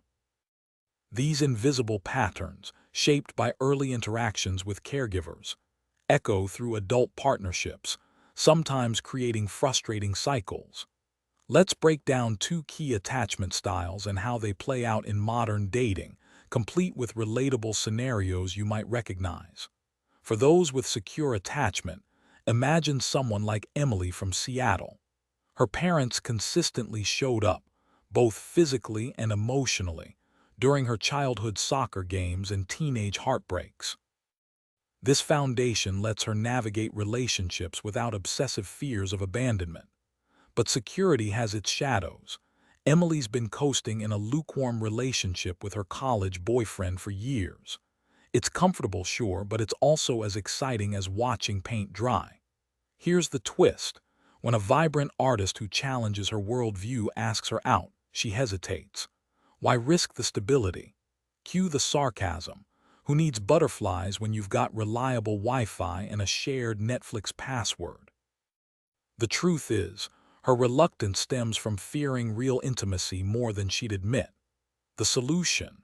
Sometimes you've got to trade the safety net for the trapeze. Now meet Jake, a tech worker in Austin who embodies avoidant attachment. Picture a guy who ghosts plans when things get too feelings-why his childhood. A masterclass in emotional neglect, parents who treated tears like malfunctioning robot behavior. Fast forward to last month's camping trip with friends. When the conversation turned deep under the stars, Jake suddenly remembered an urgent work email. Classic avoidance. The kicker: he'll spend hours comforting his drama-prone roommate yet apologizes for existing if he forgets to buy milk. The pattern's clear. Jake equates vulnerability with impending rejection, a belief forged when his kindergarten tears were met with eye rolls rather than hugs. Breaking free means starting small, maybe admitting to his buddies that new relationships terrify him, testing the waters of authenticity. Both styles reveal this uncomfortable truth. We often choose familiar misery over unfamiliar joy. The secure cling to mediocrity like life rafts, while the avoidants build fortresses around their hearts. But here's the hopeful part. Recognizing these patterns is the first step toward rewriting them. Next time you're scrolling dating apps or debating another Talkspace text, ask yourself, am I choosing this path because it's healthy, or just because it's what my inner child recognizes? Building trust in relationships can feel like navigating a maze blindfolded, especially if you grew up with unpredictable caregivers. Imagine your parents swung between smothering you with attention one day and dismissing your feelings the next. That inconsistency wires your brain to brace for chaos, leaving you stuck in a loop of overthinking every text message or sidelong glance. You might cling to relationships like a life raft, terrified the next wave will sweep you under, yet part of you stays guarded, convinced people will vanish if you blink. Take Sarah, a barista from Austin who spent years swiping on dating apps, convinced every match would ghost her. Then one rainy afternoon, a stranger at the coffee shop joked about her overthinker's playlist of worst-case scenarios. It hit her. Obsessing over imaginary disasters wasn't protecting her. It was trapping her in a self-made cage. Here's the twist. Anxiety isn't a crystal ball. Sure, rehearsing every breakup scene might feel productive, but when did catastrophizing ever brew a decent latte? The fix: swap mental doomscrolls for small acts of trust, like sharing a vulnerable story with a friend without scripting their reaction first. Now, if your childhood felt more like a survival thriller, say, a parent who swung between rage and remorse, you might have learned to disconnect from your own instincts. Meet Diego, a mechanic from Phoenix who buried memories of his dad's explosive temper until a therapy session unearthed them. He realized he'd been dating people who echoed that chaos, mistaking drama for passion. Healing meant rewriting his script, journaling, joining a men's support group, and finally trusting his gut when it whispered, "This isn't love, it's familiar pain." Suppressing emotions. It's like trying to hold a beach ball underwater. Eventually, it rockets back up, often as insomnia, unexplained anger, or that third pint of ice cream after a fine day. The key isn't to outthink the storm, but to anchor yourself in the present. After all, connection isn't about avoiding wounds. It's about learning which scars deserve your attention. Emotional suppression isn't just brushing feelings under the rug. It's dismissing them as bad or irrelevant, which backfires hard. Those emotions, they're your body's survival toolkit, evolved to protect you. But here's the kicker. Most of us never learned how to handle them, so we default to avoidance. Take that infamous 1988 study by psychologist Daniel Wenger. He discovered something wild. People told not to think about a white bear couldn't stop picturing it, while those free to think about anything barely noticed the creature. Who would have guessed? Fighting your feelings is like slapping a "hey, think about this" sticker on your brain. Here's the brutal truth. You can't outrun emotions. They'll leak out sideways, like snapping at your barista over a lukewarm latte or spiraling because your boss said, "Good job, but..." Sound familiar? Maybe you're the friend who cancels plans last minute, terrified of being seen, or the person who morphs a coworker's offhand joke into a full-blown identity crisis. Or perhaps you're stuck in comparison mode, measuring your worth against everyone else's Instagram highlight reel. Ever catch yourself ranting about trivial stuff like traffic or slow Wi-Fi while ignoring the real ache underneath? That's suppressed emotion screaming for attention. They'll hijack your decisions too, overthinking every choice, procrastinating until deadlines loom like storm clouds. It's all your psyche's way of saying, "Hey, deal with me already." And relationships, they become minefields. You ghost partners over minor spats, freeze when challenged, or secretly tally others' flaws to feel better about yourself. Newsflash, time won't fix this. Those patterns, they're on repeat until you hit pause and ask, what's really going on here? Here's the twist. Next time you're fuming over burnt toast or obsessing about being perfect, laugh at the absurdity. That rage isn't about the toast. It's about the job rejection you shrugged off or the friend who forgot your birthday. Emotions are sneaky, but they're also your allies. Listen close enough, and they'll spill the tea you've been avoiding. You carry bitterness toward whoever you believe caused your hurt, the faceless culprits behind your stalled dreams or indecisive spiral. Walls guard your heart, convinced vulnerability invites judgment. There's this nagging sense of invisible spotlights tracking your every move, as though strangers dissect your choices over coffee. Newsflash: they're too busy worrying about their own unraveling lives. You crave forward motion, yet emotional quicksand holds you back. Your mind races ahead while your heart lingers in yesterday's rubble. Life's revelations hit like sudden summer storms.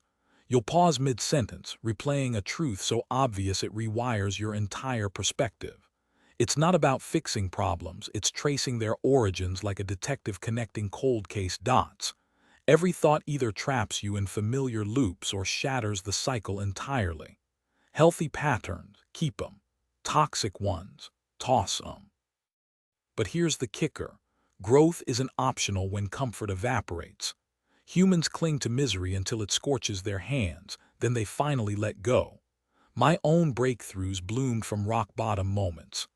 Clarity struck once during a solo hike in Arizona's Red Rocks, realizing every misstep, even the train wreck choices, carved my path here. I wasn't broken, I was surviving. Had I smiled through the chaos, I'd be living someone else's script. Turns out, rebellion was my sanity. Funny thing, liberation sneaks in when you stop rewriting history. That coffee shop epiphany. It came from a stranger's offhand remark about burnt toast. Suddenly, it clicked. My messiest chapters weren't failures. They were lifelines. Growing through hardship often starts with sensing life's friction before fully grasping what better even looks like. Is that wild? We instinctively recognize discomfort long before we map the path to relief. Every meaningful shift in ourselves in the world is built on countless small rebellions against the status quo. That's why I gathered these insights, raw, liberating truths from 49 voices, mine included, each a spark to light your own way. Let's dive in. Picture this: I'm scribbling notes in a Brooklyn diner, eavesdropping on a vet recounting his shift from rage to resilience over burnt coffee. His story, how he rewired his mindset after war, inspired this whole project. Here's the gold we've mined. My mind's a garden, I pick the weeds, plant the flowers. Sorry, not sorry, disagreement isn't a debt. Chasing every dream at once, you de-drown in the rush. Timing the secret sauce, savor each flavor. Family, faith, identity, customizable. Yesterday's mold doesn't fit today's clay. Then it hits. Life's not a rigid biography. It's a highlight reel of moments, like that time I summited a Colorado trail, lungs burning, realizing permanence is a myth. Even agony expires. Cue the tone shift, let's get cheeky. Oh, the irony, we white-knuckle misery like it's a trophy when joy's just a perspective tweak away. Feeling trapped, congrats, you're holding the keys. Funerals aren't about beauty fading, they're about hearts that shape the air in a room. Love's not a rom-com marathon, it's a buffet: friendship, passion, quiet kinship, and failure, just proof you're playing the game. Wrap it raw, you're a mosaic of every battle survived. Forged in fire, softened by grace. Own it. So, what's your next tiny revolution? Life isn't about waiting for some distant finish line to start building what truly endures, the legacy you craft long after you're gone. Love isn't a competition where you're judged against others, looks, bank accounts, or status. The most cherished people I've known weren't the richest or most polished. They were the ones who showed up authentically, flaws and all. And here's the kicker. Even when your brain spirals into obsessing over appearances, reality check. No one's keeping score but you. Here's the raw truth. Now is all we've got. Yeah, the whole live in the moment bit sounds like a broken record, but what's the alternative?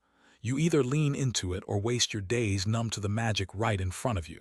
When life throws curveballs, and it will, don't waste energy fighting the storm. Every setback, every heartache, every unexpected detour, they're not random. They're building blocks. Focus on the wrong things and you'll drown in them. Focus on growth and suddenly the world cracks open. Funny thing, I once met a guy who lost his job, packed a duffel bag and hopped a train to Colorado. 2 years later, he's running a thriving dog-walking business under the Rockies. His secret: I stopped waiting for permission to live, he said. That's the twist. Life's not about some aha trophy moment. Joy's in the messy middle, the grind, the laughter, the tiny wins. Your past, it shaped you. Your present, it's sculpting who you'll become. And here's the power move: you steer that ship. Not your circumstances, not others' opinions. Ever heard the saying, the world isn't happening to you, it's happening through you? Chew on that. Every experience, good or brutal, is fuel. Metabolize it, grow from it, and when you're convinced you're stuck, there's always a path, even if it's hidden under doubt. A new gig, a cross-country move, a wild idea scribbled at 2 a.m. You're only trapped if you let the walls close in. So here's your reminder: stop chasing universal approval. Set boundaries. Demand the respect you deserve. And for God's sake, savor the ride. Regret's a bitter pill and the only dose worse than failure. Giving up before you've really begun life's meant to meet you where you're ready. Your job is staying open for what finds you. Here's the kicker: lighten up. We're all temporary here, so why sweat the script? Trying to fix everyone else, forget it.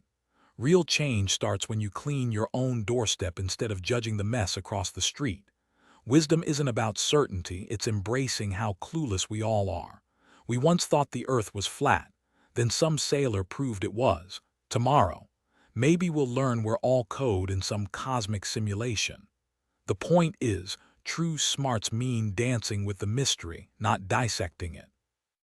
I still remember buying that Amtrak ticket with my own cash, watching the Rockies blur past my window. That ride taught me independence tastes like stale coffee and freedom. You want eternal life? Newsflash, you're already infinite. Stop waiting for someday. What's stopping you from living that truth now? Even if you try ditching hope or love, good luck, those cling like glitter. Here's the twist. You're literally stardust shaped by compassion. The rest, just static. Walk into a public library, every story ever told waits on those shelves. Wake up tomorrow, same deal. It's all there if you choose to see it. One choice reshapes everything. Marcus Aurelius nailed it in Meditations. Refuse to let chaos rent space in your head. Find magic in paperback novels, farmers market peaches, tangled bedsheets. Our messed up world dismisses these, but they're the real joy jackpot. Chill. In 200 years, nobody'll remember your Wi-Fi password. That's not bleak, it's permission. Make your mark messy and magnificent. Love hard, burn bright. And that voice saying you're trapped by others' expectations, mute it. You'll land okay eventually, not because some self-help guru promised, but because okay is where the road ends, even if you swerve through every pothole along the way. 20-something truth bomb. Your 20s aren't a ladder, they're a sandbox. Tear down the shaky castles. Build better. You've got time, but why waste it? Your 20s might feel like the ultimate race to curate that perfect Instagram life. The polished career, the loyal squad, the cozy apartment that screams, I've made it. But here's the twist. This decade isn't just about collecting trophies. It's about demolition. Tossing out half-hearted relationships, jobs that drain your spark, beliefs that box you in. You're clearing space for what actually fits. Funny thing, the folks who seem to have it all. They're often the ones scrolling through their own highlight reels wondering why it feels hollow. Maybe because they spent years chasing checklists instead of chasing curiosity. Your 20s. They're a garage sale for the soul. Keep the vintage jacket that feels like you. Trash the expectations that don't. Here, where the plot thickens. Imagine you're halfway through a cross-country road trip, windows down, and suddenly you realize you've been following someone else's GPS. That's the magic moment. Maybe it hits during a late-night taco run with your college roommate turned stranger, or when you quit the prestigious internship to teach surfing in Miami. Point is, reinvention isn't about grand exits, it's about tiny rebellions. Choosing the podcast over the party. Texting that artist friend to collab instead of another Netflix DM. Unhappiness doesn't come from crappy apartments or chaotic group chats. It creeps in when you outsource your joy to external wins. Think about it. The person who lands their dream job by grinding in online courses after their 9 to 5. That's power. The one stuck waiting for the economy to improve before launching their startup. That's fear wearing a logic mask. So here's your challenge. Next time you're spiraling about 5-year plans, ask, what would I try if I couldn't post about it?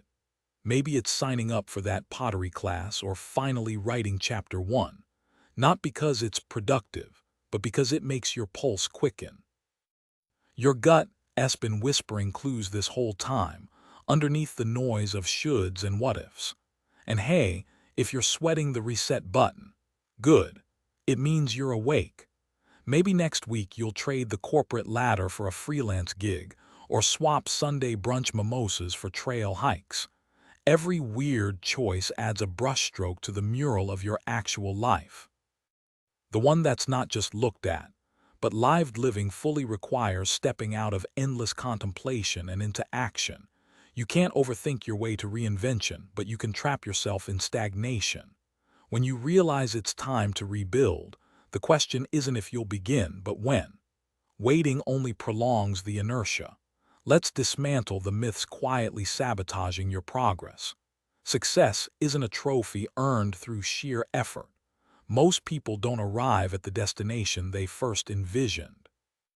Instead of fixating on outcomes, fall in love with the daily grind. Luck and circumstance play their parts, but your power lies in showing up, not scripting the finale. Craving a dream isn't enough. Desire must fuel sacrifice, resilience through rejection, and the grit to keep going when doubt screams louder than hope. Here's a reality check. You're not exempt from sunscreen, savings, or basic decency. Thinking you're the exception, that's a one-way ticket to regret. And let's talk about the imaginary spotlight. No, strangers at the grocery store aren't critiquing your mismatched socks. Social media might warp your perspective, but here's the twist. Nobody cares. They're too busy fretting over their own unflattering selfies. Progress isn't instant. Real growth simmers slowly, like that friend who finally launched her bakery after 5 years of burnt cupcakes. And busy. It's not a badge of honor. True productivity is quiet, intentional, free from performative chaos. Wait for the perfect time to create, marry, or chase your calling, and you'll wait forever. Life doesn't hand out readiness certificates. Adulthood isn't hard because you have to pay bills. It's hard because love and loss crack you open. Your purpose isn't some grand cosmic mission. It's found in small, steady acts of showing up. And that job you're meant to love, it might not exist. But finding meaning in the work you have, that's the real freedom. So ditch the rule book. Stop over-comparing. Start today, not tomorrow, not after one more scroll.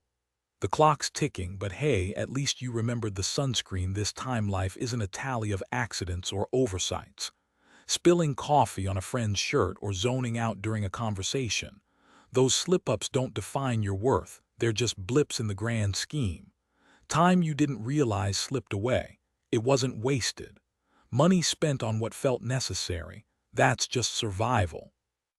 The truth is, unintended consequences only hold power if you let them. Now let's talk relationships. We often expect our partners to be emotional magicians, conjuring one perfect vibe 24/7.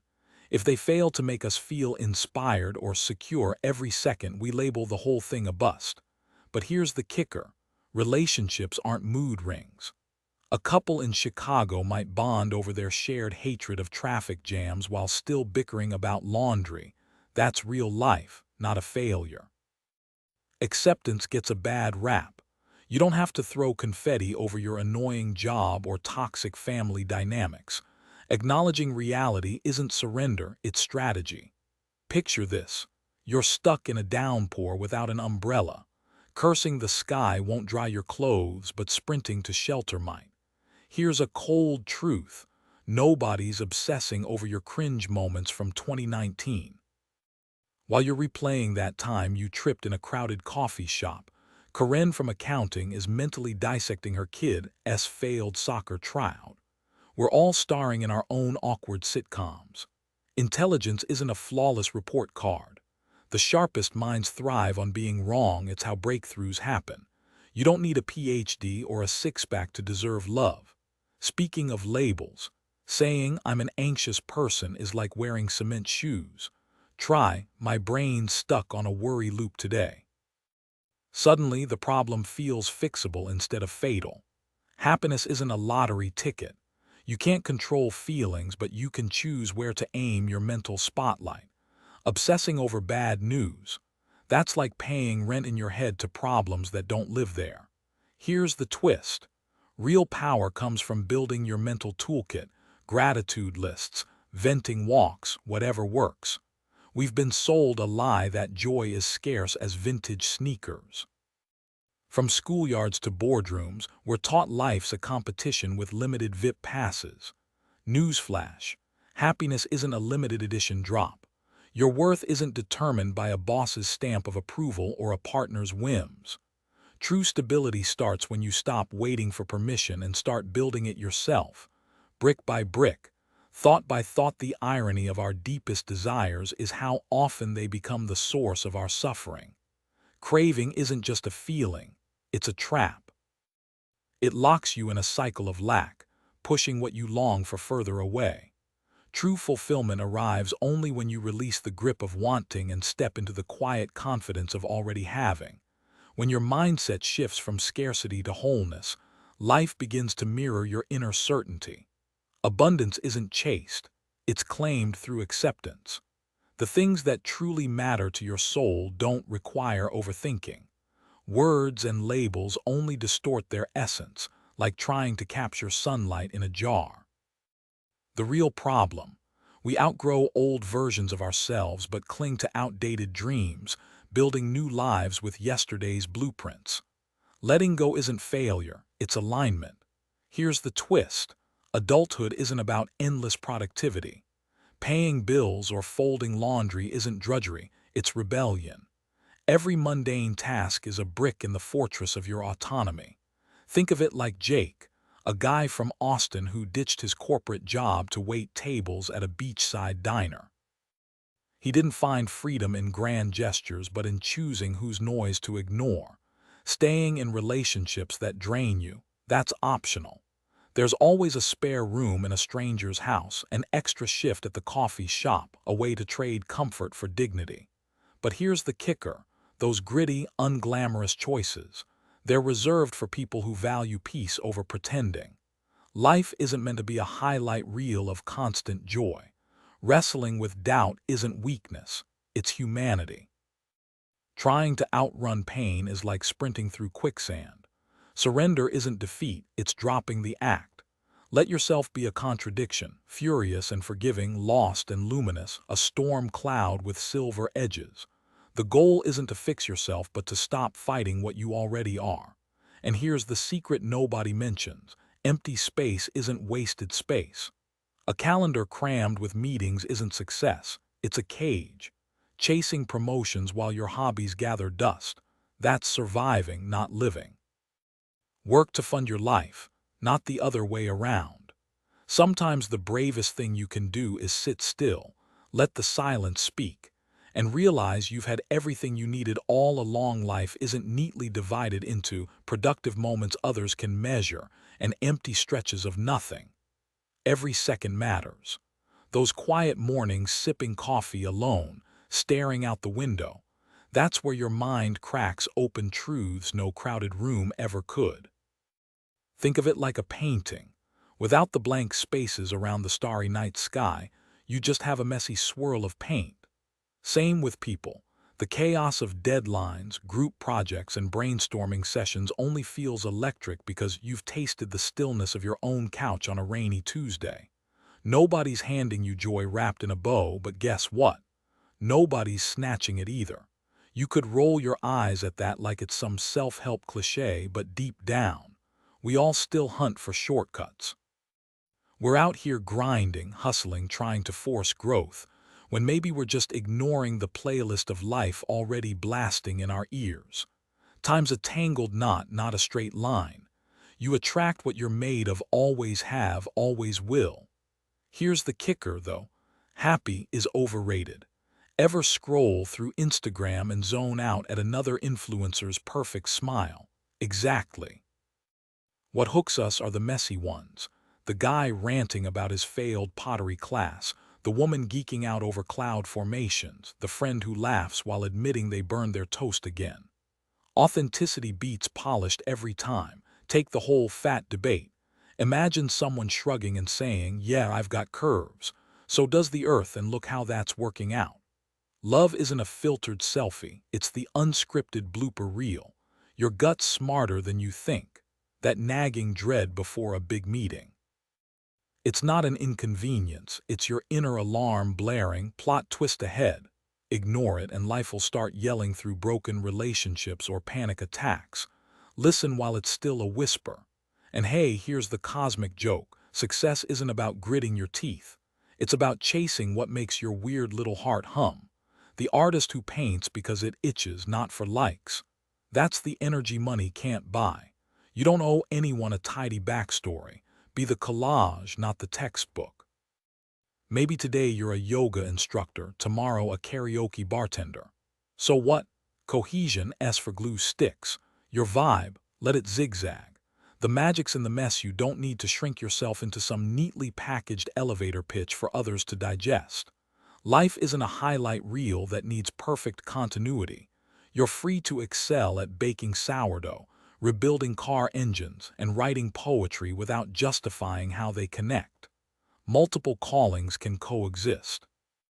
Maybe you're a barista who paints murals by night, then pivot to teaching yoga years later, each chapter valid. Being multifaceted doesn't dilute your worth. You're not a single genre memoir. You're a whole damn anthology.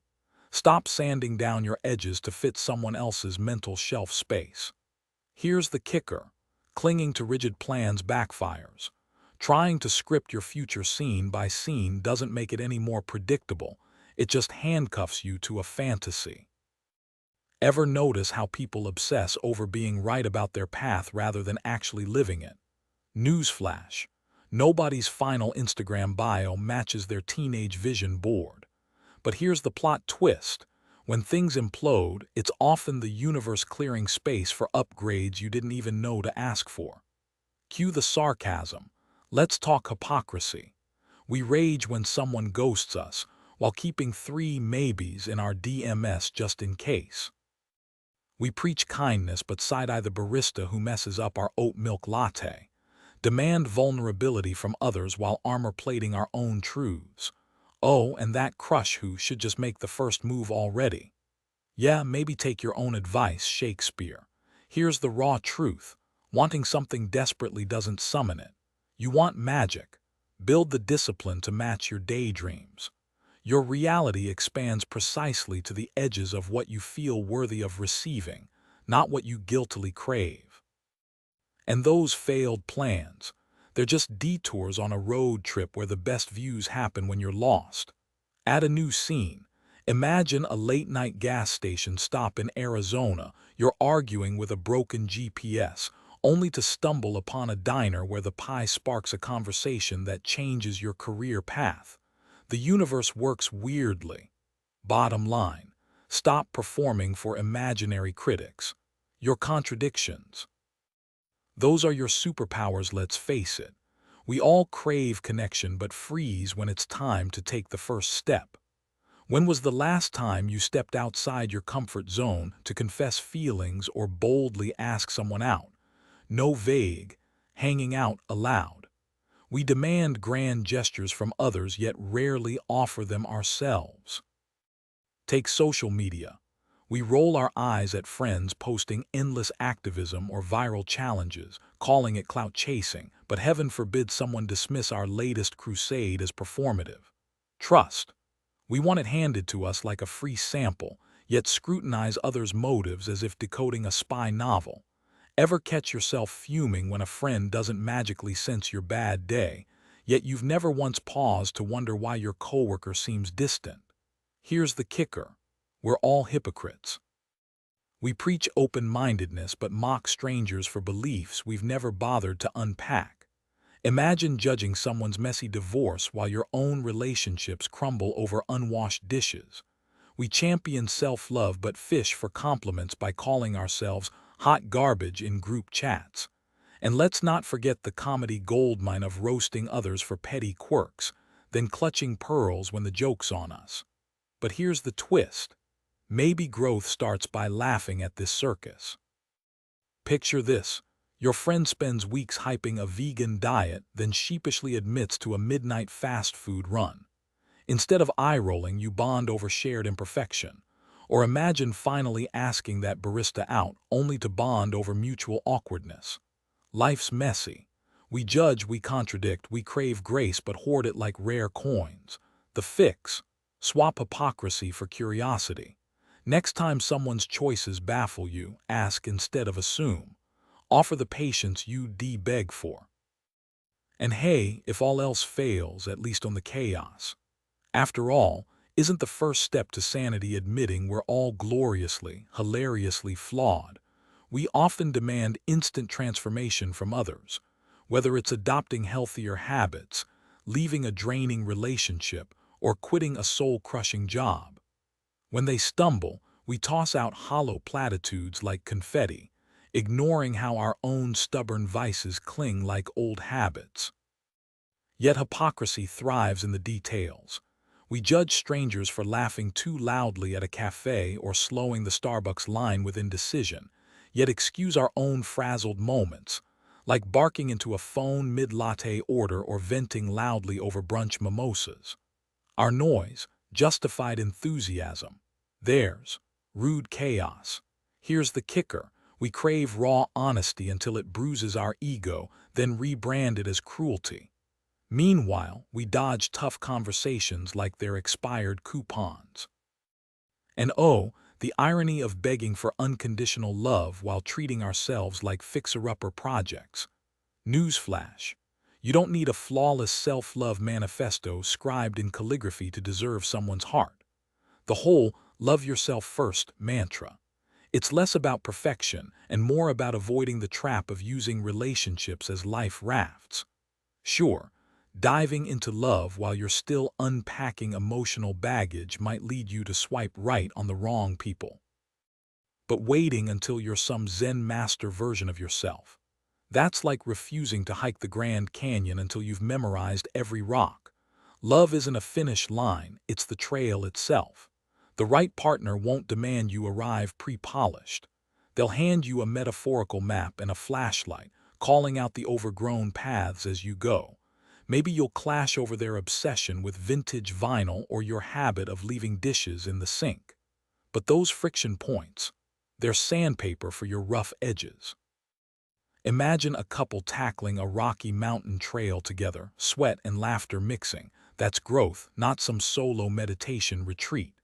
So live fully in your single days, blast that playlist only you love, take that solo road trip to Austin. But when love knocks, don't bar the door because your inner critic is still yapping. Let it in. Let it unravel you. Let it be the mirror that shows you where to heal and where to high-five yourself.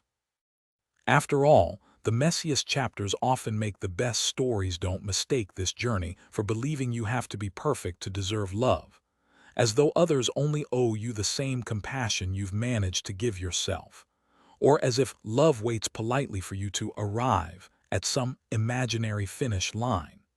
Sure, how you honor your worth shapes how others treat you, but becoming a fully realized, loved, and loving person isn't about acing solitude.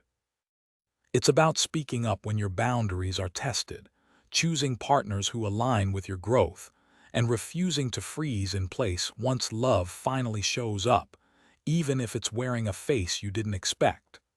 True self-love isn't a fortress. It's leaving the door cracked open. Now, let's get real. Are you treating relationships like merit badges earned for good behavior or collaborations built on mutual vulnerability? What's your definition of love? A fleeting rush, a cozy routine, or a compass pointing toward shared dreams?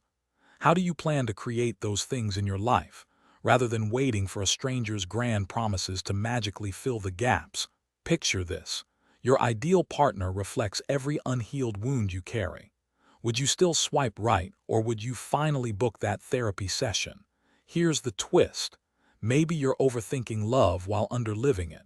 What if you swapped daydreaming for action?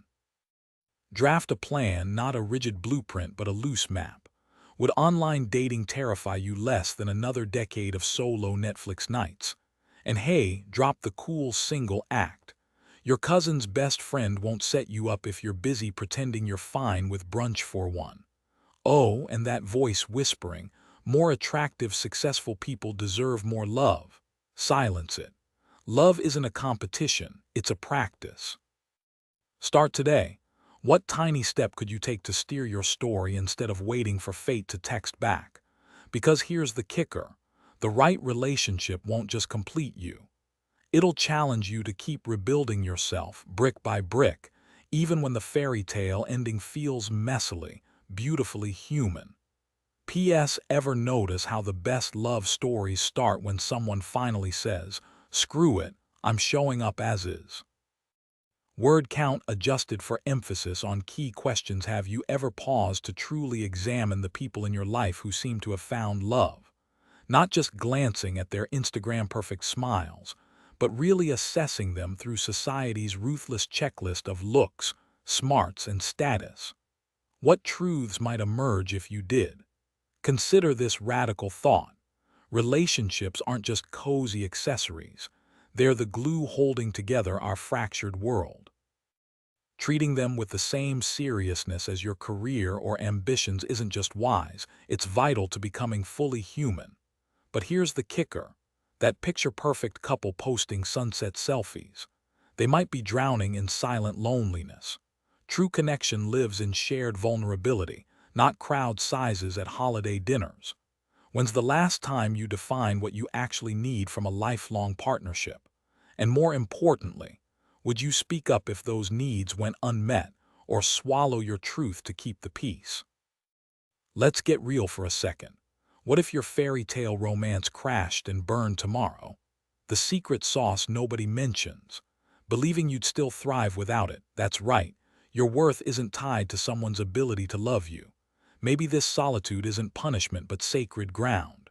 What if these quiet nights hold the key to discovering your untapped potential? Will you finally write that novel or keep doom-scrolling TikTok? Nurture real friendships or resent others' highlight reels? Voice twist playfully challenging, but hey, who needs depth when you can have a perfectly curated Instagram couple photo, right? Nothing says relationship goals like matching Halloween costumes and passive-aggressive caption wars. Back to reality. Love isn't charity work. Your future partner isn't doing you some grand favor by showing up. They'll be just as thirsty for connection. The real question: what are you bringing to the table besides wishlist demands? Are you prepared to evolve alongside another flawed human for decades? Or are you secretly hoping for a love that lets you stay comfortably stagnant? Here's your wake-up call. Ditch the rom-com blueprint.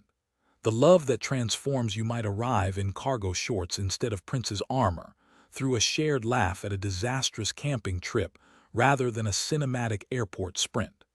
Final gut check. You'll suffer for career ambitions and anxiety spirals, but would you fight that hard for something actually worth the ache? New detail: imagine this. 6 months from now, you're taking an online cooking class on a Tuesday night. Not because you're lonely, but because you've built a life so rich in purpose. Love becomes the delicious icing, not the whole damn cake. Are you ready to dive in head first, stumble through setbacks, and realize that dating is just the warm-up lap before the marathon of real commitment? Love demands grit. It carves you open, reshapes you, and forces you to grow into the person you're meant to become. Our culture recoils from raw honesty, and that's the heart of the issue. We've built a world where differing opinions get labeled offensive the moment they challenge our comfort zones. Think about it. We clutch our pearls over a casual curse word or a breastfeeding post on social media, yet scroll past headlines about climate disasters or war without blinking. We've become curators of conformity, silencing anyone who dares to stray from the script. Growing up, we're handed this twisted mantra: sacrifice yourself for others. But when that sacrifice is performative, it breeds quiet resentment. The result: a generation drowning in isolation, clinging to lyrics and quotes that voice the truths we're too afraid to speak aloud. Here's the irony: anxiety, loneliness, and that gnawing sense of emptiness. They thrive because we're expected to perform perfection. We treat natural human struggles like dirty secrets, as if admitting doubt makes us broken. How can anyone love the real you when you're hiding behind a polished facade? Relationships built on surface-level expectations are doomed. They're like glass ornaments, pretty until the slightest pressure shatters them. Let's get real for a second. Imagine your best friend admits they've been faking enthusiasm for your weekend hiking trips. Awkward, sure, but wouldn't you respect their honesty and maybe plan better outings? Yet we're terrified that truth-telling will cost us love. We confuse self-respect with selfishness, as if prioritizing our needs is a betrayal. Newsflash: living for others' approval is a one-way ticket to identity crisis central. When's the last time you asked yourself, what do I actually want? Without guilt creeping in, truth isn't cruel, we're just addicted to comfort. We've rebranded honesty as harsh because it disrupts the fairy tale. But here's the twist: those uncomfortable conversations, they're the glue. They're the moments you trade brittle masks for something real. So next time someone calls you too much for speaking your mind, smile and say, honey, I'm just getting started. Those who preach the hardest about how others should act are usually the ones most scarred by a lifetime of bending to external demands. They followed the rules, obeyed the loudest voices, and ended up with hollowness where their authenticity should have been. Avoid their own rigid sermons now bounce around in. Truth is, every person's essence is pure potential. Spend a day walking their path, hearing their untold battles, and you'd find compassion even for those you despise. Equality crumbles when we cling to lies that prop up hierarchies. How can anyone see others as equals while drowning in shame about their own worth? Real progress starts with raw honesty, naming the cracks in our systems, our biases, our fear of discomfort. Yet here we are, stuck in echo chambers, mistaking groupthink for growth. Call it activism, more like vanity on a megaphone. Sarcastic shift. Oh, and let's not forget our obsession with performative kindness, forcing teens to volunteer for college apps, applauding half-hearted charity galas. Nothing breeds resentment like compulsory altruism. Serious return, true compassion isn't about polished gestures. It's the friend who risks your anger to say, "You're settling," when you're about to marry the wrong person. It's the teacher who stays late not for accolades, but because she notices the quiet kid sketching galaxies in the margins of his math test. Here's the messy truth. Sometimes kindness is a no. It's walking out of toxic family dinners, even if it means whispers at Thanksgiving. It's admitting I don't love you, so both of you can find something real. Speak hard truths while there's still time to rebuild. Tell your brother his conspiracy rants are pushing people away. Apologize to the coworker you underestimated. Gratitude often starts in grit, the job that humbled you, the illness that reshaped your priorities. New detail. Take Jess, who nearly skipped her art residency to please a jealous partner. It took her best friend barging in at 2 a.m., coffee in hand, saying, "You light up talking about murals, not him." That collision of care and bluntness, that's the stuff that rewires lives. Stop negotiating your worth. If the room silences your voice, find a new room. Love fiercely where it's reciprocated. Release what shrinks your spirit. The world's already full of borrowed ideologies and muted hearts. Don't let your truth be another buried thing. Dive deep into the unexplored depths of your soul. What emerges might surprise you. At first, you'll confront buried scars you never acknowledged. Then beneath them, you'll uncover sparks of resilience, purpose, and joy. Finally, you'll feel the urge to grab these discoveries and sprint toward creating something extraordinary. Judge your decisions not by others' opinions, but by how authentically they align with your core. Stand tall and declare, "This is me, even if it costs me everything," echoing the boldness of history's revolutionaries and visionaries, figures whose own supporters sometimes turned against them. Offer the world what you secretly crave, a reminder that you don't need universal approval to be valued. That beauty fades, but integrity doesn't. That chains exist only in your mind, so liberation starts within. Pain is inevitable, but not everyone transforms it into fuel. Not everyone chooses courage, though everyone could. Here's the twist: the love and belonging we chase, they've been hiding in the raw, unfiltered truth we've avoided. So let it out, let it roar. Now, why does heartbreak actually fuel growth? Thinkers have wrestled with this forever. Rumi called suffering the crack where light slips in. Kubler-Ross argued that true empathy blooms in life's storms. Khalil Gibran wrote that fire tempers the soul, while Dostoevsky saw suffering as the birthplace of wisdom. Imagine a star collapsing into a supernova, its destruction, yes, but also rebirth. Heartbreak isn't about growing taller, it's about growing deeper. If philosophers sound too abstract, think of your own life. That breakup that shattered you, it taught you resilience. The failure that humbled you, it made room for grit. It's messy, personal alchemy, the kind you can't define, only live. The rock bottom that becomes a foundation. The pain you'd never wish for, but wouldn't erase. Funny, isn't it? The very thing that breaks us becomes the blueprint for who we're meant to be. Heartbreak isn't just a wound, it's a doorway. Like a caterpillar dissolving in its chrysalis, Sometimes we need darkness to recognize our own light. Understanding why pain is essential lets us carry it with wisdom, or at least hear its whispers before they become screams. Here, why shattering your heart might be the best thing that ever happened to you. 1. Pain is survival. Suffering, that's optional. Think of it like this. We're wired to crave intensity, whether it's the thrill of a roller coaster or the ache of a goodbye. Tears cleanse, pain alerts. But suffering, that's when we white-knuckle the past, refusing to let go. You don't pick what hurts you, thank goodness. But you do choose what you suffer for. Ever seen someone cling to a dead-end job or a toxic ex? That's resistance masquerading as loyalty. 2. We're not chasing happiness. We're chasing the known. Humans are nostalgia addicts. We'd rather rehearse old miseries than face new mysteries. Sure, we'll scribble vision boards and plan futures, but deep down, we're just recycling yesterday's comfort. Like ordering fries every time because maybe this batch will finally fix me. Spoiler, it won't. Only when the familiar becomes unbearable do we finally crawl towards something real. 3.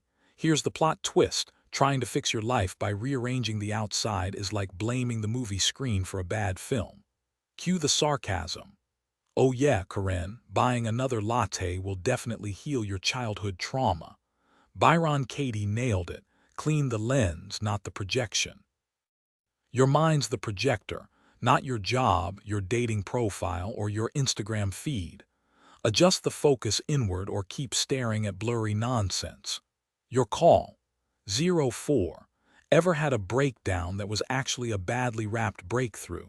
Take Jake, a dude who quit his soul-crushing corporate gig to paint murals in Brooklyn. He didn't have a plan, just a gut feeling that his 9 to 5 was slowly erasing him. Heartbreak, whether from love, loss, or realizing your dream life, is a cardboard cutout, often forces us to trust instincts we didn't know we had. 5. Joy and pain aren't opposites, they're dance partners. You can't have fire without friction or dawn without the dark. Our world spins on duality. Embrace one and you'll finally understand the other. So next time your heart cracks, don't duct tape it. Let the light in nature's balance mirrors our inner worlds. Darkness defines light, pain clarifies joy. Life's contrasts aren't flaws but tools. Think of emotions like seasons.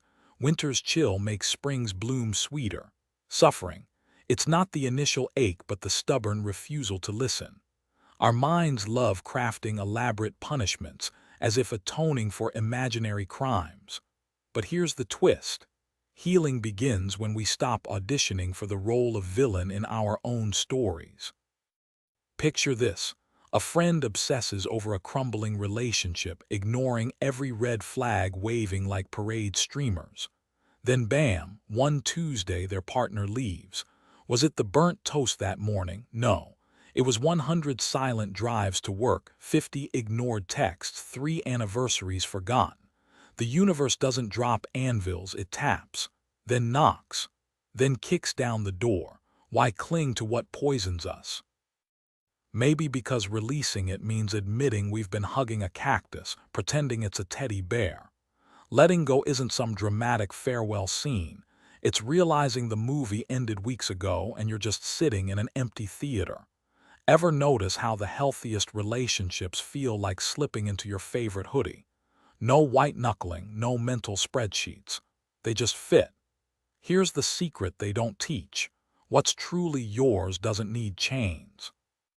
You do manifest a sunrise by squinting at the horizon. You witness it. Same with love, purpose, the good stuff. The tighter we grip, the more we confuse control with meaning. So next time you're elbow deep in overthinking, ask, am I nurturing this, or just rehearsing a eulogy? I've come to realize that love isn't measured by how deeply we grieve loss or how fiercely we defend our choices to others. True character isn't performative. It's not about winning approval but living with quiet integrity. Love itself doesn't wound us. It's our stubborn grip on fantasies of how it should look that leaves scars. Real connection begins when we release those expectations. just as happiness arrives when we stop chasing it like a trophy. Nothing in this life is permanent, not relationships, possessions, or even our own identities. The magic lies not in clinging, but in savoring the fleeting moments we're given. Some loves blaze brightly for a season, like a summer storm that reshapes the land. Others glow steadily for decades. Both matter equally. What's meant for us isn't a checklist of achievements but experiences that transform us from within, teaching us to radiate our own light instead of searching for it elsewhere. These moments aren't always gentle. They're messy, breathtaking, even heartbreaking. But they're the ones that stick without force, weaving into our bones when we're not looking. Your 20s. They're over in a blink. Don't waste them letting others dismiss your potential because of your age. Plato was drafting laws before he could legally drink. Steve Jobs and Mark Zuckerberg. They built empires while most of us were still figuring out laundry. Imagine if they'd bowed to the critics who sneered, "Kid, what do you know?" And hey, isn't it exhausting debating people who just want to hear their own opinions echoed back? Save your energy. You don't owe anyone a front row seat to your self-doubt, especially those who argue to boost their egos, not to connect.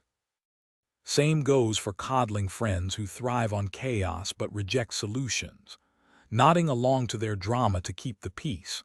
That's a slow poison. The truth: relationships built on pretense collapse faster than a poorly assembled IKEA shelf. Oh, and stop explaining your life choices to people who only see you as a side character in their story. Your path isn't their plot twist. The loudest critics chirping about your life choices often care more about their image than your well-being. Picture Corinne from accounting clutching her latte, side-eyeing your career switch to freelance art, not because she's worried for you, but because explaining your recklessness at Thanksgiving ruffles her perfectly curated facade. Let's be real. Bending over backward for folks who'd never return the favor. That's like keeping a cactus as a pillow, pointless and painful. Now, clinging to a love that's flatlined. Sure, we've all binge-watched rom-coms where grand gestures fix everything. Newsflash: real life isn't a credits roll kiss. Sometimes love's job is to wreck you, teach you to spot red flags in neon, then shove you toward something better. Pro tip: if your ex's texts still haunt you, maybe block them and adopt a plant instead. At least it'll thrive with sunlight and minimal drama. Ever catch yourself hoarding clothes for someday or choking down kale salads because influencers swear they're life-changing? Stop. Life's too short for jeans that haven't fit since 2015 or pretending you like avant-garde jazz, and digitally shackling yourself to your cousin's ex who posts conspiracy theories. Unfollow, unfriend, unleash your sanity. Here's the kicker: not knowing what you want is okay. Wander, dabble, take up ukulele, quit ukulele, accidentally break ukulele. Just don't let fear of uncertainty trap you in someone else's blueprint. That unhealed childhood stuff. It's like ignoring a check engine light. Eventually, life's tow truck will drag it into the open. Deal with it now or brace for a meltdown during your kid's preschool recital. And judgment, please. That hipster couple with the llama farm and kombucha obsession. Maybe their chaos is their therapy. Your path isn't theirs. Focus on your own potholes. Bottom line: trim the dead weight, chase what sparks joy, and for heaven's sake, stop apologizing for outgrowing people who still think self-care is a buzzword bingo square. Life's uncertainties often hide purpose we can't yet see. That couple who became parents before they felt ready. Maybe their journey was meant to teach resilience. The friend who seems stuck in a dead-end job. They might be quietly gathering stories for a groundbreaking memoir or refining ideas that'll shift perspectives. Every experience, even the messy ones, shapes us, though it's tough to believe when you're knee-deep in chaos. Growth doesn't care about convenience. Take finances. It's not about the size of your paycheck or the zeros in your savings. It's about aligning your choices with what you actually have right now. Overspend on lattes or impulse buys while ignoring debt. That cycle will haunt you whether you're broke or rolling in bonuses. And let's talk procrastination. Waiting for the perfect moment to chase your goals is like waiting for a green light in a city with no traffic signals. If you're hunting for excuses, you'll find them. But hunt for solutions. Suddenly, paths appear. Here, that's where things get spicy. Burning bridges over petty gripes is like throwing away keys to doors you didn't know existed. That coworker you snapped at last week. They could have been your ticket to a promotion or introduced you to your future business partner. Walk away from toxic situations, sure, but do it with tact. Leave the door cracked. Now about that soul-sucking job. Change won't happen overnight, but stagnation will. Think of Jake, that guy from Ohio who ditched his cubicle to freelance as a wilderness photographer. Took 6 months of ramen dinners, but now he's shooting for National Geographic. Luck favors the persistent, not the passive. Relationships. Settling for good enough out of fear you'll die alone. Newsflash, mediocre relationships morph into mediocre marriages. And your appearance, experiment. Dye your hair neon pink, shave it all off. Your body's a rental, get comfy with its quirks because gravity and time aren't asking permission. Bottom line, life's not a rehearsal. Play it bold, don't cling so tightly to a single version of yourself that you sabotage your own evolution. Life isn't a static selfie, it's a messy, ever-changing journey. Learn to say, "I'm messed up," or "thank you," not to polish your image, but because growth means owning where you stumbled and honoring what humbles you. Apologize to the teacher who believed in you, the ex who taught you patience, the stranger you brushed past. Forgive your younger self most of all. And while we're at it, live a little. Skip the salad for birthday cake breakfasts. Slide your number to the cute barista after your third latte. Take that impulsive weekend drive to Joshua Tree with your college roommate, belting throwback tunes until your voices crack. Let the stars through the sunroof be your hotel. Regret the risks you took, not the ones you avoided. Stop waiting for external band-aids to heal internal wounds. That promotion won't silence your self-doubt. That sleek downtown loft won't make loneliness evaporate. The ache follows until you face it head-on. And hey, if happiness were the only worthwhile emotion, we'd all be bored senseless. Life's magic lives in the spectrum. The gut punch of grief after losing dad, the dizzy euphoria of your first gallery opening, the quiet awe holding your newborn niece. Numbness isn't peace, it's a cage. Let yourself feel it all. True fulfillment. It's not in the curated highlight reel or the stuff you accumulate. Let's be real. No amount of designer yoga pants or self-help books can fill that void. It's about falling for the grind, the daily showing up. The writer who treasures drafting chapters more than seeing her name on a cover. The teacher who lights up explaining photosynthesis to rowdy ninth graders. It's peeling off society's stickers of success to find your raw, weird core, then building a life that honors it. When you stop chasing happiness and start crafting meaning, that's when the universe leans in and whispers. Now you're getting it. True fulfillment isn't found in grand milestones, but in the quiet rhythm of daily life. The grind, the small wins, the mundane moments that stitch together your story. Chasing a dream means embracing the process, not just the end result.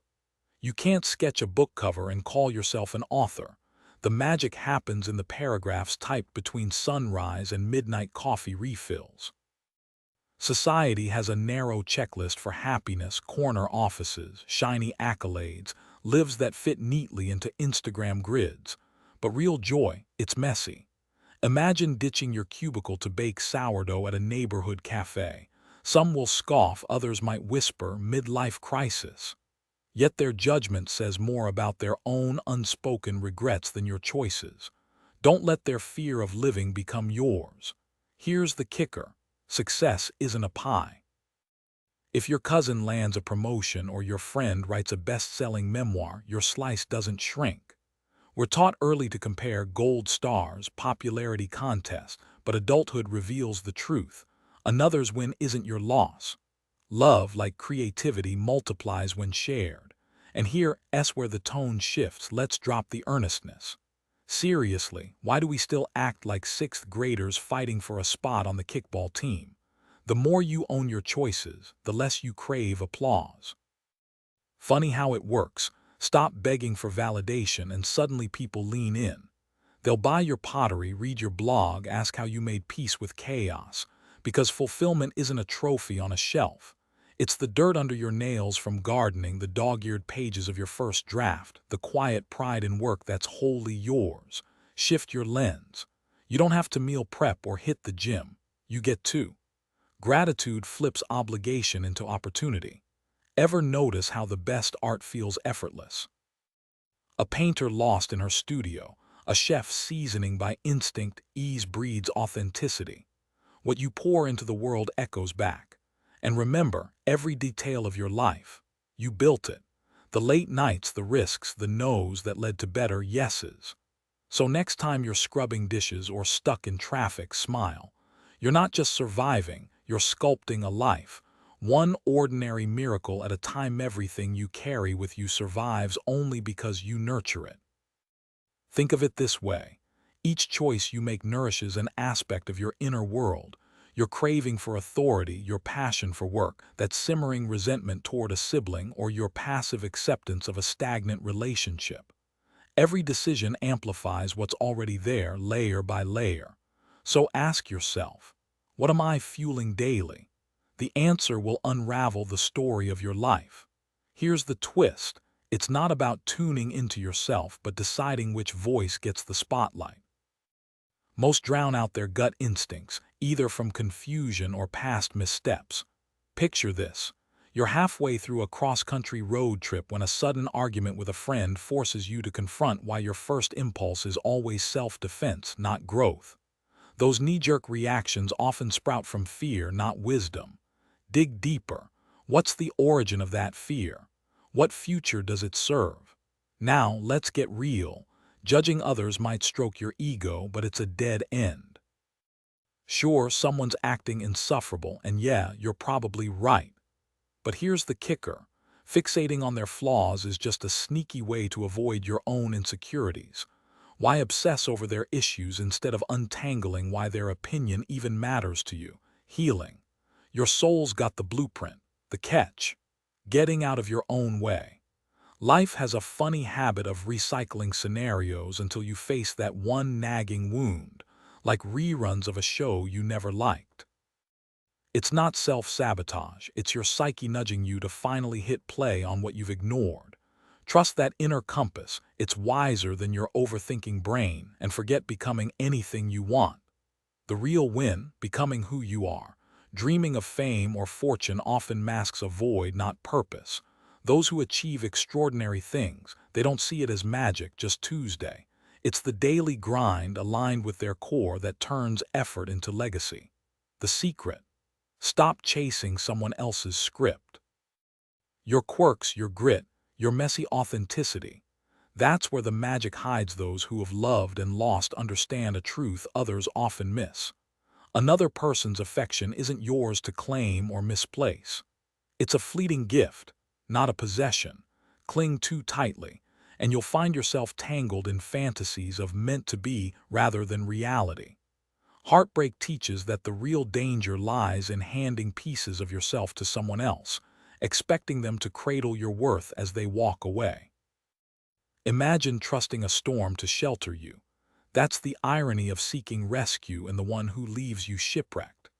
Survivors of lost love know the ache of mourning connections that existed more in daydreams than daylight, grieving absences, where a presence was only ever imagined. They've stuffed silence with extra throw pillows, drowned voids in overtime or half-hearted happy hours, and learned the raw courage of sitting alone with sorrow. There's a strange freedom in realizing you'll never love anyone exactly that way again. Not better, not worse, just irreplaceably different. Logic crumbles. Fairness evaporates. Yet somewhere between midnight breakdowns and dawn's clarity, they discover that forever isn't about clinging to what's gone. It's about rebuilding yourself around the emptiness until it stops echoing. Here's the twist they'll never post on Instagram. Healing isn't a decision. It's the slow unraveling that happens when you stop white-knuckling closure and start noticing the sunlight filtering through your own cracks. They've choked on that metallic taste of panic, bargaining with the universe for one more chance, only to wake up years later laughing at a joke that doesn't remind them of anyone. These are the lovers who pause before kissing, not from apathy, but from knowing how easily hearts bruise. They've mapped the fault lines where passion fractures into fragments, where soulmates become stories we tell to soften life's sharp edges. And if you catch one staring a beat too long at old photos, they're not reminiscing.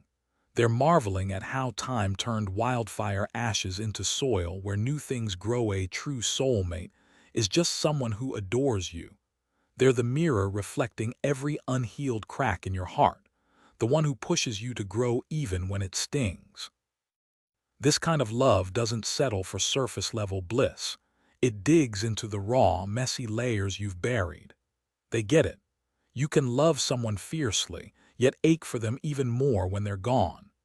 They've lived through those days where you force yourself to focus on mundane tasks, brewing coffee, answering emails, folding laundry, just to stop your mind from spiraling into the past or obsessing over their new life without you. They know the agony of watching someone you swore was yours choose another, the way a single moment can shatter what felt like an unbreakable bond. Imagine spotting them at a local cafe, laughing with someone new who dresses all wrong for their taste or shares inside jokes you once claimed. Oh, the irony! How a stranger now holds the secrets you thought were yours alone. Here's the twist. Love isn't a pie. Someone else getting a slice doesn't mean yours shrinks. It's not a competition, no matter how much it feels like one. They've learned the hard way that closure isn't found in grand gestures but in quiet realizations, like catching your old song in the grocery store aisle and finally smiling instead of crying. Maybe you'll even toss those late-night drafts of texts you'll never send and sign up for salsa classes instead. They've paced through midnight fantasies of reunion, rehearsed speeches in the shower, chopped their hair on a whim hoping a fresh look might rewrite history. But growth, that happens when you stop dressing for their gaze and start choosing outfits that make you feel unstoppable. True love leaves fingerprints on your soul, not ownership papers. Those strangers who once mapped your heart, they're just proof you've lived, loved, and outgrown old versions of yourself. The pain, the meltdowns, the cringeworthy playlists, it all fuels the person you're becoming. And when the ache of what if creeps in, you'll realize the love you've been clinging to wasn't meant for them. It was always yours to keep. Embrace the beauty of simplicity. Cherish the little things that don't come with a price tag. They're where real magic hides. You might swipe a card for front row seats or luxury vacations, but genuine connection to moments, that's free. A rich life isn't measured by how many thrills you cram in, but how you find wonder in ordinary rituals. Dive into dog-eared paperbacks or morning podcasts. Linger over coffee with neighbors who vote differently. Let contradictions exist. Truth isn't a monolith. Master scrambled eggs perfected over a decade. Wander state park trails, name constellations over crackling bonfires. Notice how dawn paints your bedroom wall peach then gold. Write bad poetry by candlelight during July thunderstorms. Savor crisp sheets, the zen of sudsy dishwater, backroad drives through the Blue Ridge Parkway where time dissolves. Trim excess until your world hums with intention. Breathe like you mean it. Taste the tartness of an apple, sleep like you've earned it. Laugh until your ribs ache, rage like a wildfire that purges dead brush. These emotions aren't enemies, they're messengers. Bottling them breeds chaos. Let negativity evaporate like steam from a mug. Chase what flows naturally. Love that feels like slipping into your favorite hoodie. Society screams that success demands misery, but maybe ease isn't cheating, it's clarity. We invent struggles to feel worthy. Keep only what anchors you. Imagine a home where every mug, photo, bookshelf whispers you. No clutter choking drawers, just space to stretch. Complication, that's lazy. It's effortless to spiral into anxiety scripts we've rehearsed for years. Simple living, that's discipline, scrubbing your mind of inherited noise until you see raw, radiant reality. Sure, your thrift store lamp will break. The hiking boots will wear thin. But how you loved them, the way lamplight pooled on winter mornings, the mud-stained trails conquered, that stays. Simplicity turns the mundane into monuments we're all chasing happiness, though we might call it stability, love, or success. For centuries, entire nations were built on ideals like freedom and opportunity, promises that fulfillment would follow. But here's the twist. Stacking up achievements or clinging to relationships like their life rafts hasn't made us any lighter. Why? We're still staring at the same old mental playbook. True growth isn't about collecting more, it's about digging deeper. Your life expands only as far as your willingness to see it clearly. And let's be real, time's ticking. It's tempting to waste years chasing validation from promotions, partners, or that next viral moment. But here's the kicker. The light everyone's scrambling for, you're already holding the match. The real hustle, clearing the junk, blocking your spark. Now about feeling lost. Spoiler alert, everyone's faking it. Even the icons. J.K. Rowling scribbled wizards for her kids, not a billion-dollar empire. Steve Jobs, just a tinkerer in a California garage. Oprah started by reading cue cards, not manifesting empires. The magic wasn't in their grand plans, it was in showing up day after clueless day. Here's the deal, obsessing over 5-year roadmaps is like trying to predict next week's weather. Aim higher, dream messier. Instead of scripting your life like a Netflix saga, focus on nailing today. And cut your past self some slack, they were doing their best with what they knew. Oh, and that voice in your head whispering you're behind, mute it. Lost isn't a place, it's a pit stop. Own your detours. Write the next chapter, not the epilogue. Because here's the secret no one posts online. The ones who look like they've figured it out are just better at pretending. Your life isn't a puzzle to solve. It's a canvas. Paint boldly. Even if you're not sure what it's supposed to be, you don't have to stay loyal to the person you imagined becoming years ago.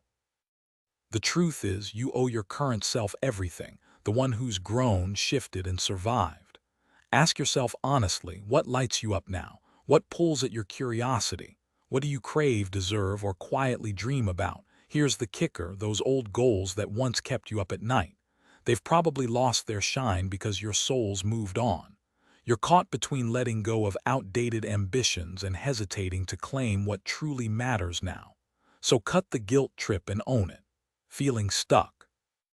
Swap the endless mental loops for one small, tangible step forward. Action breeds clarity faster than overthinking ever will. Let's be real, nobody's living that picture-perfect feed in reality. And newsflash, your follower count matters way less to others than your midnight scrolling sessions suggest. Platforms have us all chasing shiny milestones like raccoons after glitter, but maybe the real magic's in ditching the impressive checklist altogether. Here's a plot twist. Your worth isn't tied to achievements. Most of us aren't destined for viral fame or Nobel Prizes, and that's liberating. Joy isn't reserved for the extraordinary. Ever noticed how two people can walk through the same messy life yet experience it completely differently? It's all about lenses. Swap what's my grand purpose for what can I build today? Cue the tone shift. Let's get brutally honest. Every judgment you sling, it's just recycled self-criticism. Next time you're spiraling into a mental dumpster fire, remember, reality's a mirror. That coworker who grinds your gears, the traffic jam ruining your day, they're not the problem, they're flashlights pointing at unhealed corners inside you. Think about it. A sunset over the Arizona desert doesn't exist until someone witnesses its blaze of color. Your awareness literally shapes your world. Heavy emotions aren't red flags, they're neon signs saying, hey, let's dig here. And hey, if all this sounds like woo-woo nonsense, try this. Next panic spiral, picture your thoughts as overzealous podcast hosts. Tune out, grab a coffee, and ask, what if I'm not lost, just recalibrating? Subtle new addition. Imagine your 22-year-old self time traveling to now. They'd probably high-five you for surviving your 20s dumpster fires or roast your Spotify playlists. Either way, growth's messy. Awareness holds the key to unraveling life's most tangled struggles. Simply recognizing that your ego twists others, words, or actions into weapons against your peace can quiet the noise. True freedom lies in releasing the need to label every emotion, observation, or interaction as good or bad. Even the ugliest moments carve pathways to truths you'd never discover otherwise. Think of it like stumbling through a pitch-black room only to find a hidden door. Discomfort often guides us where comfort never could. Here's the thing, your choices define you far louder than anyone's gossip ever will. That spiral of helplessness. It thrives on the illusion that you're powerless over others' opinions. Newsflash, you're not. What people say about you says everything about them and nothing about you. You're the director of your life, their critiques are just background static. Let them fuss over their own scripts. Your job is to live authentically, not audition for their approval. Oh, and that endless loop of, what do they really think of me? Spoiler, it's a mirage. The moment you stop obsessing over phantom judgments, you'll notice something wild. How people see you shifts when you stop squirming. Funny how that works, huh? Here's the kicker. Your response to life's chaos matters more than the chaos itself. You can't control every rumor or side-eye, but you can choose whether to let them rent space in your head.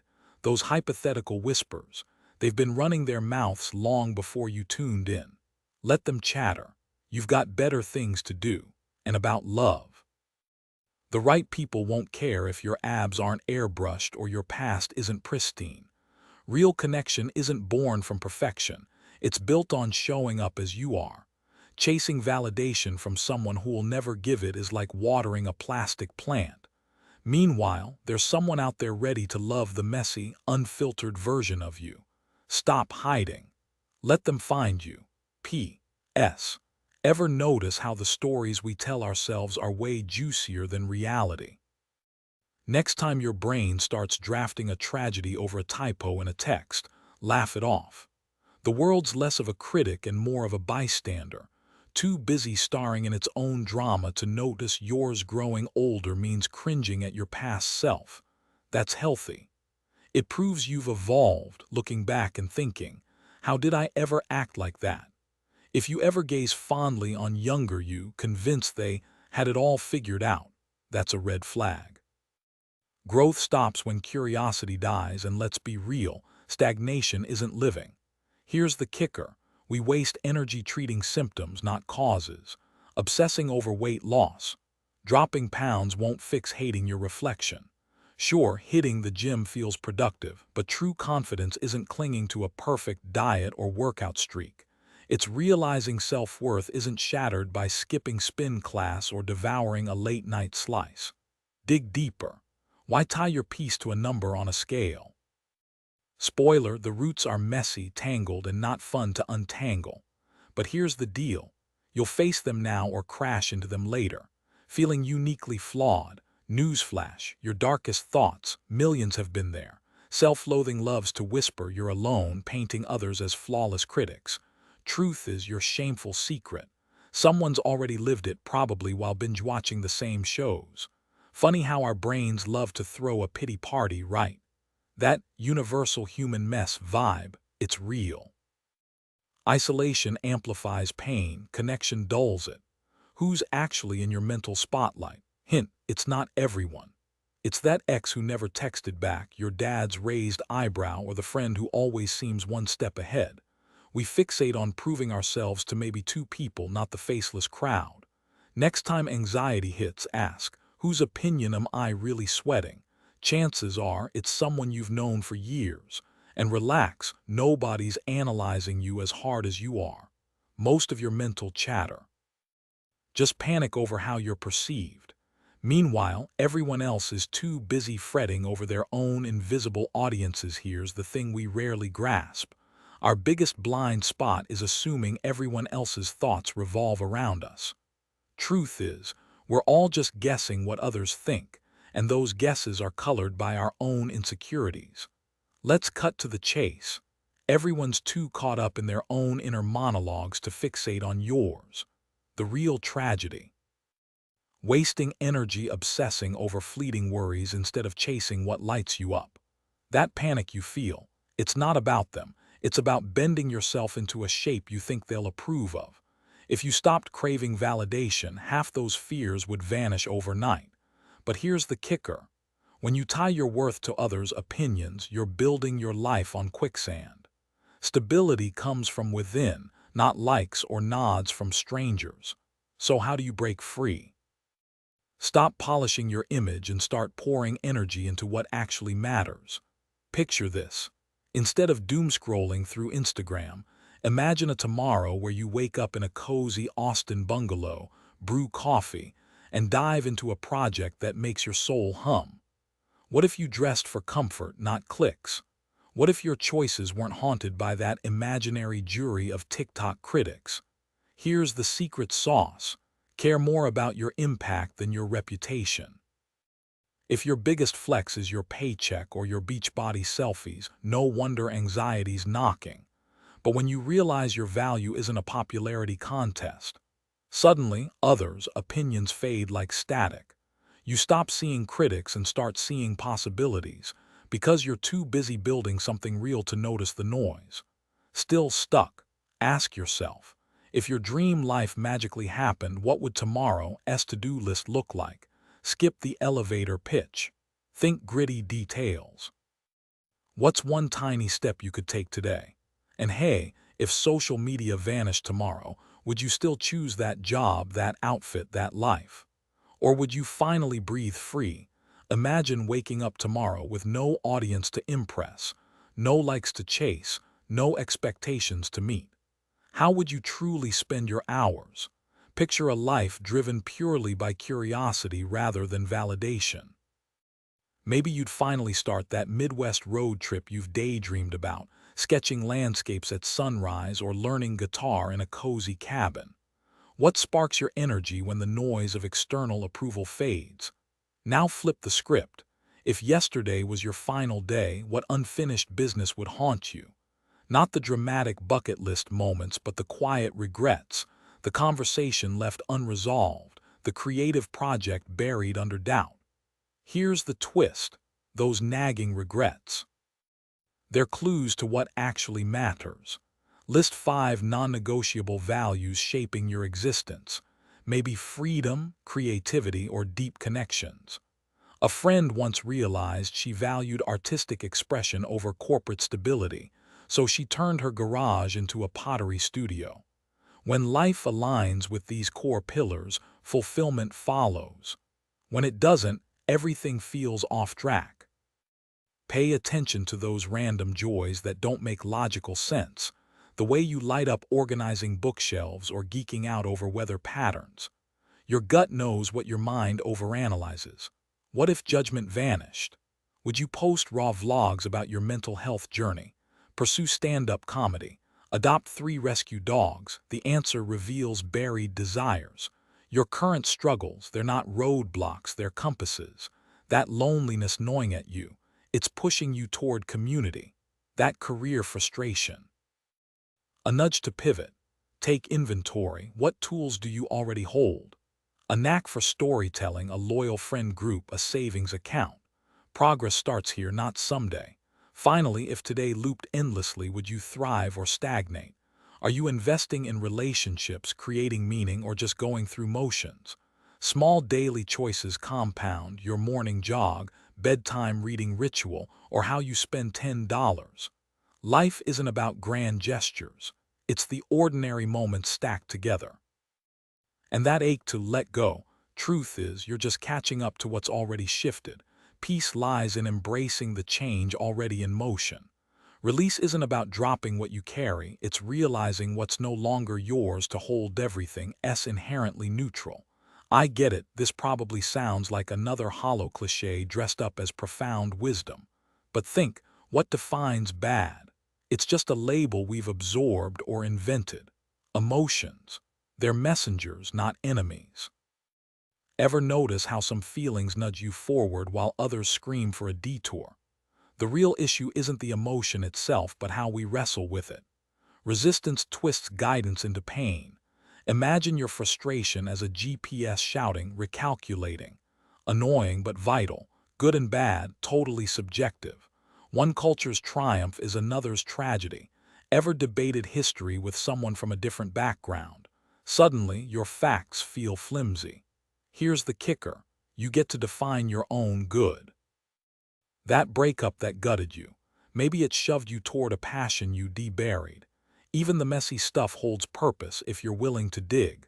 Love's tricky, right? We preach unconditional, then lose it when someone misses our invisible checklist. You're not behaving how I imagined, how dare you? Classic. Newsflash, that's not love. It's a transactional daydream. True connection means releasing the script. Let people exist without your mental highlight reel. Here's the twist: let's laugh at ourselves. We demand soulmate-level devotion yet throw tantrums over mismatched socks. Hypocrisy much. We outsource happiness like it's a delivery app. Honey, my joy is in your cart. Did you remember the cilantro? Take back the reins. Embrace the chaos. Let relationships breathe. Let plans unravel, soften. Ever seen a willow in a storm? It bends, survives. Rigid oaks splintered. Life's fluid. Clinging to control is exhausting. Surrender isn't defeat, it's clarity. Those sleepless nights replaying regrets. They dissolve when you stop fighting the tide, flow with it. Even grief given space becomes a teacher. Funny how freedom starts with acceptance. The Tao Te Ching nailed it: flexibility is life. Stiffness, that's death's calling card, so unclench. Let the world spin. Your peace isn't out there, it's in the release. A rigid oak cracks under the axe while supple willows bend through storms. Survival favors flexibility in nature and in ourselves.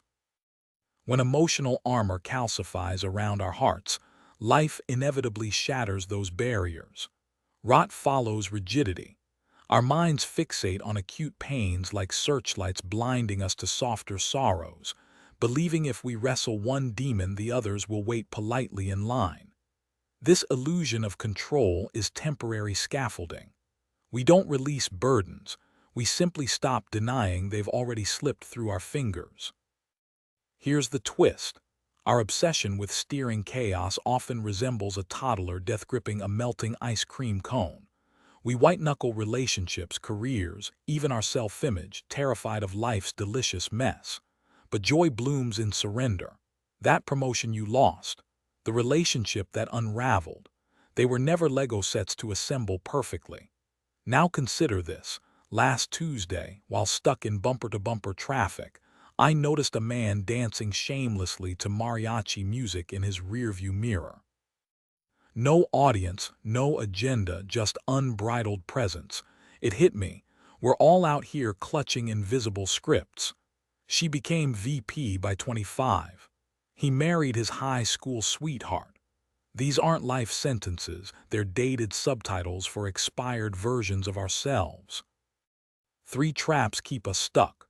1. Manufacturing crises to feel purposeful, as if peace requires permission slips. 2. Sabotaging blessings that don't match our unworthy narrative. 3. Obsessively narrating choices like trailer voiceovers for movies never made truth. Your 19-year-old self's 5-year plan has expired.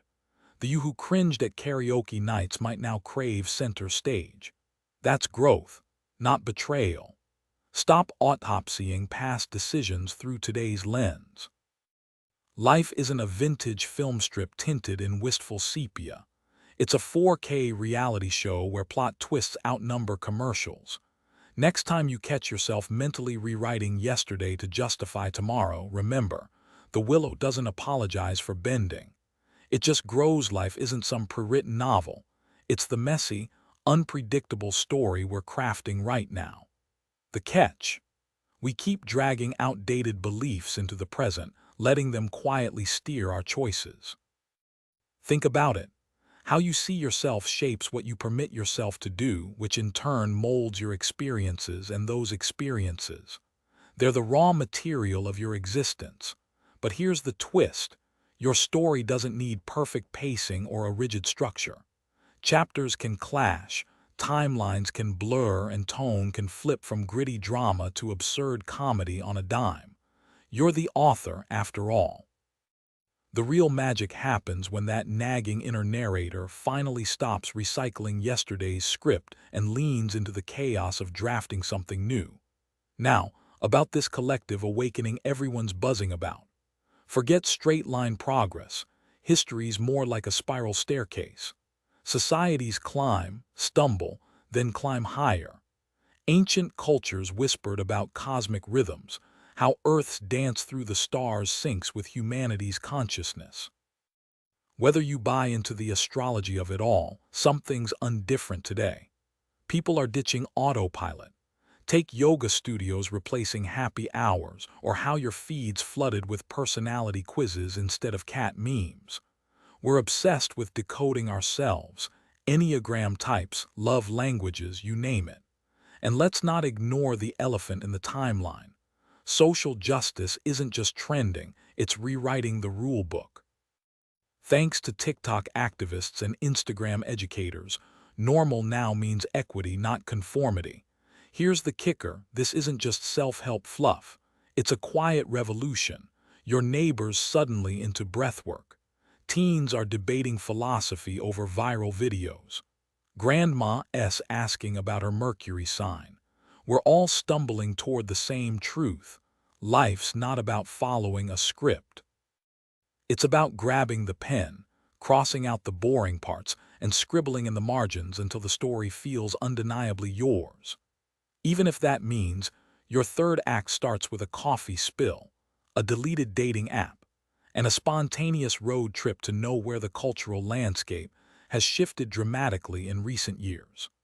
Practices like yoga that once seemed foreign now thrive in local studios from coast to coast, while neuroscience confirms meditation's ability to reshape our neural pathways. Our collective understanding evolves faster than ever.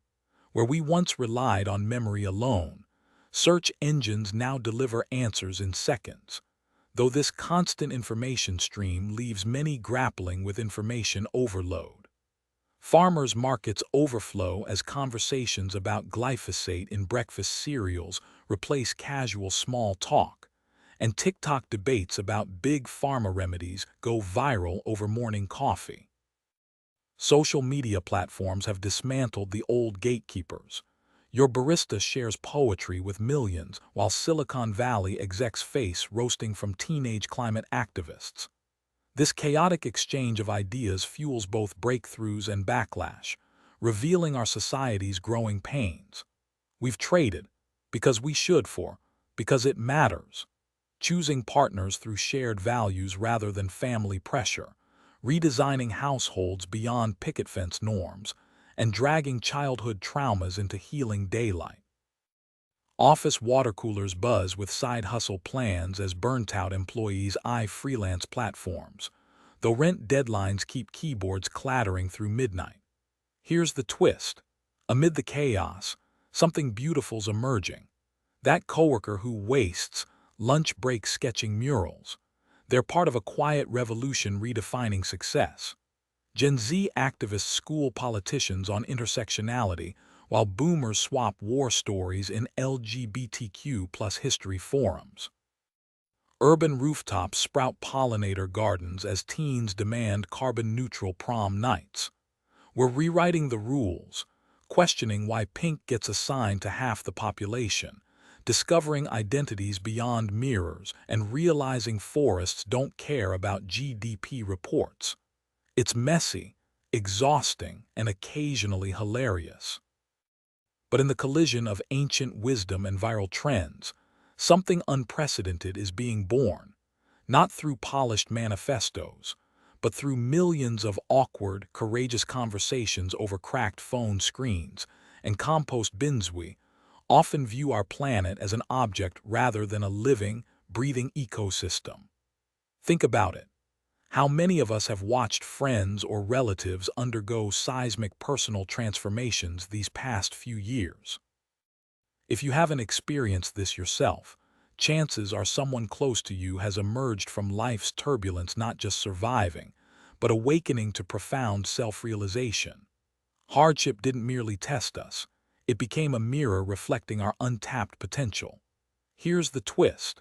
Why do we cling to misery like a badge of honor? Struggle isn't some unavoidable curse we're meant to endure passively. It's a flashing neon sign pointing to areas where we've stalled our own growth. Picture this. You've probably torpedoed a perfectly good day by spiraling into baseless anxiety, inventing crises where none existed. We've all been there, feeding imaginary fires until they feel real. This self-sabotage stems from emotional baggage we've ignored for years, quietly shaping how we see ourselves. Now, let's flip the script. Imagine your buddy snaps at you, it's not about you, but their own unresolved junk. That job rejection, it's making space for something better aligned. Yet we keep building mental prisons from outdated beliefs, mistaking old wounds for present truths. Ever notice how a minor setback can resurrect every insecurity you've ever had? That's your psyche recycling past pain into current drama. Here's the kicker. Freedom comes when we stop confusing temporary feelings with permanent reality.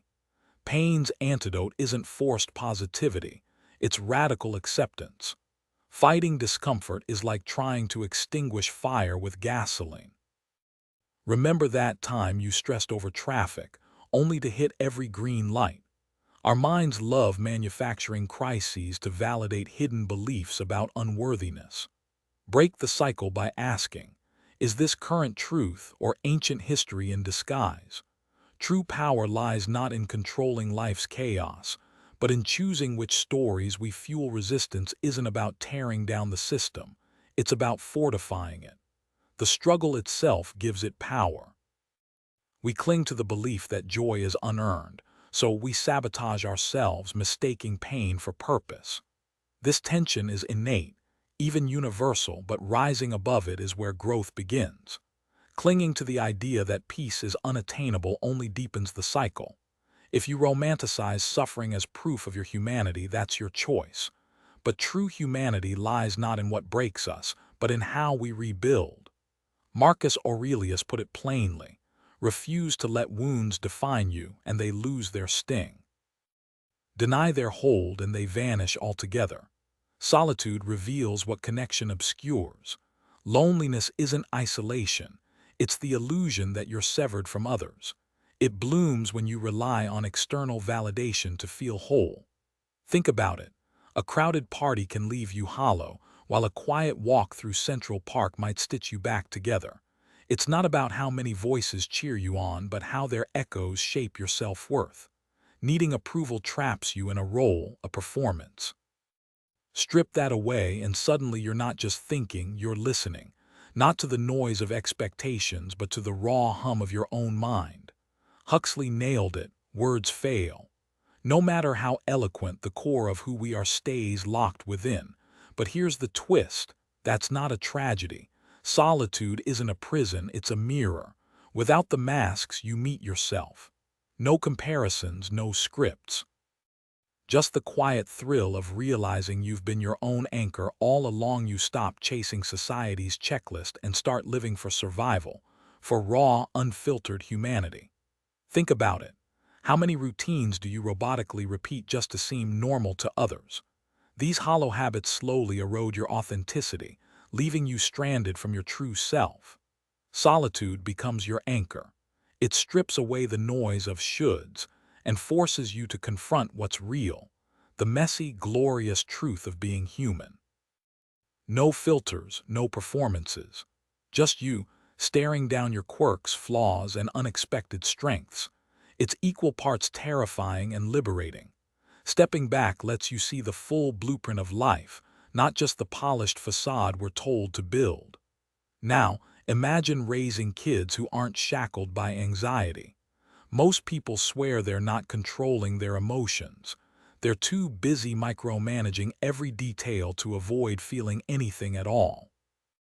Obsessing over paychecks as if money wards off panic, counting calories like math class could silence self-doubt, or fretting over Instagram likes as though popularity equals peace. Spoiler, it doesn't. We're architects of our own stress, drafting blueprints for perfect lives, soulmates who'll never leave, flawless bodies that'll earn love, homes staged like museums to impress. Who, exactly? Here's the twist. Anxiety thrives when we treat life like a risk management spreadsheet. The real issue isn't the emotion. It's our Olympic-level gymnastics to dodge it. We fragment ourselves, hiding the unacceptable parts until we forget they exist. But here's the kicker. You can't organize clutter into calm.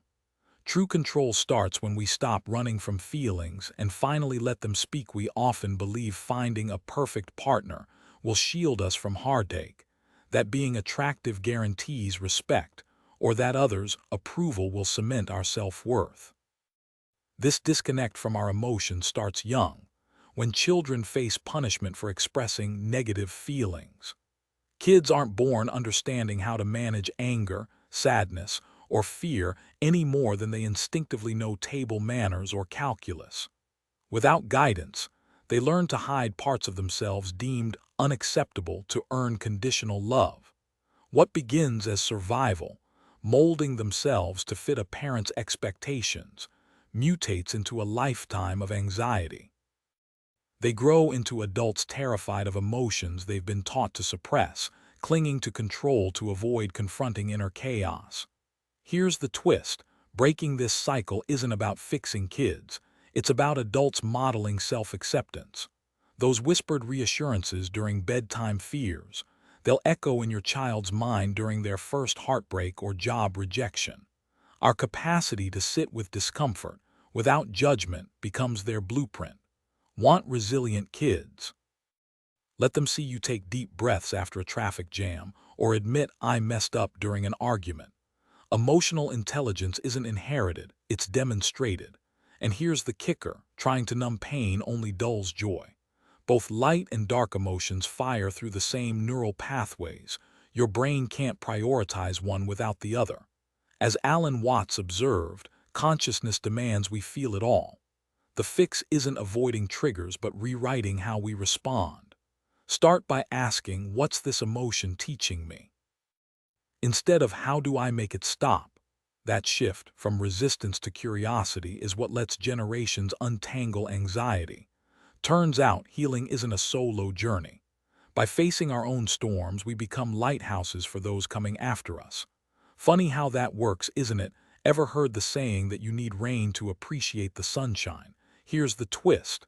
Without storms, there'd be no sun at all. That's duality, the push and pull that keeps everything alive.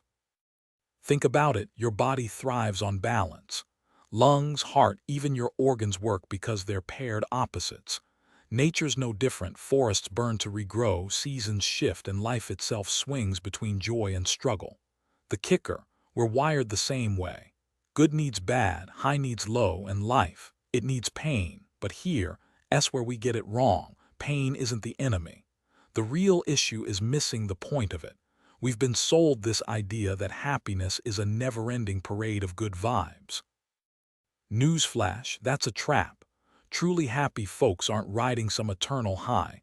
They're the ones letting frustration or fear steer them forward, not freeze them. Happiness isn't about chasing feel-good moments, it's about why those moments matter. Take two paths, one built on purpose, the other on greed. Both might bring temporary thrills, but only one lasts. Why? Selfishness is just a band-aid for pain, while purpose means sitting with that pain, learning from it, even teaming up with it. Let's get real. Imagine ignoring a screaming smoke alarm. You debolt, right? Emotional pain's the same, it's a signal. But instead of listening, we treat it like a glitch in our perfect lives. What if we stopped running? Picture a musician who flunked out of auditions for years, only to realize rejection wasn't a stop sign. It was a detour into producing tracks that resonated deeper. Pain's not here to wreck you. It's a stubborn coach shouting, Adjust your grip. Here's the shift. Stop aiming for a pain-free life. Aim for balance. Call it emotional equilibrium. Most of us dodge this work because it means ditching the fantasy of some magical fix out there. But chasing external highs, that's how you end up like the millionaire scrolling their empty mansion, wondering where the joy went.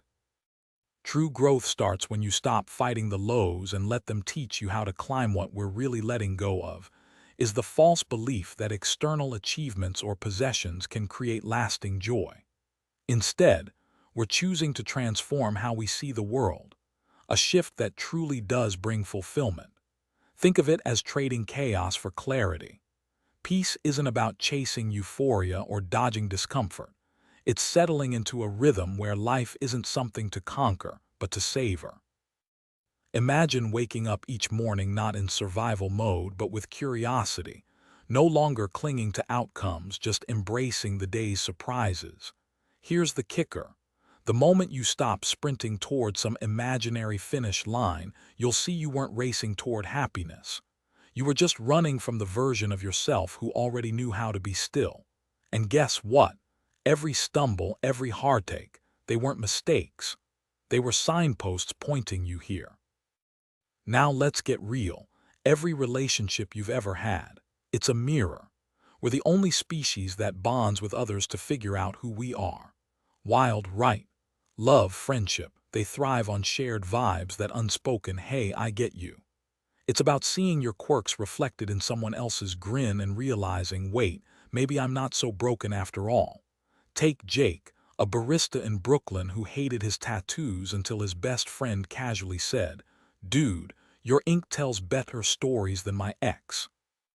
Suddenly, Jake's shame flipped to pride. That's the magic. When someone loves you despite your messy chapters, it rewires your inner monologue. Here's the twist. Relationships aren't just about feeling understood. They're rehearsals for how you treat yourself. Ever notice how you light up when your crush remembers your coffee order? That's not about the caffeine. It's your brain whispering, "See, you're worth noticing." But here's the plot twist society won't tell you. You don't need a fan club to feel whole. Love yourself first isn't cheesy, it's survival. Not in a bubble bath for the gram way, but in a quiet, "I'm good even when life isn't" way. Stability isn't built on others' opinions. It's realizing the most important voice in your head isn't your mom's, your ex's, or TikTok's, it's yours. Side note, if you're rolling your eyes at this, congrats, you're halfway there. Sarcasm's just armor for the hopeful. Bottom line, life's not a treadmill. Stop sprinting. Breathe. And maybe, just maybe, let that coffee taste better because you're present, not because it's Instagram worthy. The rest, it'll fall into place or not. Either way, you're already enough. Pain cuts deepest when we tie our self-worth to others. Every ounce of resentment we harbor secretly mirrors our own unresolved battles. That crushing heartache when relationships shift. It's not about losing them. It's about losing the version of ourselves we've wrapped in their approval. We build sandcastles of identity based on how loved ones see us, then watch the tide sweep it all away when their attention drifts. Here's the raw truth. Your worth isn't borrowed. That glow you admire in others, it's your own light bouncing back, revealing what you need to grow. Every connection, from fleeting chats to lifelong bonds, is just you meeting different reflections of yourself. Home isn't a person. It's the peace you cultivate by facing your own shadows instead of chasing validation. Newsflash, you can't duct tape someone over your cracks and call it healing. The moment you stop outsourcing your happiness, others' choices lose their power to wreck you. Relationships aren't life rafts, they're mirrors. They show you where you're still tender, where you've hardened, where you're ready to bloom. 12 real talk tips to build meaningful bonds. 1. Share messy Sunday mornings. Skip the Instagram perfect brunch. Think pancake batter on sweatpants, tangled hair, and laughter over burnt toast. 2. Take a silent road trip. Drive California's Pacific Coast Highway with no playlist, just the hum of tires and comfortable quiet. You'll learn their language without words. 3. Text them at 2 a.m. when anxiety hits. Let them hear your unfiltered truth, then return the favor when their world wobbles. 4. Master the art of full presence. Mute your phone. Lock eyes. Let their words land before you craft responses. True listening is a superpower. 5. Debate conspiracy theories. Ditch gossip for wild conversations about parallel universes or what aliens might think of TikTok trends. 6. Swap dog-eared novels. Hand over your battered copy of East of Eden with coffee-stained pages and margin notes confessing your teenage dreams. 7. Build something dumb awesome. Start a podcast reviewing gas station snacks or turn old band tees into quilted wall art. 8. Crash a quirky small-town festival. Bond over deep-fried Oreos and bluegrass covers of Nirvana at a county fair. 9. Learn their mundane rituals. Notice how they stir coffee counterclockwise or hum show tunes while folding laundry. It's the ordinary that becomes sacred. Midway reality check. Let's drop the soul-searching for a sec. Ever notice we'll dissect a text message for hours but avoid our own journal like it's haunted? Growth isn't all Zen mantras. Sometimes it's laughing at your own dramatics while doing the work. 10. Exchange ugly cry playlists.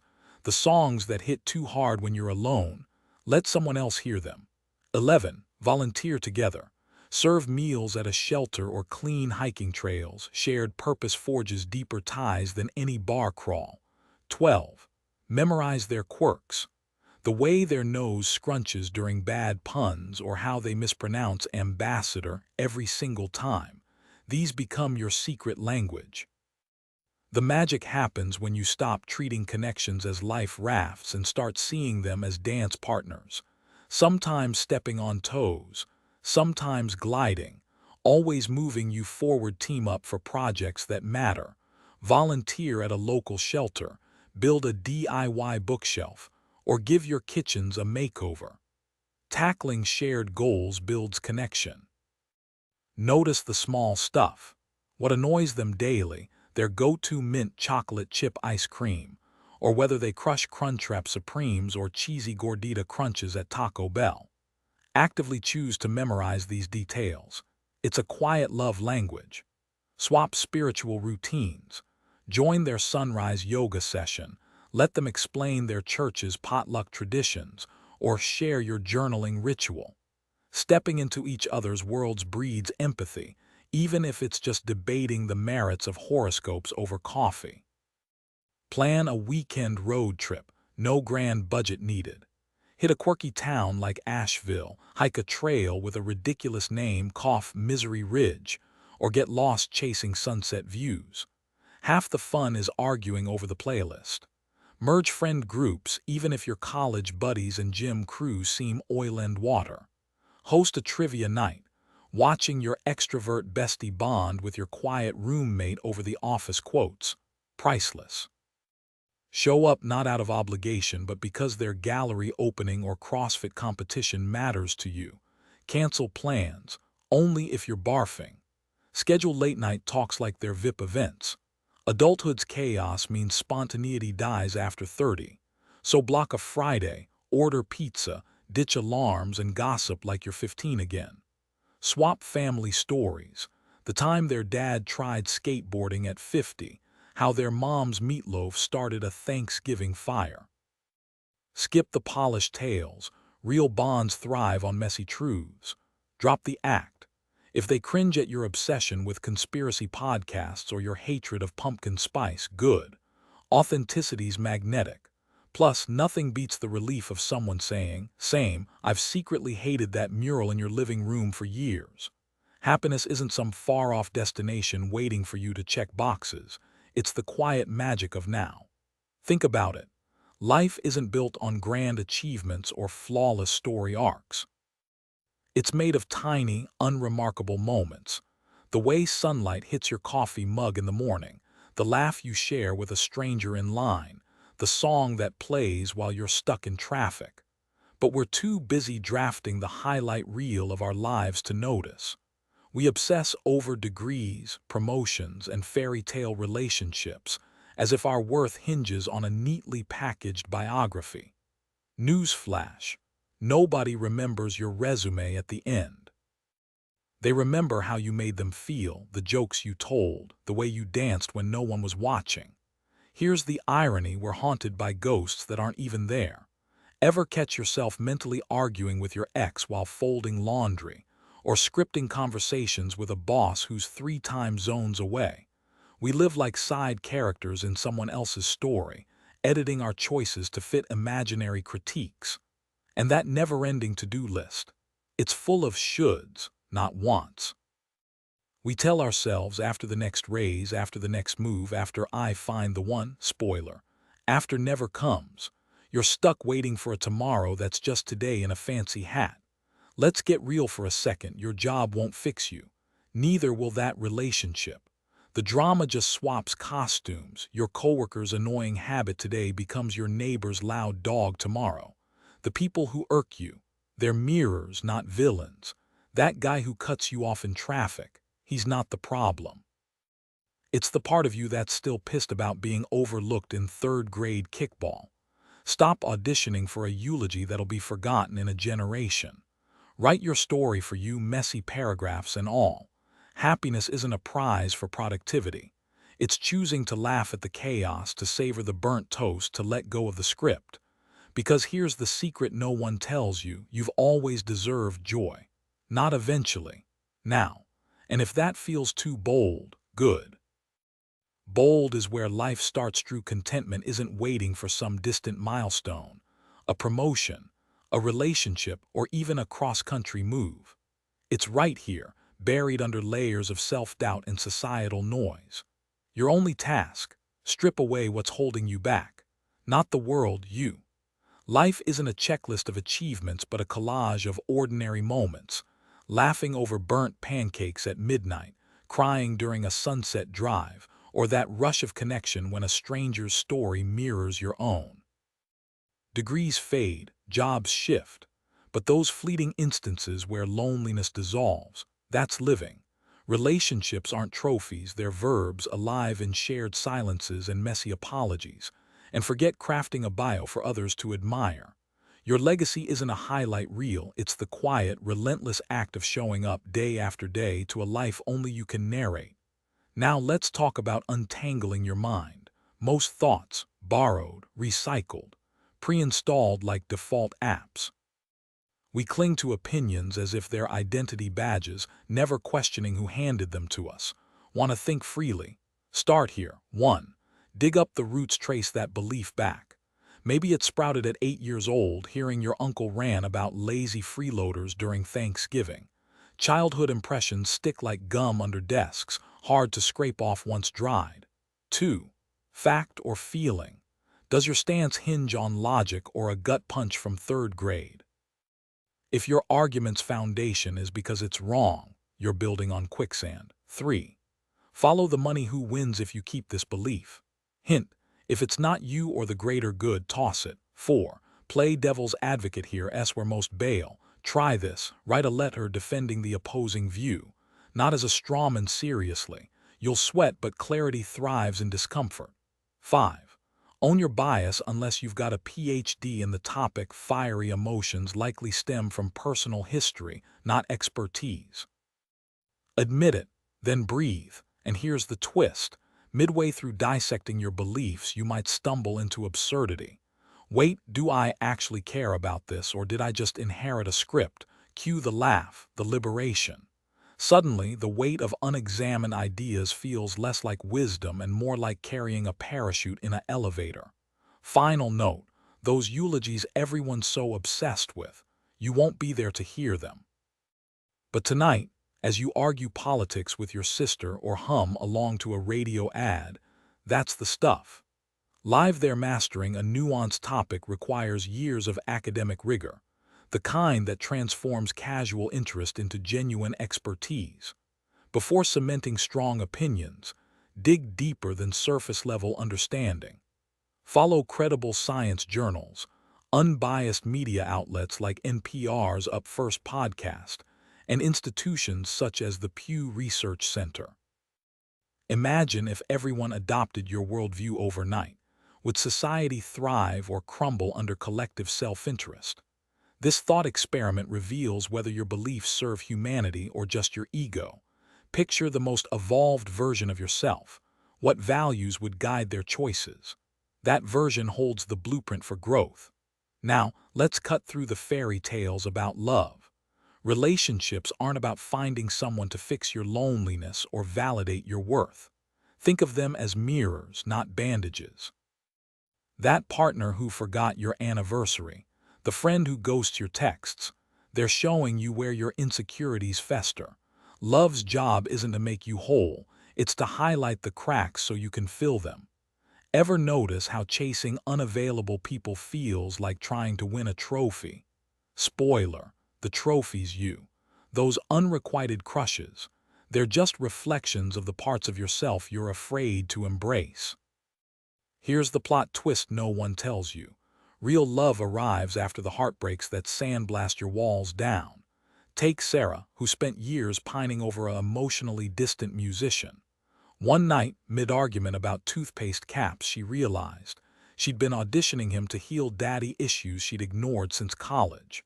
The relationship imploded, but the clarity stuck. 2 years later, she met Jake at a Brooklyn pottery class. Not a grand romance, just two people who'd done their homework. Love's cruelest gift, forcing you to confront the work only you can do. The partners who leave aren't failures, they're exit signs pointing you toward growth.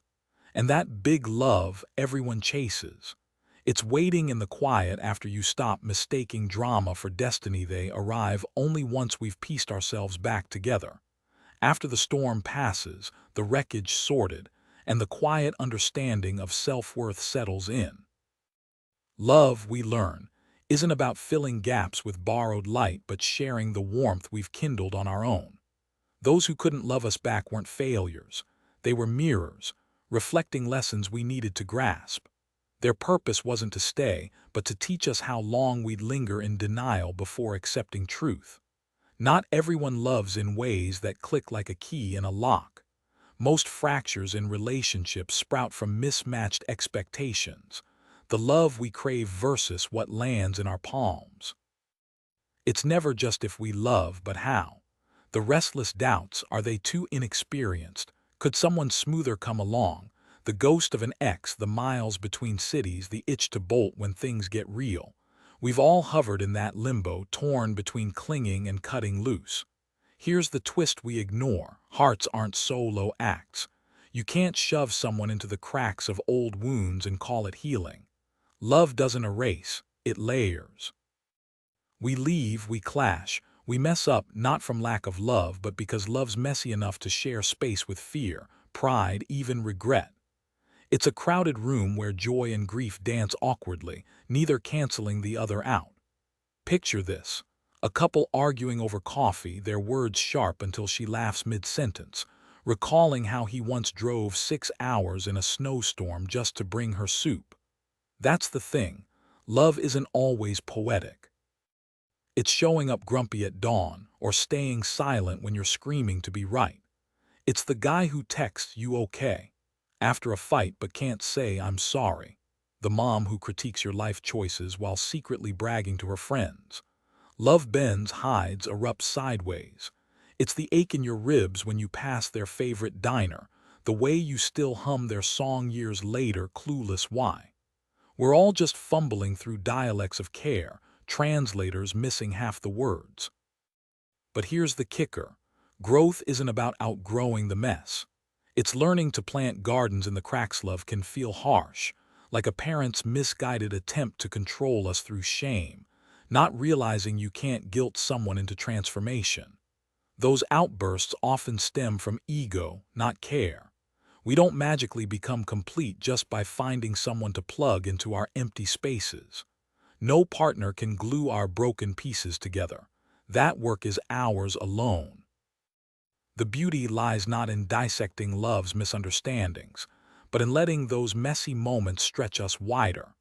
Love, even when warped by disappointment or selfishness, becomes the fuel to rebuild ourselves.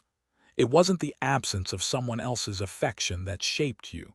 It was clawing your way to your own buried worth. Real love isn't a band-aid. It's a mirror forcing you to confront the work only you can do.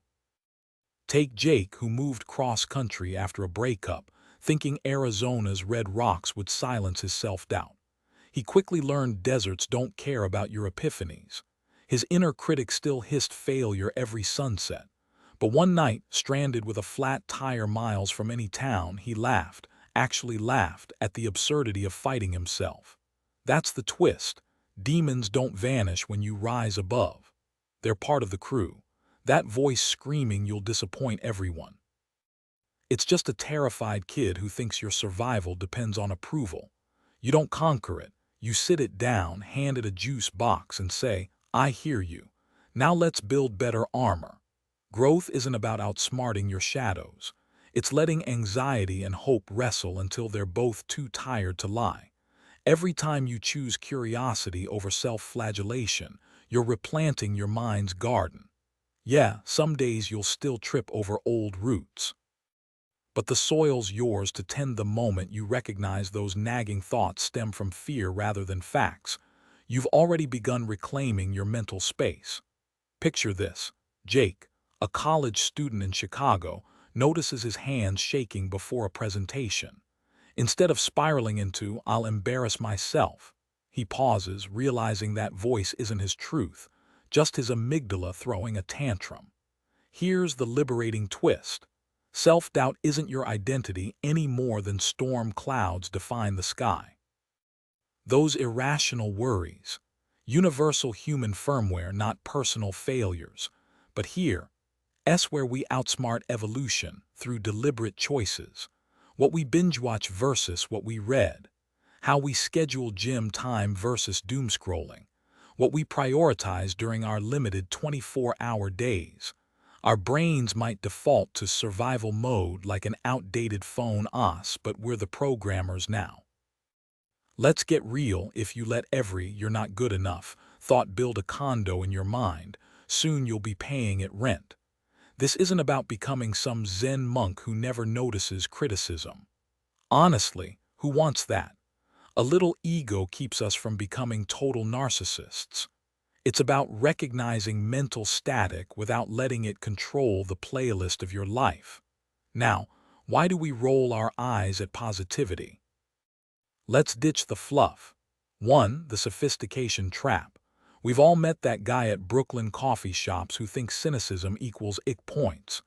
Newsflash: constantly predicting apocalypses doesn't make you deep, just exhausting. 2. Confirmation bias boot camp.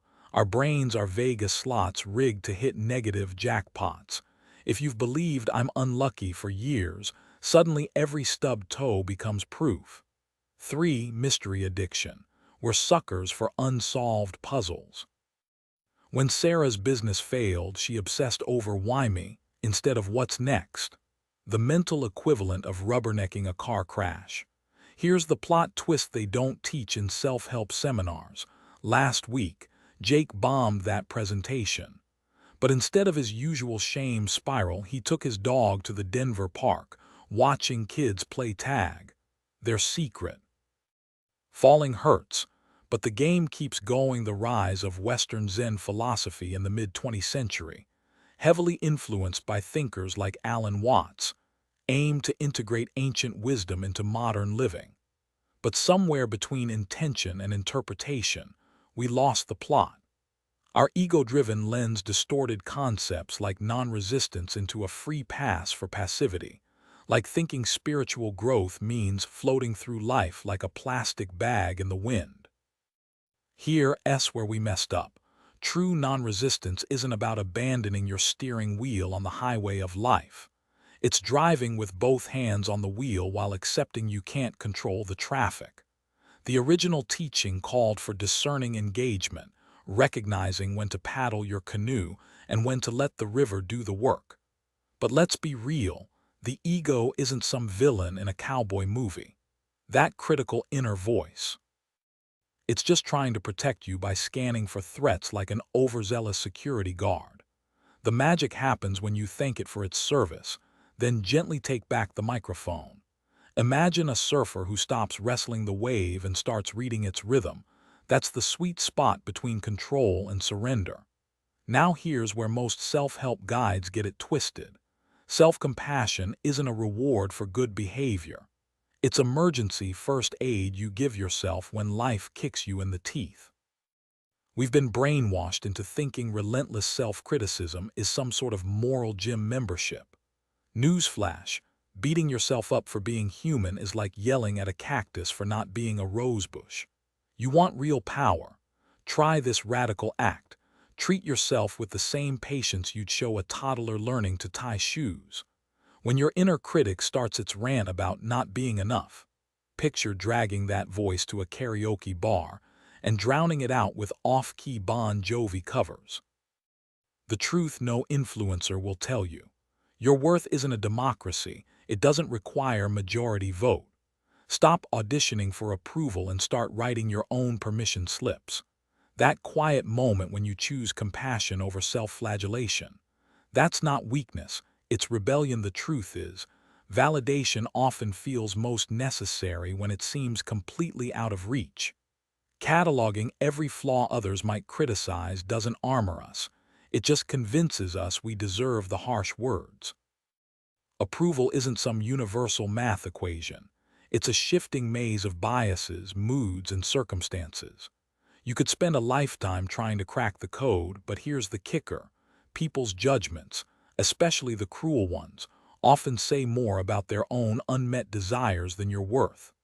At some point, you've got to stop letting strangers grade your life and start trusting your own compass, even if it takes years to calibrate.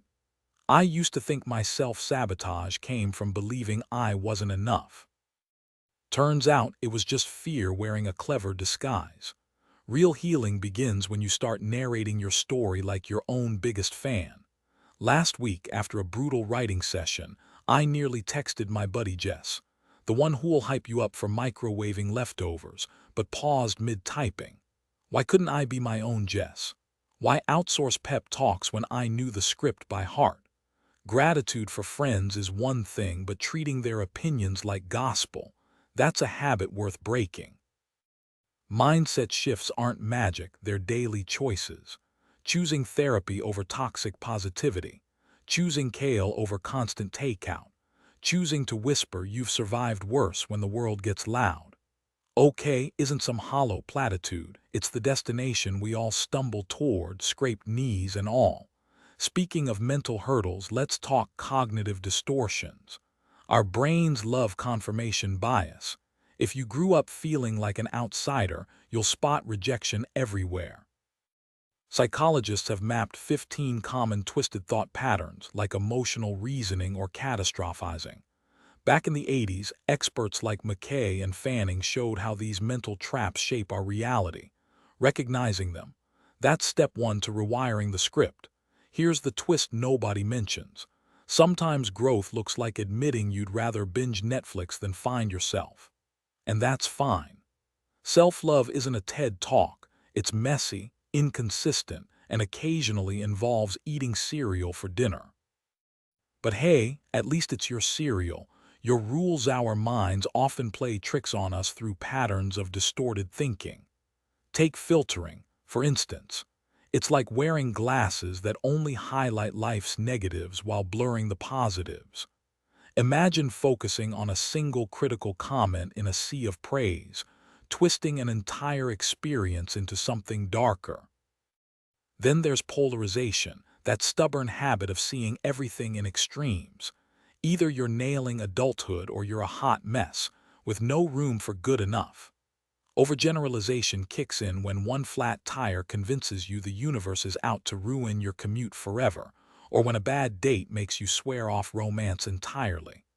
Always and never become your go-to words, boxing you into a smaller, safer, but lonelier world. Mind reading. Oh, we've all been there. Your friend cancels plans, and suddenly you're scripting their imaginary monologue about how annoying you are, never considering they might just have a migraine. Catastrophizing turns a missed deadline into a full-blown fantasy of getting fired, losing your apartment, and somehow ending up stranded in a grocery store parking lot. Personalization dials this up, making every sideways glance or offhand remark feel like a Yelp review of your worth. Pro tip: not everything's about you. Karen's eye roll was probably just Karen being Karen. Control fallacies swing between two extremes. Either you're a helpless pawn in life's chess game, or you're somehow the CEO of everyone else's emotions. Newsflash, you're neither. And let's not forget the fairness fallacy, where we stamp our feet because life didn't hand out participation trophies. Throw in a dash of sarcasm here.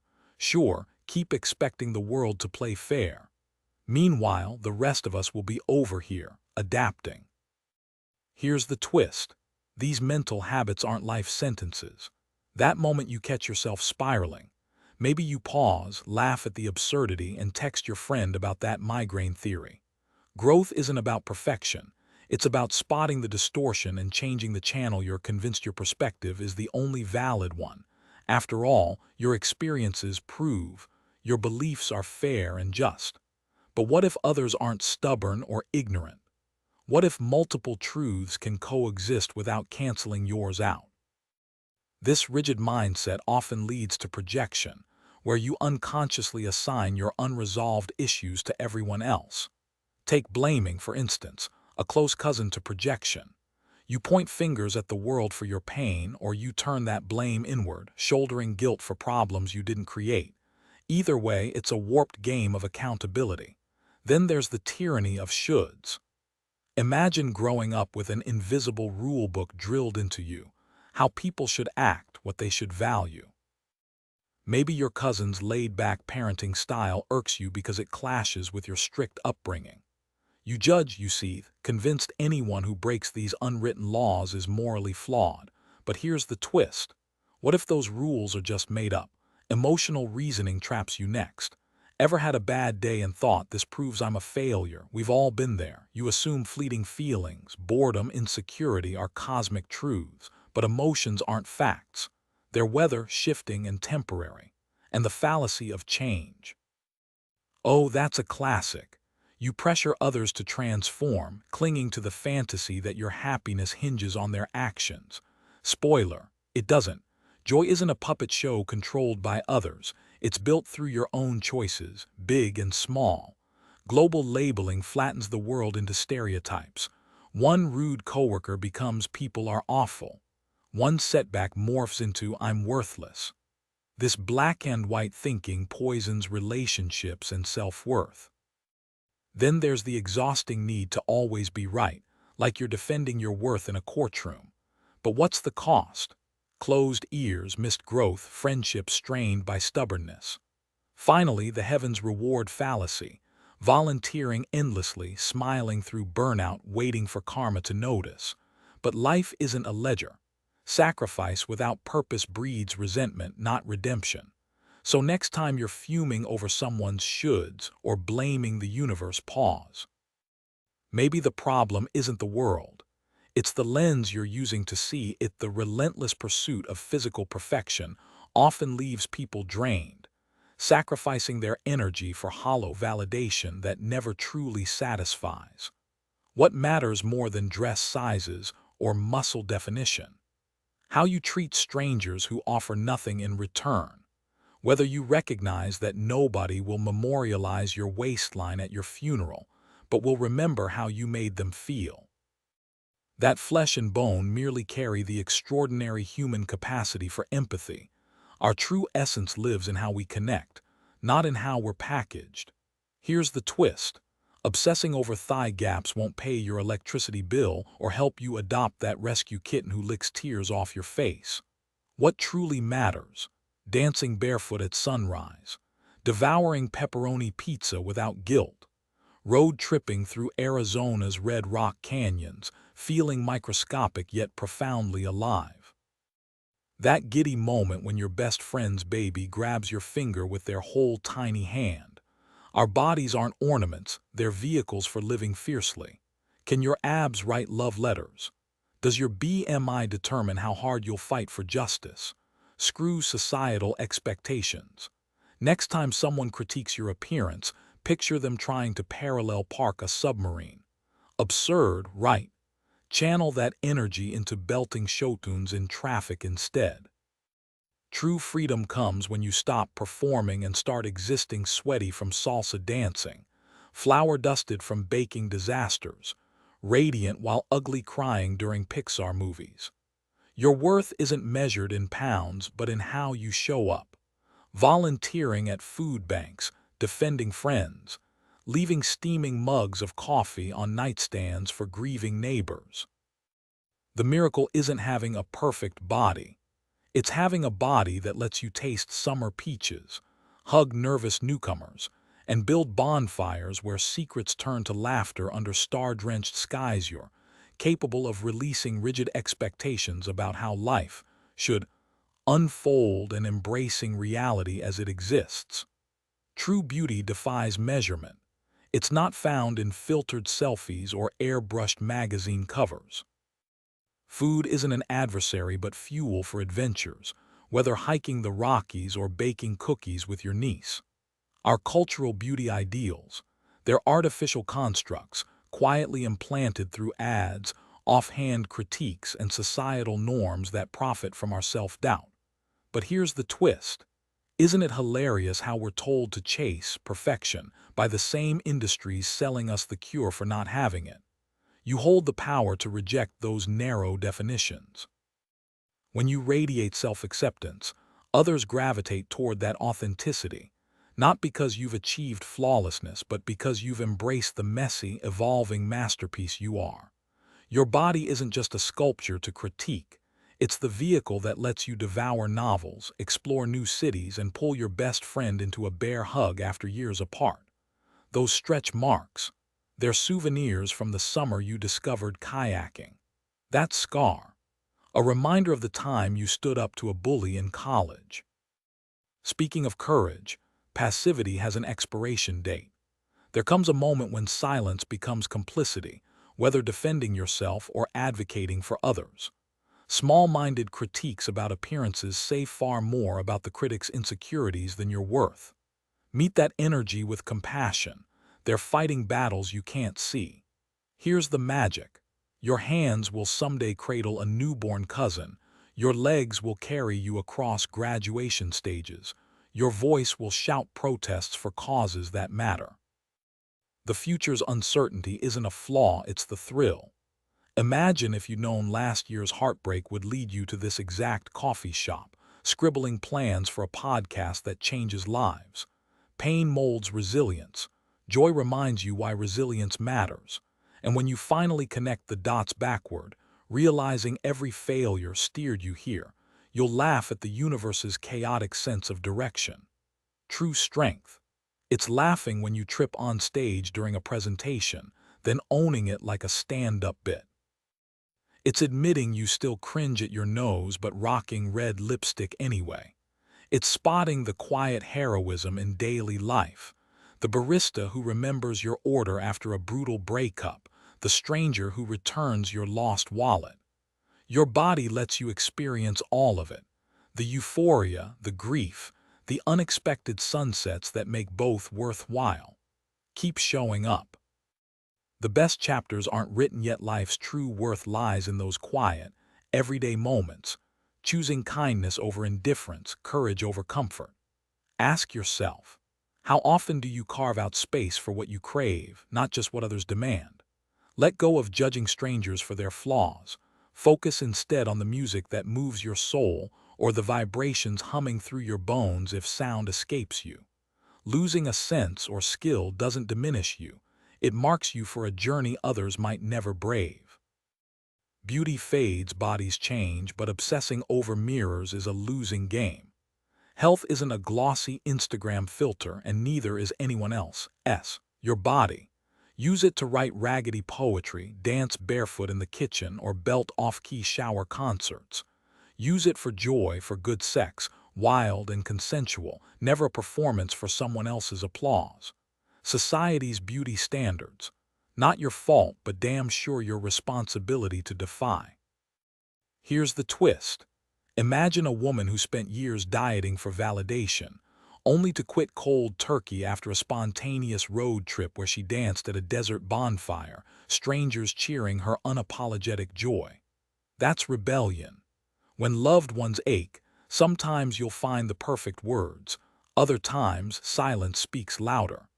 Grieve what's fleeting, savor what's temporary, like the scent of your grandma's perfume lingering on an old sweater. Give freely, donate clothes, burn cruel words, earn your own cash. Say I love you like it's oxygen, apologize without ego. Make mixtapes, send postcards, build tiny bridges of joy. See people as equals, not projects.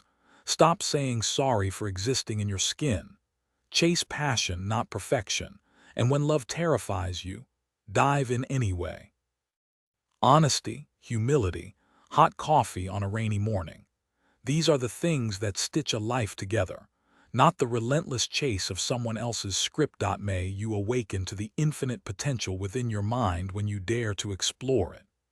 May you surrender logic's grip on matters that demand raw intuition, like trusting the quiet pull toward a sunset drive down Pacific Coast highway instead of overthinking its purpose.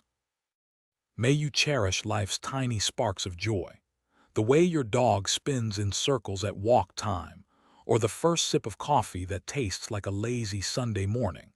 When stubbornness locks you in stalemates, may you swallow pride and extend the olive branch first, even if it means admitting your podcast co-host wasn't entirely wrong about alien conspiracies. Celebrate your friend's promotion like it's your own. Resist the petty thrill when that influencer's skincare line tanks. Their failure isn't your win. May your body recognize love in the unspoken. Your partner's sideways glance during a dull party, silently saying, "Let's escape." Never take that for granted. Chase purpose over fleeting pleasures. Volunteer at the animal shelter, mentor a kid, build something that outlives you. But here's the kicker. You can't pour from an empty cup. Yes, self-care is cliché until you're burnt out, microwaving ramen at 2 a.m. while ignoring your therapist's texts. And eat the damn veggies. Yes, I'm that friend reminding you to eat your greens. Because let's face it, adulting is hard without them. Make peace with your reflection. Forgive the aunt who innocently critiques your weight. Her jabs say more about her own insecurities. Forgive yourself for those brutal gym mirror monologues. Use that same body to create, to write truths that matter, to hit post, even when vulnerability terrifies you. Zen isn't incense and cross-legged cliches. It's the art of paying attention to your thoughts, your biases, the way you doom scroll instead of living. Modern life sells us cheap fixes, hashtag spirituality, productivity hacks, influencers peddling enlightenment between ads. But real awareness, that's rebellion. The Yogacara teachings got it right. Your mind constructs your reality. You think you're stuck in traffic. Reframe it as 20 minutes to blast Lizzo and rediscover your inner hype squad. We're taught we're prisoners of circumstance, but Zen whispers, you hold the keys. Stop outsourcing your peace. Question whose agenda you're serving, the algorithms, your egos, or your own untamed curiosity. Wake up. Then choose. Not every anxious whisper or passing shadow in your mind demands a full excavation to fix it. Here's the kicker. That version of you you've crafted. It's more like a costume you swap depending on the scene: parent, coach, overthinker, people pleaser. Your true self isn't a resume or a label.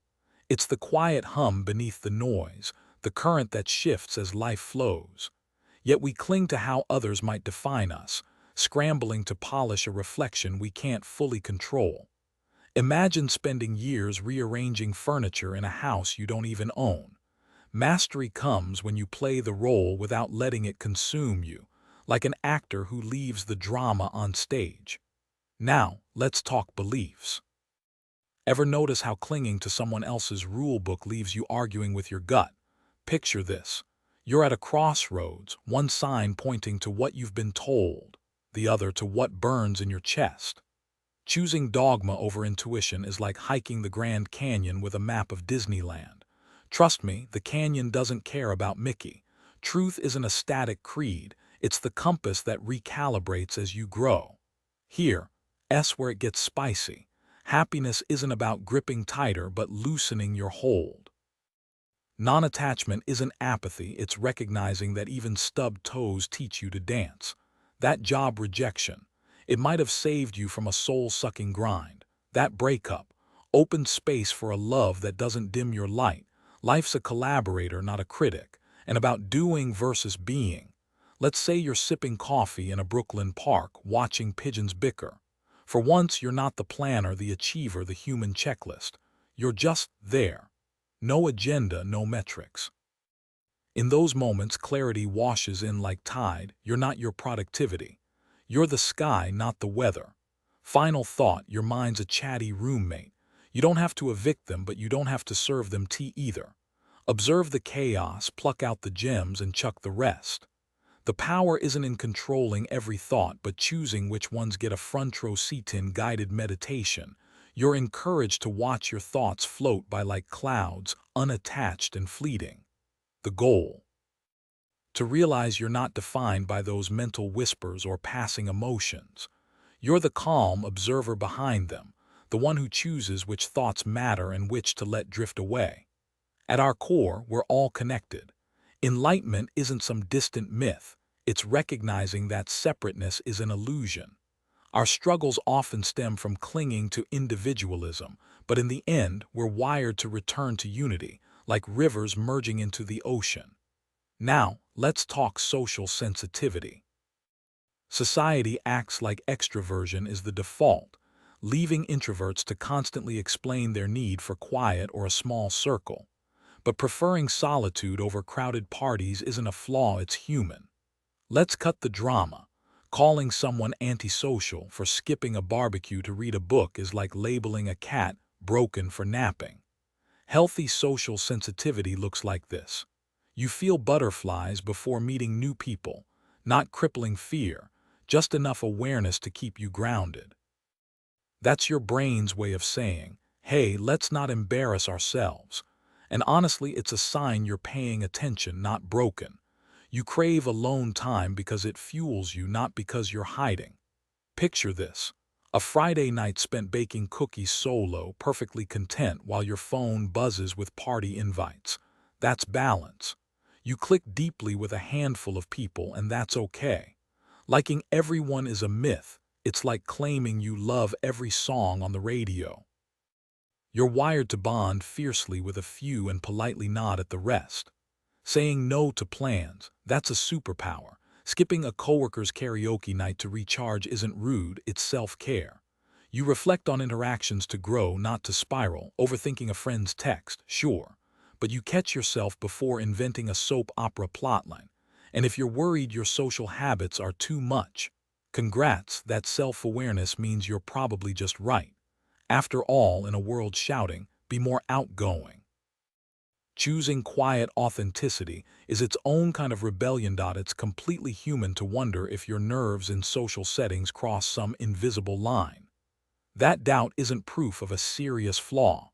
It's just your self-awareness kicking in, trying to navigate life's awkward moments. Let's be real. Overthinking is practically a national pastime.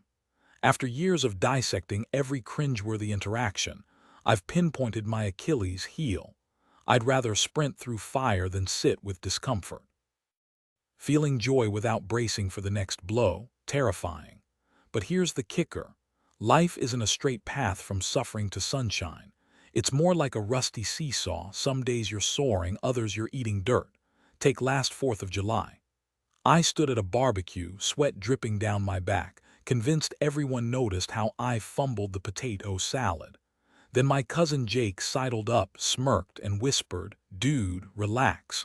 Karen over there just mistook the guacamole for wasabi." We cracked up and suddenly the tension evaporated. Moments like that, they're the antidote. Society sells this fairy tale that if we grind through enough misery, we'll unlock permanent happiness, like some VIP lounge at the end of a marathon. Spoiler, there's no finish line. Joy isn't a reward for enduring pain, it's hiding in the messy middle. You think you're waiting for your real life to start, but guess what? This is it.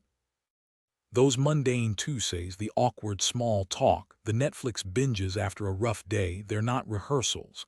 The magic's in the grind, not the grand finale. Here's the twist. Chasing constant growth is exhausting.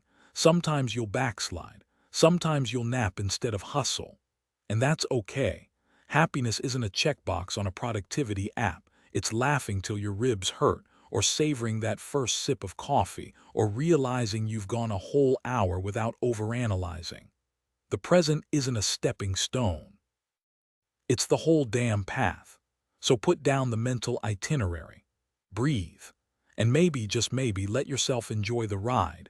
Guacamole disasters and all. Let's get brutally honest here, no sugarcoating.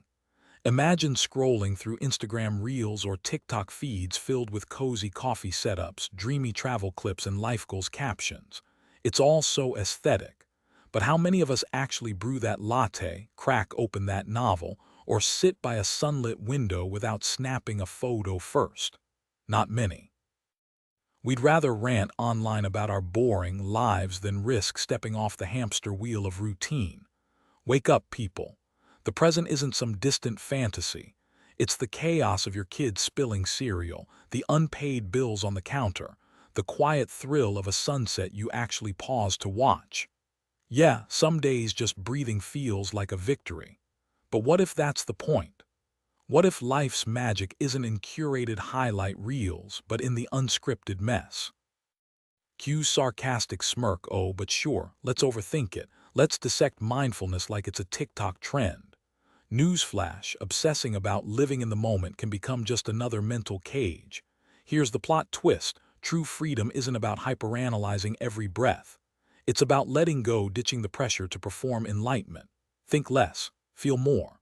Remember that time you impulsively danced in the rain or blasted 90s rock anthems during a traffic jam? That's the good stuff. Our brains. Overrated, our souls. Wild, untamed, and allergic to hashtags. We've glued ourselves to screens, mistaking likes for connection. Meanwhile, the guy at the gas station who tells you about his vintage motorcycle collection. That's a story. The ache in your feet after a spontaneous hike. That's living. Quit trying to mindfully sanitize existence. Embrace mindlessness not as ignorance but as rebellion. Let the laundry pile up. Skip the planner. Get lost. Burn the Instagrammable life script. The universe won't hand you confetti for crossing finish lines, but it might wink when you finally stop counting steps and just move. Modern society obsesses over material achievements and productivity, drowning in debates about what humans do rather than who we are.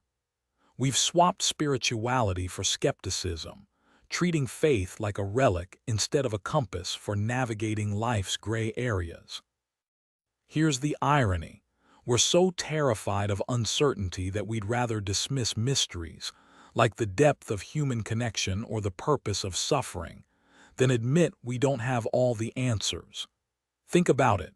We're glued to labeling everything from emotions to ideologies as if life were a spreadsheet to optimize. But this obsession with control, it's backfiring. We've built a culture that monetizes division. Scroll through any social media feed, and it's a highlight reel of judgment, where clapbacks get more applause than kindness. We've turned being right into a blood sport, patting ourselves on the back for winning arguments while quietly eroding our capacity for empathy. Here's the twist. This superiority complex isn't just toxic, it's a trap. Ever notice how the loudest critics often end up mirroring the behaviors they mock? Take parenting, for example. We scold kids for tantrums not to teach emotional resilience, but to avoid sideways glances at the grocery store. But what if we pause the performative perfection and let them, and ourselves, sit with messy feelings instead? Change starts small. Picture this. A guy in a Brooklyn coffee shop, annoyed by a stranger's loud phone call. Instead of eye-rolling, he overhears her panicking about a missed rent payment. Suddenly, his irritation shifts. He buys her a latte, scribbles "you've got this" on a napkin, and leaves. Tiny act, zero fanfare. But that's the point. Progress isn't a viral movement. It's a million quiet moments where we choose curiosity over judgment. We're drowning in data yet starving for wisdom. Metrics can't measure the weight of a sigh or the glue of a hug true growth. It's trading the mind's need to dissect for the heart's willingness to connect. After all, the gap between how you think you feel and how you actually feel. That's where the magic and the mess happens. When's the last time you paused to unpack that disconnect? Ever wonder why asking "how do you feel" often gets the same response as "what do you think"? Here's the kicker. Our emotions aren't the dramatic monologues we imagine. They're more like background static, fleeting physical sensation, a clenched jaw, lightness in your chest that we slap labels onto. That tension in your shoulders after a tough day, just biology's way of saying, hey, something's up. But here's where we go off the rails. We spin those raw sensations into full-blown stories. My boss hates me. I'll never succeed. Suddenly, a stiff neck becomes existential dread. Oh, sure, we're taught to turn every hiccup into a symphony. Society drills into us that real living means riding emotional roller coasters, grand passions, tear-jerking triumphs, or hashtag-worthy struggles. Family dinners, TikTok trends, even that self-help podcast shouting "feel all the feelings," they all whisper, your worth depends on how loudly you emote. So we cram our lives with noise, drama, overthinking, that third coffee to avoid hearing the quiet truth. Emotions are temporary. That panic attack over a misinterpreted text, give it 20 minutes. You'll realize your gut instinct was just indigestion from breakfast. Here's the twist. What if the key to peace isn't feeling more but noticing less? Next time chaos hits, try this. Pause, breathe, scan your body, not your thoughts. Is your throat tight, hands shaky? Cool, that's just your body humming, not a prophecy. Wait an hour. By dinner, that earth-shattering fight with your sibling will feel like a blip. Emotions, they're like pop-up ads, annoying but harmless if you don't click. The real trouble starts when we confuse the alert with the emergency. Funny, isn't it? We're wired to survive saber-toothed tigers, yet here we are, letting a sideways glance in a Zoom meeting wreck our week. Evolution gave us these sleek, modern brains, and what do? Obsess over Instagram likes and imaginary deadlines. The little voice within isn't some mystic guide, it's just a bored narrator over-dramatizing life's blooper reel. So mute it. Grab a snack. Watch the feeling fade. Turns out you've been the director all along, not the audience. When life's chaos leaves you drained, pause and tune into your emotions without judgment. Feel what's real, not what you assume you should feel. Here's the revelation. Even when your inner voice screams warnings like "this isn't working" or "you need to shift gears," its core tone isn't harsh. It's a quiet, steady whisper, kind, patient, rooting for your growth. You'll notice something else. Emotions themselves aren't enemies. Sadness, frustration, even grief aren't bad. They're just human. We savor them in doses, like bitter dark chocolate that somehow still satisfies. Why? Because letting emotions exist without censorship is freeing. Our thoughts don't dictate reality, they're tools to decode what our feelings signal. Good, bad, right, these aren't universal truths. They're brushes we use to paint our life's masterpiece. Now here's the twist. Want emotional freedom? Stop obsessing over the problem, the real issue. How you frame it. Yeah, you've heard the pep talks, change your mindset. But this isn't fluff, it's survival. Every experience's purpose is to teach you to think anew. Stagnation happens when you skip that homework. Think of it like leveling up in a video game. Each challenge equips you with sharper lenses to see hidden paths, solutions that once seemed absurd. True wisdom isn't memorizing answers, it's mastering the art of questioning. And about those negative thoughts, don't mute them. They're GPS alerts, not static. Take it from the Stoics. They'd visualize worst-case scenarios not to panic but to prep. Imagine a chef tasting a dish mid-cook. Sour notes guide adjustments, not disaster. Your doubts, they're data. Maybe you're dreading a presentation. Instead of spiraling, ask, what's this fear highlighting? Preparation, confidence. That's the power of negative thinking, not avoiding storms but learning to dance in the rain. Or at least packing a better umbrella if you don't intentionally choose what truly matters. You'll drift through life reacting to patterns shaped by childhood conditioning. This isn't about chasing relentless positivity, contrary to what self-help trends preach, but transforming the shadowy corners of your psyche into fuel for growth. True freedom lies not in avoiding negativity, but in mastering how to respond when it surfaces. Neuroscientists highlight metacognition, our ability to observe our own thoughts. Imagine your brain as both actor and audience, your prefrontal cortex dissecting emotions like a director analyzing a scene. Fear exists to keep you alive, but not every alarm deserves attention. When your amygdala screams over a perceived threat, discernment lets you ask, is this real or just noise? Here's the twist. The problem isn't the problem, it's labeling it as one. A shaky job interview, reframe it as adrenaline sharpening your focus. Heartbreak, a catalyst for reinvention. Anxiety becomes paralysis only when you let it hijack the narrative. Picture someone stuck in traffic, fists clenched, then choosing to blast their favorite song, laughing at the absurdity. That shift, it's practice. Discomfort breeds creativity. Think of the single parent juggling bills who starts a side hustle, or the athlete sidelined by injury who discovers coaching. Healing from anxiety isn't about silencing chaos but reconnecting, with purpose, with people, with the present. Sobriety isn't the cure for addiction, connection is. Same rules apply. Anchor yourself in what's tangible, a friend's voice, the rhythm of your breath, the hum of a city street. Bravery isn't the absence of fear. It's hearing that voice whisper you'll fail and stepping forward anyway. The obstacle isn't blocking your path. It is the path. Embracing your authentic desires requires radical honesty, no shortcuts.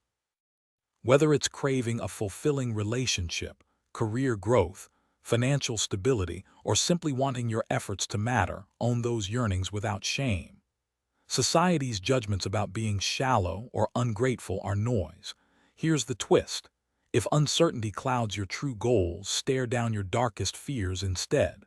What's lurking behind the terror of failure or rejection? That shadowy shape is your compass. Let discomfort become your ally. It's the rumble strip warning you're veering toward stagnation. Contentment breeds inertia. Unease signals you're nearing a breakthrough. Now let's get practical. Ditch the myth of overnight transformation. Progress thrives on daily micro-actions, not grand gestures. Forget chasing perfection with color-coded checklists. Did you water the plant today? Make yourself a decent sandwich. That counts. Anxiety often masquerades as existential dread when really it's your subconscious nudging you to address ignored responsibilities. That gnawing worry about becoming a failure. Probably just your unopened bills mocking you from the kitchen drawer. Start small. Use what's in front of you. Waiting for ideal circumstances is just procrastination in disguise. Here's where it gets personal. Reconnect with your people. Text that cousin who gets your weird humor. Grab coffee with the neighbor who always asks about your garden. Needing connection isn't weakness, it's wiring. When the mental knots tighten, try this. Buy a cheap spiral notebook for brain vomit. Scribble every cringeworthy, self-loathing thought until the page absorbs the poison. Trust me, it works. During meltdowns, your only job is self-care. No life-altering decisions mid-panic. Wrap yourself in a weighted blanket, blast that embarrassingly nostalgic playlist, or binge-watch baking fails on YouTube. Clarity returns when the cortisol dips. Remember, anxiety isn't a prophecy, it's a mismanaged time machine. Plant yourself firmly in the mundane present. Fold laundry. Smell rain on pavement. Notice how your breath steadies. Finally, action trumps introspection. As Cheryl Strayed nailed it, transformation happens through daily gestures, choosing oatmeal over chips, sending one resume, apologizing first. Oh, and read. Not self-help drivel. Find what hooks you, sci-fi romps, true crime deep dives, even tractor repair manuals. Curiosity is the antidote to paralysis. The words you absorb today shape the person you'll become years from now. Dive into blogs and personal stories about overcoming fear. You'll find unexpected kinship in strangers who have battled the same doubts. Explore topics that unsettle yet intrigue you, whether it's existential philosophy or the science of panic attacks. Just keep reading. Here's the kicker: your emotions aren't set in stone. Think of it like flipping a switch. I hate how this situation makes me feel, so I'll focus on what I can control instead. Now, if you're clinging to the idea that happiness isn't a choice, buckle up. You're signing up for a rocky ride. Anxiety, fear, they're lifelong companions. The goal isn't to silence them, but to build the grit to dance in the storm anyway. Picture this: a hiker terrified of heights summiting Half Dome, not because the fear vanished, but because she refused to let it steer her decisions. For some, rewiring their mindset takes a single aha moment over coffee. For others, it's a decade of therapy, meds, and grinding through setbacks harder than any 9 to 5. This isn't self-help fluff, it's the bare-knuckle brawl of existence. The real issue isn't your crisis, it's the story you're spinning about it. That inner alarm blaring, it's not a death sentence, it's your gut screaming, there's more to life than this. Here's where you pivot. Chase what sets your soul on fire, even if it terrifies you. Love your weird hobby. Call the friend who cracks you up. Start that podcast idea haunting your notes app. Fears just love wearing body armor. When hurt hits, don't stuff it down, name it. Had a toxic ex? Write that rage into a song, then burn the notebook. Life's a minefield, sure, but here's the twist. You're not here to tiptoe. You're here to march through the explosions, rebuild, and laugh at the absurdity while you do it. When life knocks you down, notice this: your body's signals aren't the whole story. That tightness in your chest or knot in your stomach, it might just be a fleeting ache, not the catastrophic sign your racing thoughts insist it is. Feelings aren't infallible truth-tellers. Many sprout from old wounds or irrational fears. Trusting every emotion is like letting a toddler steer a semi-truck. Instead, sort through them. Which ones deserve your attention? Which are just mental static? Now, picture your future self, stuck on whether to start a family. Imagine sitting on a porch at 75, surrounded by grandkids, or savoring quiet solitude. Fast forward 3 years. Will you regret skipping guitar lessons for another Netflix binge? Visualize the person you aspire to become. That version of you might nudge today's choices into sharper focus, like realizing that saving $50 a month could fund the bakery you've daydreamed about. Here's the twist: chasing happiness is a con. Philosophers like Alan Watts argued that clinging to joy is like gripping water, it slips faster. Zen teachings echo this. Fulfillment isn't a trophy to grab, but a state to embody. Yet modern culture peddles happiness as a product, fueling endless consumption. We're told to follow our bliss, but what if that's just a marketing ploy? Funny how ads for luxury cars and miracle diets always air during your low moments. Our brains are wired to adapt. Land that promotion, the thrill fades. Buy the gadget. Next week, it's mundane. Psychologists call this the hedonic treadmill. We sprint toward milestones, only to reset the finish line. True contentment isn't about piling up wins, but recalibrating your baseline. Stop gasping for happiness. Breathe. Build a life where meaning, not momentary highs, steers the ship. After all, as Oscar Wilde quipped, even in the gutter, you can still stargaze. True fulfillment stems from engaging in endeavors that test your limits, carry purpose, and resonate deeply, not from chasing fleeting pleasures. Pursuing wisdom, cultivating multidimensional thinking, and embracing discomfort that reshapes your entire existence prove far more rewarding than clinging to hollow comforts. Life demands tipping the scales toward what electrifies your soul, not maintaining stagnant equilibrium. Those raw, vulnerable moments when you push past fear, they forge resilience no cozy routine ever could. Pain and joy aren't enemies, they're twin currents in the same river. Numb one, and you dam the flow entirely, leaving only a shallow imitation of happiness that never satisfies. If you're experiencing metanoia, a transformative shift in perspective, whether sparked by choosing kindness daily or realizing you alone hold the reins to your contentment, recognize this. Growth isn't tidy. Take Jake, a former corporate lawyer from Chicago who ditched his six-figure job after a solo road trip on Route 66 sparked an existential wake-up call. His story mirrors the messy beauty of reinvention. 1. Catalysts fade, lessons remain. That relationship job identity that rocked your world. Its role was to shake you awake, not to linger forever. Big love isn't always lifelong love, and that's okay. 2. Don't rage at yesterday's blind spots. Progress lives in building bridges, not burning old ones. So you spent years stuck in a mental rut. Congrats on climbing out. Cue sarcastic slow clap for past you. Now move forward. 3.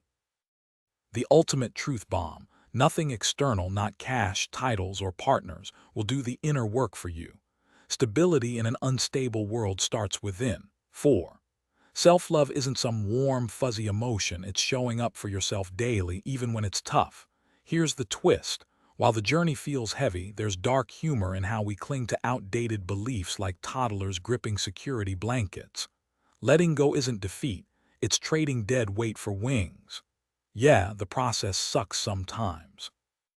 But as Jake discovered mid-desert highway at 2 a.m., blasting classic rock, clarity often arrives when you stop chasing balance and start embracing the beautiful, chaotic tilt of becoming who you're meant to be. Romantic love often conjures images of butterflies and heart-fluttering chemistry, but rarely does it bring to mind the quiet dedication of showing up each day, making someone's joy as vital as your own. Loving yourself works the same way. It's less about self-affirmations and more about the gritty choices, defending your boundaries, choosing resilience over resignation, or walking away when staying no longer serves you. Imagine a teacher who finally quits her burnout-inducing job to start a bakery, not because she's fearless, but because she trusts herself enough to pivot. Life isn't about having every answer. It's about leaning into the questions. Let's be real. Nobody's cracked the code on why we're here or where we're headed.